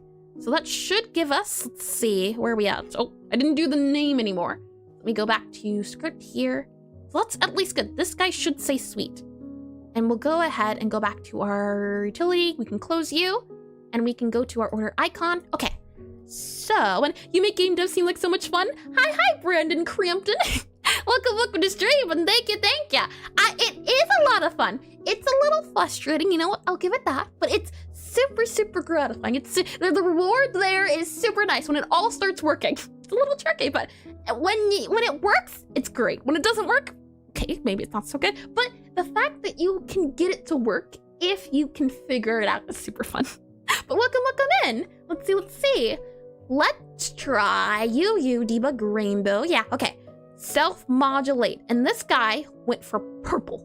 For some odd reason, this guy decided, I'm gonna be purple today. So what I wanna do is firstly do var, and then we'll do flavor, first flavor. Var, first flavor. And then we're gonna do second flavor too. And this is going to be flavor, and we're just going to set this equal to. So there's not much going on, and it's not as angry with everything else. So var, first flavor. Flavor 1. Var, second flavor. We'll set this to flavor 2. Second. And then we'll have them print. So flavor combo for you. You are that position there. Yep. And then from there, let's try again. First flavor dot print data. And then we'll go ahead and separate this guy out and copy you. And we'll go ahead and print the data for this guy too. There we are. Let's give this another try. Second flavor dot print data. Save. And let's go ahead and play again. Once again. I have a semi-good feeling about this one. We haven't fixed anything, but there's more data now. And if it crashes, then we know something else is wrong. Bitter memory again. Hold on. End day. Yeah. Give me a new day. Spawn in customer. I can figure that out later. It's memory. You should not want memory. Restart. I should have a restart. Customer, you can't run off like that. Spawn customer. Okay, you know what? I'm just gonna restart the game, and I'm going to, you know what? You want memory? I don't even think you can get memory. I don't think memory is on the menu, customer. I don't think that's a possibility. What you're asking for is just not a thing. Memory, sweet. So it does do sweet and memory. And the colors, let's see, are different. That is true. So it should just be a matter of doing this guy here and setting it to you. And then you should just be first flavor dot color. And then it should be, let's see, you there. And then we grab our flavor icon left dot self-modulate equals and first flavor dot color. And then it's going to be second flavor dot color. And we do flavor icon right. And this reads a lot cleaner than all of this. Let's see what the matter is. And memory is actually the customer trying to absorb your computer's RAM. Oh boy, just a siphon. Memory is a thing, but it's not currently in the game. It's not a functional, it shouldn't exist. Sweet bitter. Okay, that's normal. I'll give you that. Now what do you want, huh? Let's see. Interesting. Out of bounds get indexed, dictionary index flavor. Int to flavor. Int to flavor. Why is it angry on that part? Let's go into here, because when we print it, it's fine. Or at least when it was bitter, or when it was memory, it didn't crash. But when it was bitter, it did. And bitter should be in the place that memory is. It's super wonky at the moment, which is not good. Let's see if we can actually now forcefully spawn a customer with memory. Okay, so if my guess on memory and bitter being swapped, this won't break the game. I think bitter is breaking the game. I don't know why. But if this works, then something's wrong with bitter and memory. They're getting swapped again. And also, bitter does work here. All right, customer. So, good news, it's working. Bad news, it's not taking the values we want. For some reason, it thinks bitter is memory and memory is bitter, because this is saying I want bitter, but the customer is speaking that they want memory. Okay. You know, looking on the bright side of things, and is Bobby the Octopus bot real or human? It is his consciousness uploaded to the website. No, it's a bot, not an actual human. It's a different account. I will see if we can work on this, though. The good news is, right, it is visually working. It's just the assignment is a little off. But the good news is it's working and I'll take that victory. So we'll go ahead and we'll have the ads run. We'll go a little bit more, see if we can fix it so that it's not saying memory anymore, and then we'll call it a day. So we'll have the ads do their ad thing. I'll go ahead and save what we currently have onto the GitHub. Go ahead and click on you. We'll go ahead and say partial working, somewhat working, and then we'll go ahead and do that there, and we'll sync it. So it's been committed, it's been saved. Should we make a mistake, we can always go back to this current version. Saying that, let me get some water, let me get a little more hydration going on, and we'll continue.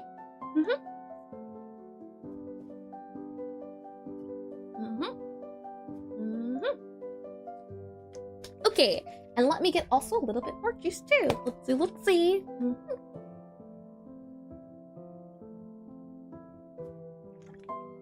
It's a shame I'm almost done with my juice. What a terrible, terrible crime. And one step closer. Yeah, I'm super excited. Okay, stretch time. Let's go ahead and start off by going to the right. A little bit to the right. And then let's go a little bit to the left. Let's go a little backwards. Make sure you, again, don't break anything. It's super important. You don't do that. And then you want to go a little bit forward. Okay. And then you gotta go for your head to the right. And you can also make it go right and down. That's sometimes a good one if you can hold it correctly. And then you want to go to the left. And you can also go left and down. And then there's also going down for your head. And also going backwards for your head. And then there's also the Godot classic left and right. I like all of them, but this one right here. What does the GD say? 10,000 years. Nope. But something about a creak in the neck. I don't remember the quote exactly from Aladdin. But I remember something about creak in the neck in 10,000 years. Right a little bit. Left a little bit. Twist more a little bit. Twist more a little bit. I'm excited though. I am certainly liking this new system. This was one of the things I wanted to cover. Now do a backflip. Let's not get overzealous here. A little bit too much. Let's see. If I go into Obsidian here, you can see the goal was to do, let's see, this one here, but we ended up also kind of working on this one, which is nice. It's not done yet, but by working on the global sprites, the customer icon stuff is being worked on too, so it's a 2-for-1 special, still all of the stuff, but let's focus on the positives here. And let's go back into Godot. Let's see. Go a little bit more to the right, and then a little bit more to the left. Just all around, nice and stretched. Gotta keep yourself limber. Especially if you plan to make programming or just computer stuff for your job in general. You gotta make sure you take care of yourself, that you can do what you love. And I love a lot of this, and I love a lot of things. Saying that though, ads should just about be done, so welcome back from the ads. Welcome back. Shall we continue and see if we can figure out why it is calling on memory? Let's see. The thing is, the way my game works is that we have levels. This is level data. It is a resource, and it should be pulling from the sandbox level. And if you look over here, you can see there is bitter and sweet. There is no memory to be found. I can add memory, but memory should not be here. So I'm gonna do a quick idea of just resetting it, saving it, and let's add back bitter and sweet. If this doesn't fix it, that's okay, but there's a few other things we could try. But that's how I currently control my levels. I came up with this system because I wanted a way to easily change things out or add and subtract. For example, in my game, there are different wizards, and you have like pyromancers, necromancers, and in this example, I have a Mayhem, and my Medimancers are your healer wizards. So the idea is that you only serve them sweet things in this level, which is, I'm excited to do some level design, but right now we're making the game, and then we're making the core values of the game, and then we can start mixing and matching. And oh, we got that error again. Hold on. Mayhem. Is that what that error is? Hold on. I've been seeing this guy for so long, and I'm wondering if it's possible that this is the reason why it's angry. I close you. Start up the game again. Does that get rid of the debugger guy I had before? Oh! I don't know why. I recently reset lots of resources, and I was getting this error, this guy, and I didn't know where it came from. Error assigned, cannot assign constants of array object to array int. I was so confused. Turns out it was these things I load into my scene. Because these haven't been reset to the new version, it wasn't happy with it. So now if I just reset everything here to what it should be, it's now happy with it for some reason. And I just click on these guys and reset them. Now we don't get that error. You know what? I'll take it. Now there's no more 2D bugs where there shouldn't be. And let me go ahead and open up you here, you here, you here, you here. And resource resetting is always a pain. So it seems I've never run into that issue before. So I was super confused because the game wasn't giving me any errors because I wasn't using those levels. The levels get loaded on here. I think they're just hidden. So because they get loaded in, but I wasn't using them, it wasn't giving me an error. So everything was fine unless I went into those levels. So let's see here. Go back into here. And if I go ahead and do print, it should print the level data. I thought I had that. Okay, I believe I have a print in mind. Yeah, print data. So when we go into our cafe, we'll have it print our data. Let's go cafe here, cafe. And in our ready function, we'll go ahead at the bottom of this guy here and say level data dot print data. And let's see what it says. Remember, we're on the lookout for memory. Customers shouldn't have access to memory because memory should not be in the game. So levels here. And what are we seeing? I don't know if you can see it. Let me make this a little bit bigger. If I go, let's see here. It says sweet and bitter. So customers should not have access to memory. It's loading up, at least on the game side of things, correctly. So it might be a spawning issue we're having with customers in general. And it's happened to me a lot whenever the resource source code changes. It causes issues with the existing resource instance. And oof, I've lost some life over that. I've lost sleep over the idea that I might have to ship off my my game with 2 errors that I didn't know where they came from. I was just using code and messing around with code, and then it didn't. I don't know where it came from. That's good though. Okay, now let's spawn in a customer, and it spawns in. Let's check it again. A sweet bitter cake. And if I'm guessing correctly, this customer is going to crash the game because of memory and bitter being in different positions. And what does memory taste like? This will keep me awake tonight. The unfortunate thing is, memory is not available to humans. The memory flavor is going to be a thing in my game used for ghost. And the idea is that ghosts will spawn in the cafe and you'll have to banish them using the memory flavor. And what's your plan for next week? I hope to spend all of this month refactoring code. And you can see, we have a lot of code to refactor. So I'll try this week to work on refactoring, and whatever I can't get done this week, we'll just continue to work on next week. We're just going through the code, cleaning it up, because when I do add Ghost, I want to make sure it's not on top of old code. Since this game is over a year old, there's a lot of old things I haven't touched before, or I haven't touched in ages that have been collecting cobwebs. So we're doing some spring cleaning before we even add more to the game. It's the reason why I'm doing this. So customer here, hello. Okay, yeah. Something to do with bitter and something to do with memory. Okay, let's see. How can we fix this? Set icon type, dish icon type. It is giving us the correct ones. Let's go into flavor parser here. It might have something to do with this. But even when the customers were spawning, they were spawning with memory sometimes, which is also super weird. So let's go back a little bit and in 2 different places. And I heard you want to make new sprites for the game. Yep. That comes after Ghost. Once Ghosts get added and once the core game itself, the ideas I wanted to do. So for example, once we're done with Ghost, then I want to make sure the little, the upgrades that you can get in the game, like the skeleton butler, I would love to add that too. That might be pushing it though, but maybe just creating the system for upgrades. Maybe we can add the skeleton butler later, but making sure what I want to exist in the game, or the systems at least, work, and then we can make the game look nice as we're adding more and more features. So let's see here.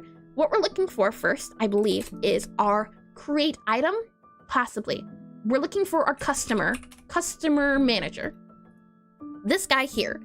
When we make customers, this is where it's done. And we make customer, we set customer value, and it says here, let's see, if first customer and cafe level data is tutorial, we do special thing. Otherwise, we set the profile of a customer, and we set the customer's order based on their dish type and flavor combo. And this dish flavor combo, where are we getting you at? we should use it up here. Yep, spawn customer. It should be if dish type or spawn some sort of those things. Yeah, where are we doing set customer order at? I see. Okay, and in this function, if it is an invalid dish, which means if all of these are none, then we go ahead and set the order this way. And my guess is going to be this function might be why we're getting some memory sometimes here and there. I hope not, but let's go in and see. So in our set order, customer order flavor mixed, we'll go down here. And what you can see is it's here and our mixed flavor generate. It's cookbook.currentlevelflavors.duplicate. Okay, I have a guesstimation. And be careful who you trust, Sergeant. People you know can hurt you the most. Ghost from COD. That sounds awful. That sounds a little bit sad. I want to try in my sandbox mode to push this game to the limit. I'm going to grab only our necromancers because they're bitter, and we're only going to make it bitter allowed. Because if I'm right, then this is not going to be happy, and we're only going to give them some bitter cocoa. How about that? Save the game. Let's load it up with these settings. And I really like how flexible that is. That's super neat. Because if I just want to add a different thing here, a different thing there, that'll be really fun. So only bitter, cocoa, and necromancer. We should be able to spawn a customer. The customer can only be a necromancer due to the code, and it is a bitter memory. Look at that. Okay, bitter memory. And where are you getting bitter memory from? Let's go ahead, and this is where we'd use a breakpoint, and that one really hits home. This is where a breakpoint would be helpful because I know exactly where it's getting created at, their orders. So I can go ahead and click play again, and we'll go through that mixed flavor generate idea. Let me go into levels here, and when we spawn our customer, so spawn customer, what? Hold on, huh? Why are you getting spawned and I didn't get one that's like, huh? Hold on. If it's not in this function here, where are you at? Nope, we don't need you anymore. We don't need you. Do we need you? No, we don't need you. Customer manager. Yeah, we're setting it here. Okay, now do the thing. What are we talking about? If this doesn't work, I have questions. I have many questions, but you know what? I'm gonna give it a chance to redeem itself. Spawn customer. Okay, good. I didn't enter anything in, so all of these guys should make it an invalid dish because it is a random dish. If we go into enter here, is invalid dish, this is true. So we go into the order, set order, customer, order.type, favorite mixed. So we go into this guy here. Now, if it is a mixed dish, then we go into this guy here, right? Let's see, random, mixed dish flavor. We go into favorite mix, hold on. Favorite mixed flavor, generate customer, hold on. Favorite mixed, let's go back into customer manager. Yep, okay, that checks out, so far, so good. Let's enter in you, yep, and we do cookbook.currentlevels. And we do the second flavor, which will be the customer's profile's favorite flavor. Hold on. Is the necromancer's favorite flavor necromancer profile? Are you set to memory? Okay, I'm just gonna do a roll call on profile. Medimancer, you should be sweet. Good. Torymancer, you should be bitter. Okay, let's try again, shall we? Now that we're under the understanding of resources, not doing the resourcey thing. Do we work now? Let's see. Spawn in customer. Okay, well, I'll just skip this guy because you should be good to go. It should be bitter. That is the only option this customer has, and it does work. Okay, customer, now you should be bitter because you're purple. Let's see those numbers. How are we looking? Now that we have the first guy answered, it should be purple. Now it's saying the index is 0 on this get flavors to type. Okay, this is all right. Now I think what we need to do is go into this guy, this get flavor from flavor combos. So we'll go ahead and we'll set a breakpoint here now. We'll go ahead and let's see, go back into our order. And where do I put my breakpoints at? Cafe manager, you here? Where are we at? Close the game and then line here. Show me where I put my breakpoints at. Get flavor from flavor combo. Okay, that's right. And this, we don't need you anymore.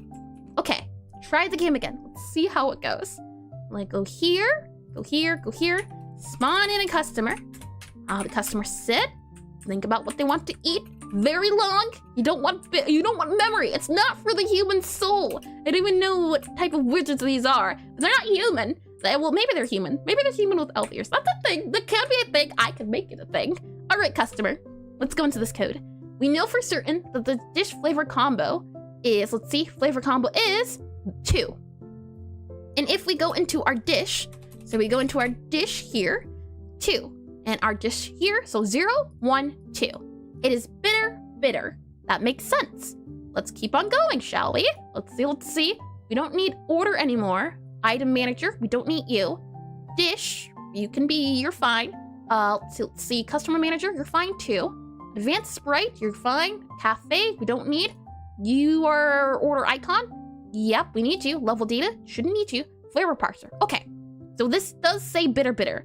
Flavor combo string, if I go over this guy, should be bitter underscore bitter. That is true. Next up, it does character find to string. Since my flavors are separated by underscores, the idea is that for the first flavor, what I do is I grab the beginning. And for the second flavor, I grab the end. So this guy back here, that's how that code should work. It uses this underscore as a way to find each of them. Let's go back into here, underscore flavor to find. Let's continue into here. Once we find the index, we get the index and we set the flavor type to none. Now, we set the first and the second position. That was what these two guys are. And we set within range. Okay, makes sense. And then we match the position. I'm guessing we'll go down here. So first position, second position. Our index here is set to 6. That does make sense. It's not 0. That's the one we were hoping for. Let's go down here and we set the position, second position. And since it's the second position, we go ahead, check between first and second. Yep. And the position here. Now, what are we doing? Check within range. Utility check within range position. Position is to make sure that this entered position is either a 1 or a 2. That does make sense. And then we clamp it if it happens to be the case that it isn't the one we're looking for. And the clamp should be fine. Index is 6, so this should go back. This should go past. And then we take the position. Match position. Currently it is, let's see, 1. And we go inwards, so step into first position. Then we go ahead and grab that flavor combo string. So maybe it is grabbing the substrings improperly because this does get bitter. This one works correctly. So maybe it's just the second guy that's the angry guy. No. It then says out of bounds get index. So, flavor parser type to flavor. I'm not sure about this one. I might have to sit down for a bit because now we ran into the crash, but everything seemed fine. Everything seemed just about a-okay. We have, you know what? Let's try this. Let's print, and I'll go ahead and print our flavor parser. And then we'll also print dot and then type to flavor.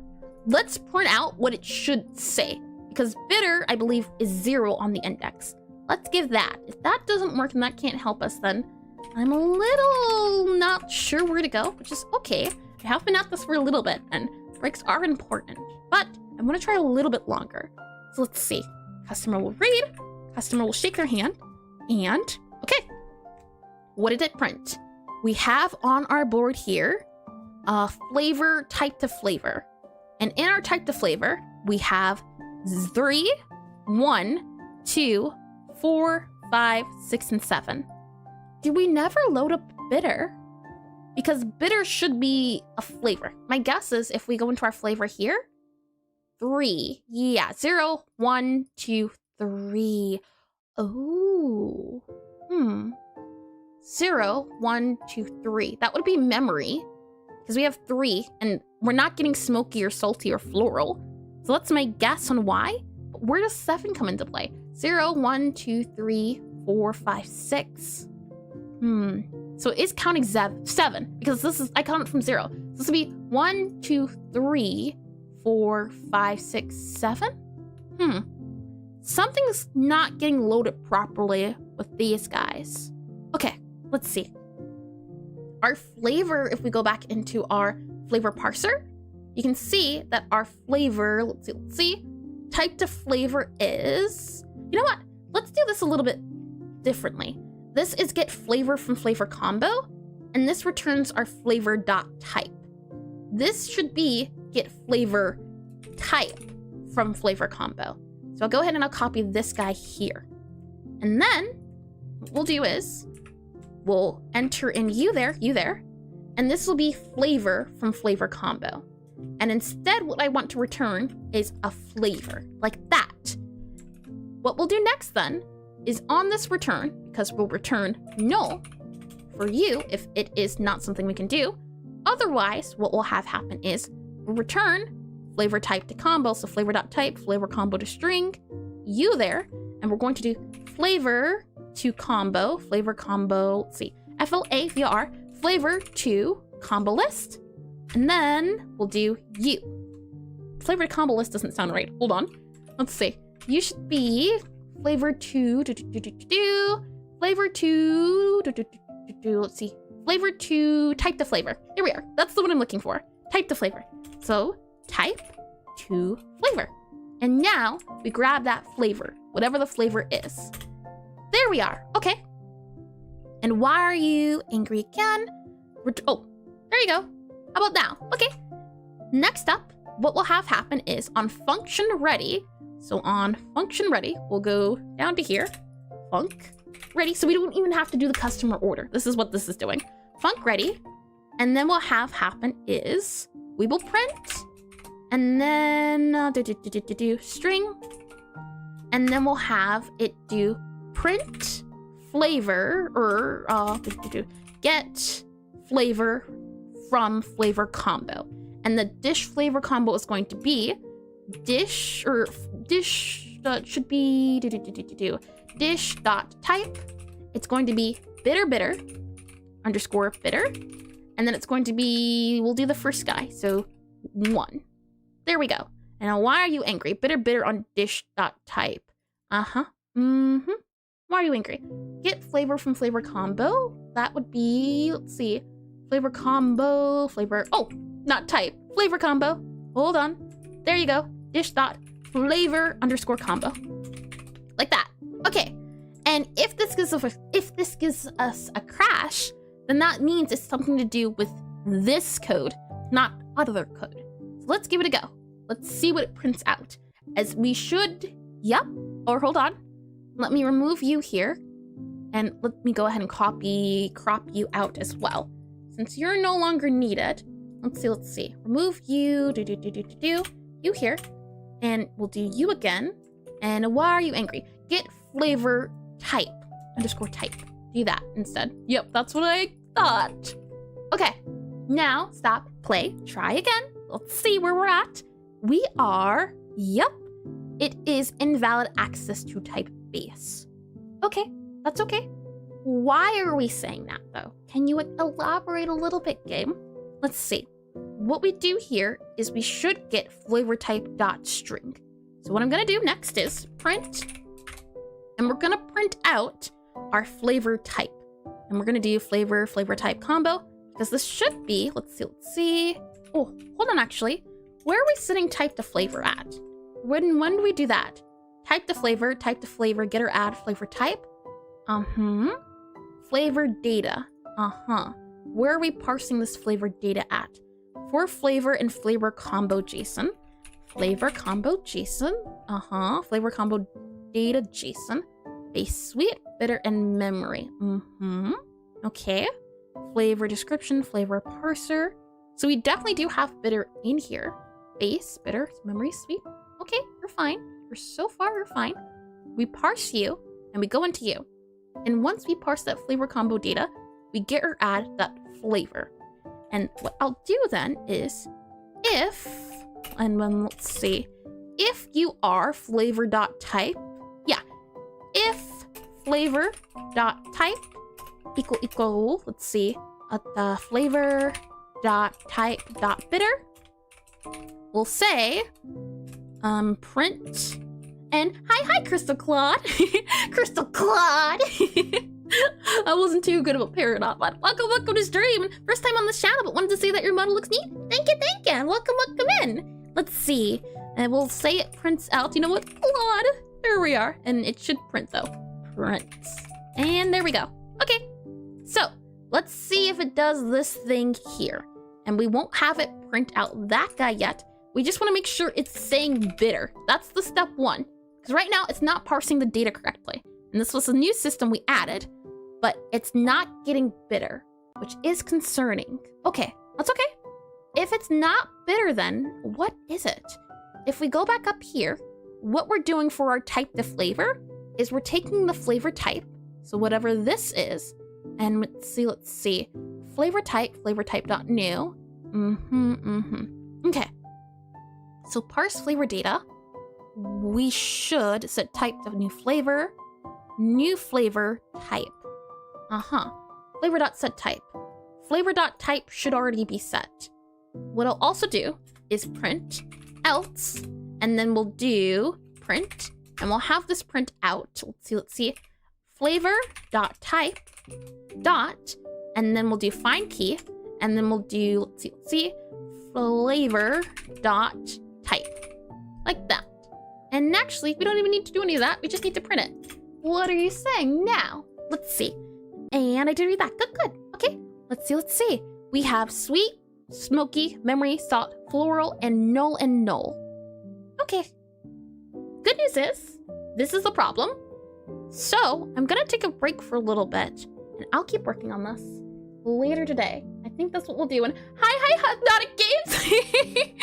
it came at a bit of a bad time. And, I love some null. I mean, I'm not quite sure why it's angry.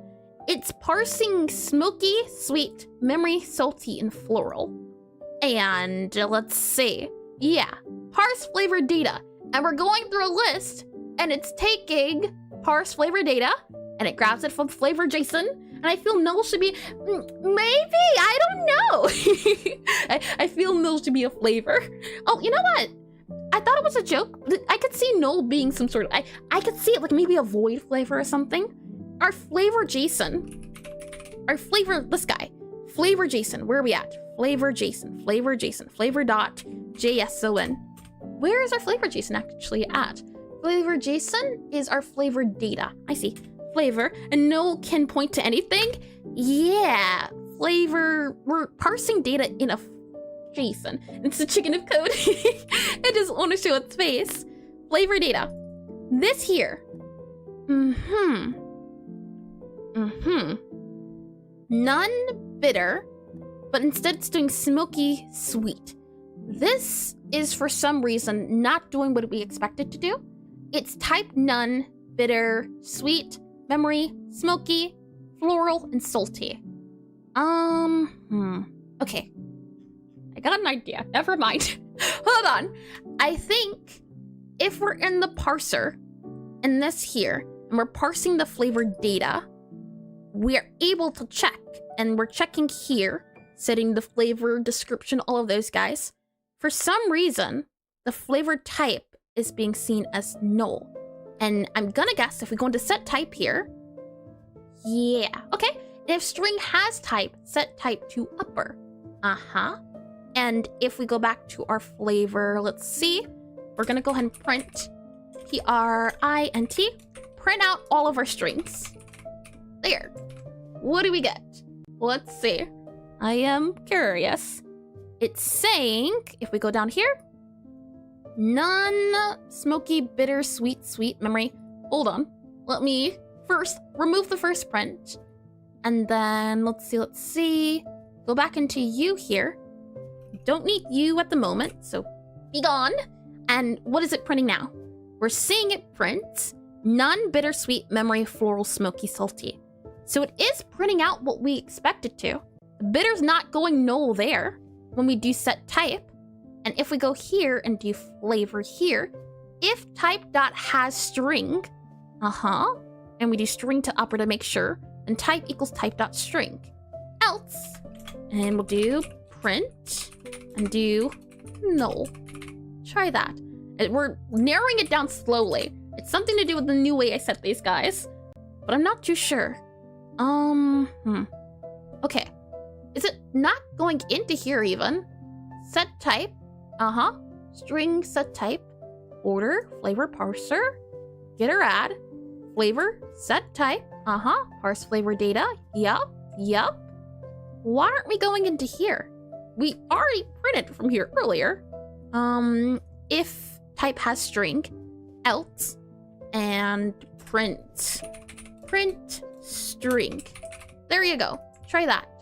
And click on play. How about now? What are we seeing? None, bitter, smoky. So these guys are still being entered, but somewhere along the line, they get switched around or something, which is super funky.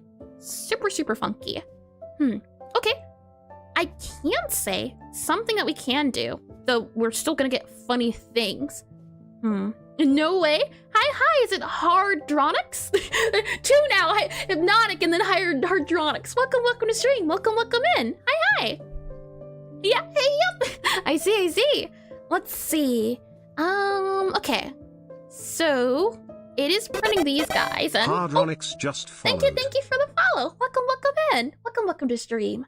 Let's see. If string has type, print string, you, all of you guys. You, order icon, flavor parser. Yeah. So the type should be here. We should be able to print. And let's do print. And we'll do, just to make sure, in our flavor, yeah, print string. Since strings are being printed and you're okay, let's go out a little bit more.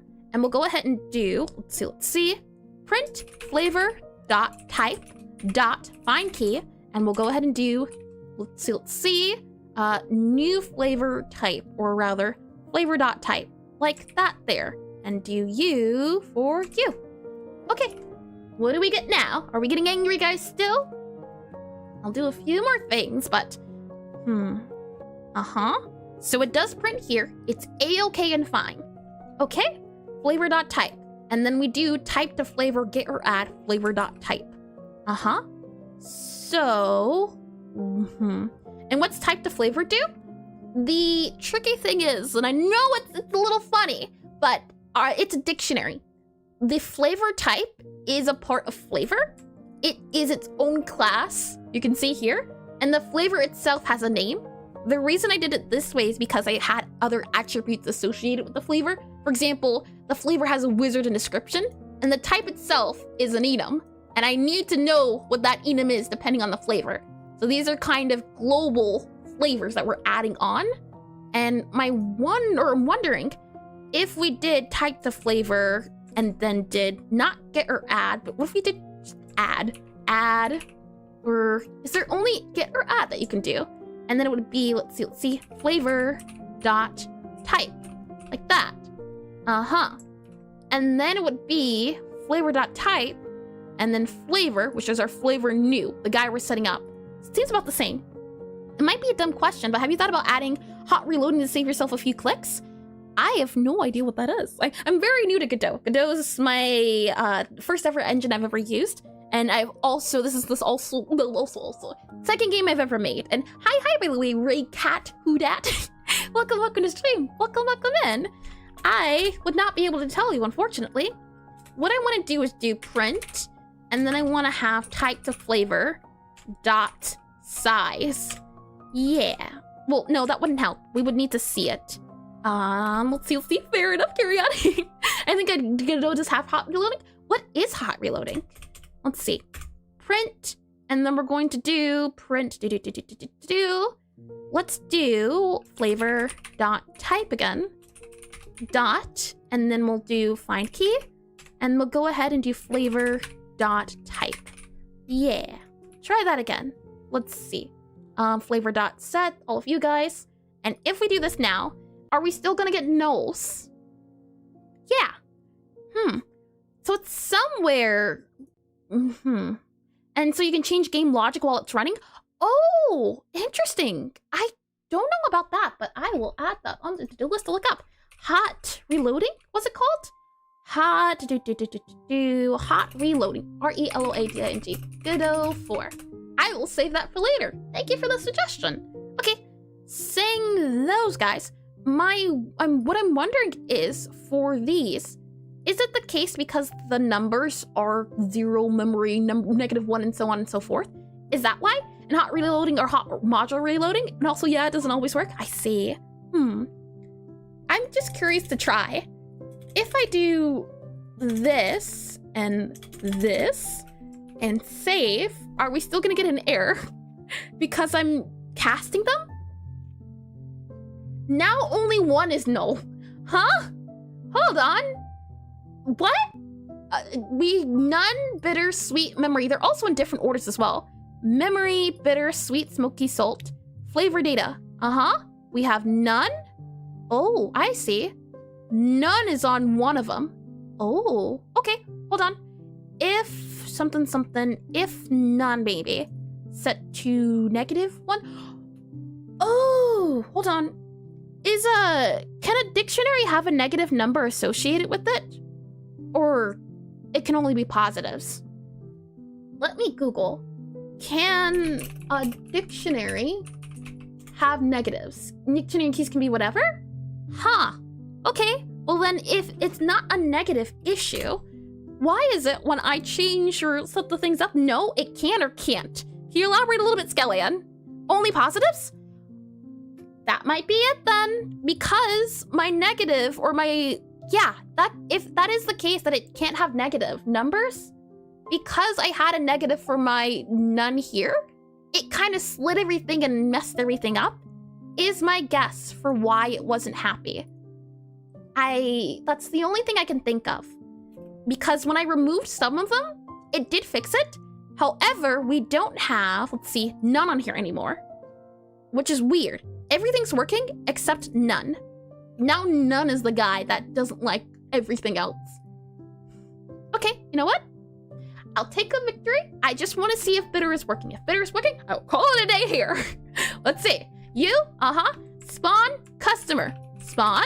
Do we get purple? Out of bounds get index. Yeah. Okay, I know what I've invested. And as a key is okay. Dictionary values can be any value because it's mapping one value to another. Okay. Gotta work around with the idea then a little bit more. Because, for some reason, it was fine. It's not as fine when it's not this. Funny. Super funny. An arrays can't have a negative index. Maybe it is an array thing, I don't know. But removing these numbers fixed it a little bit. That's glitter talk. I'll have you know, Raycat, I've been at this for 4 hours. 4.5, actually.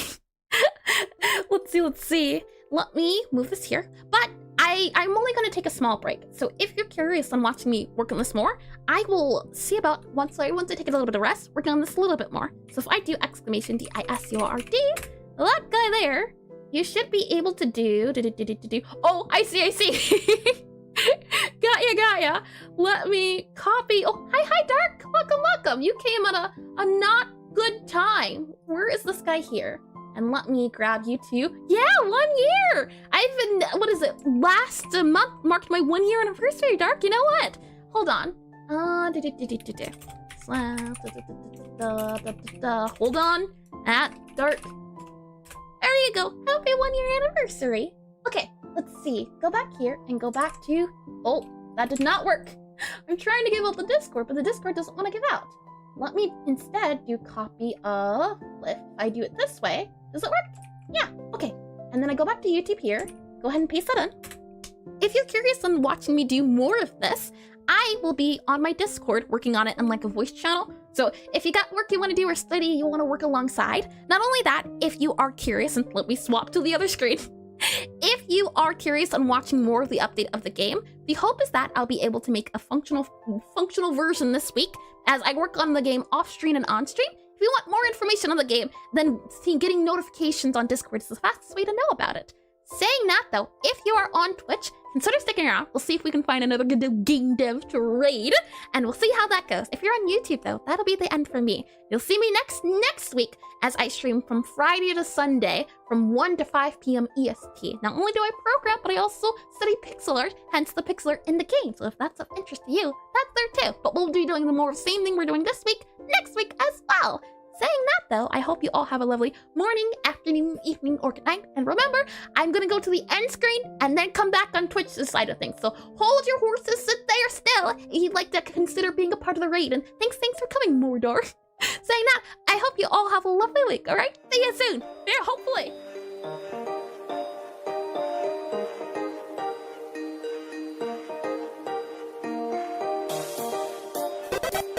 Teletho just followed.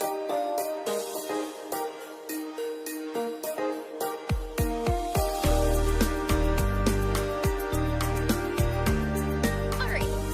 So it should just now be us purple people. How you doing, purple people? Hopefully well.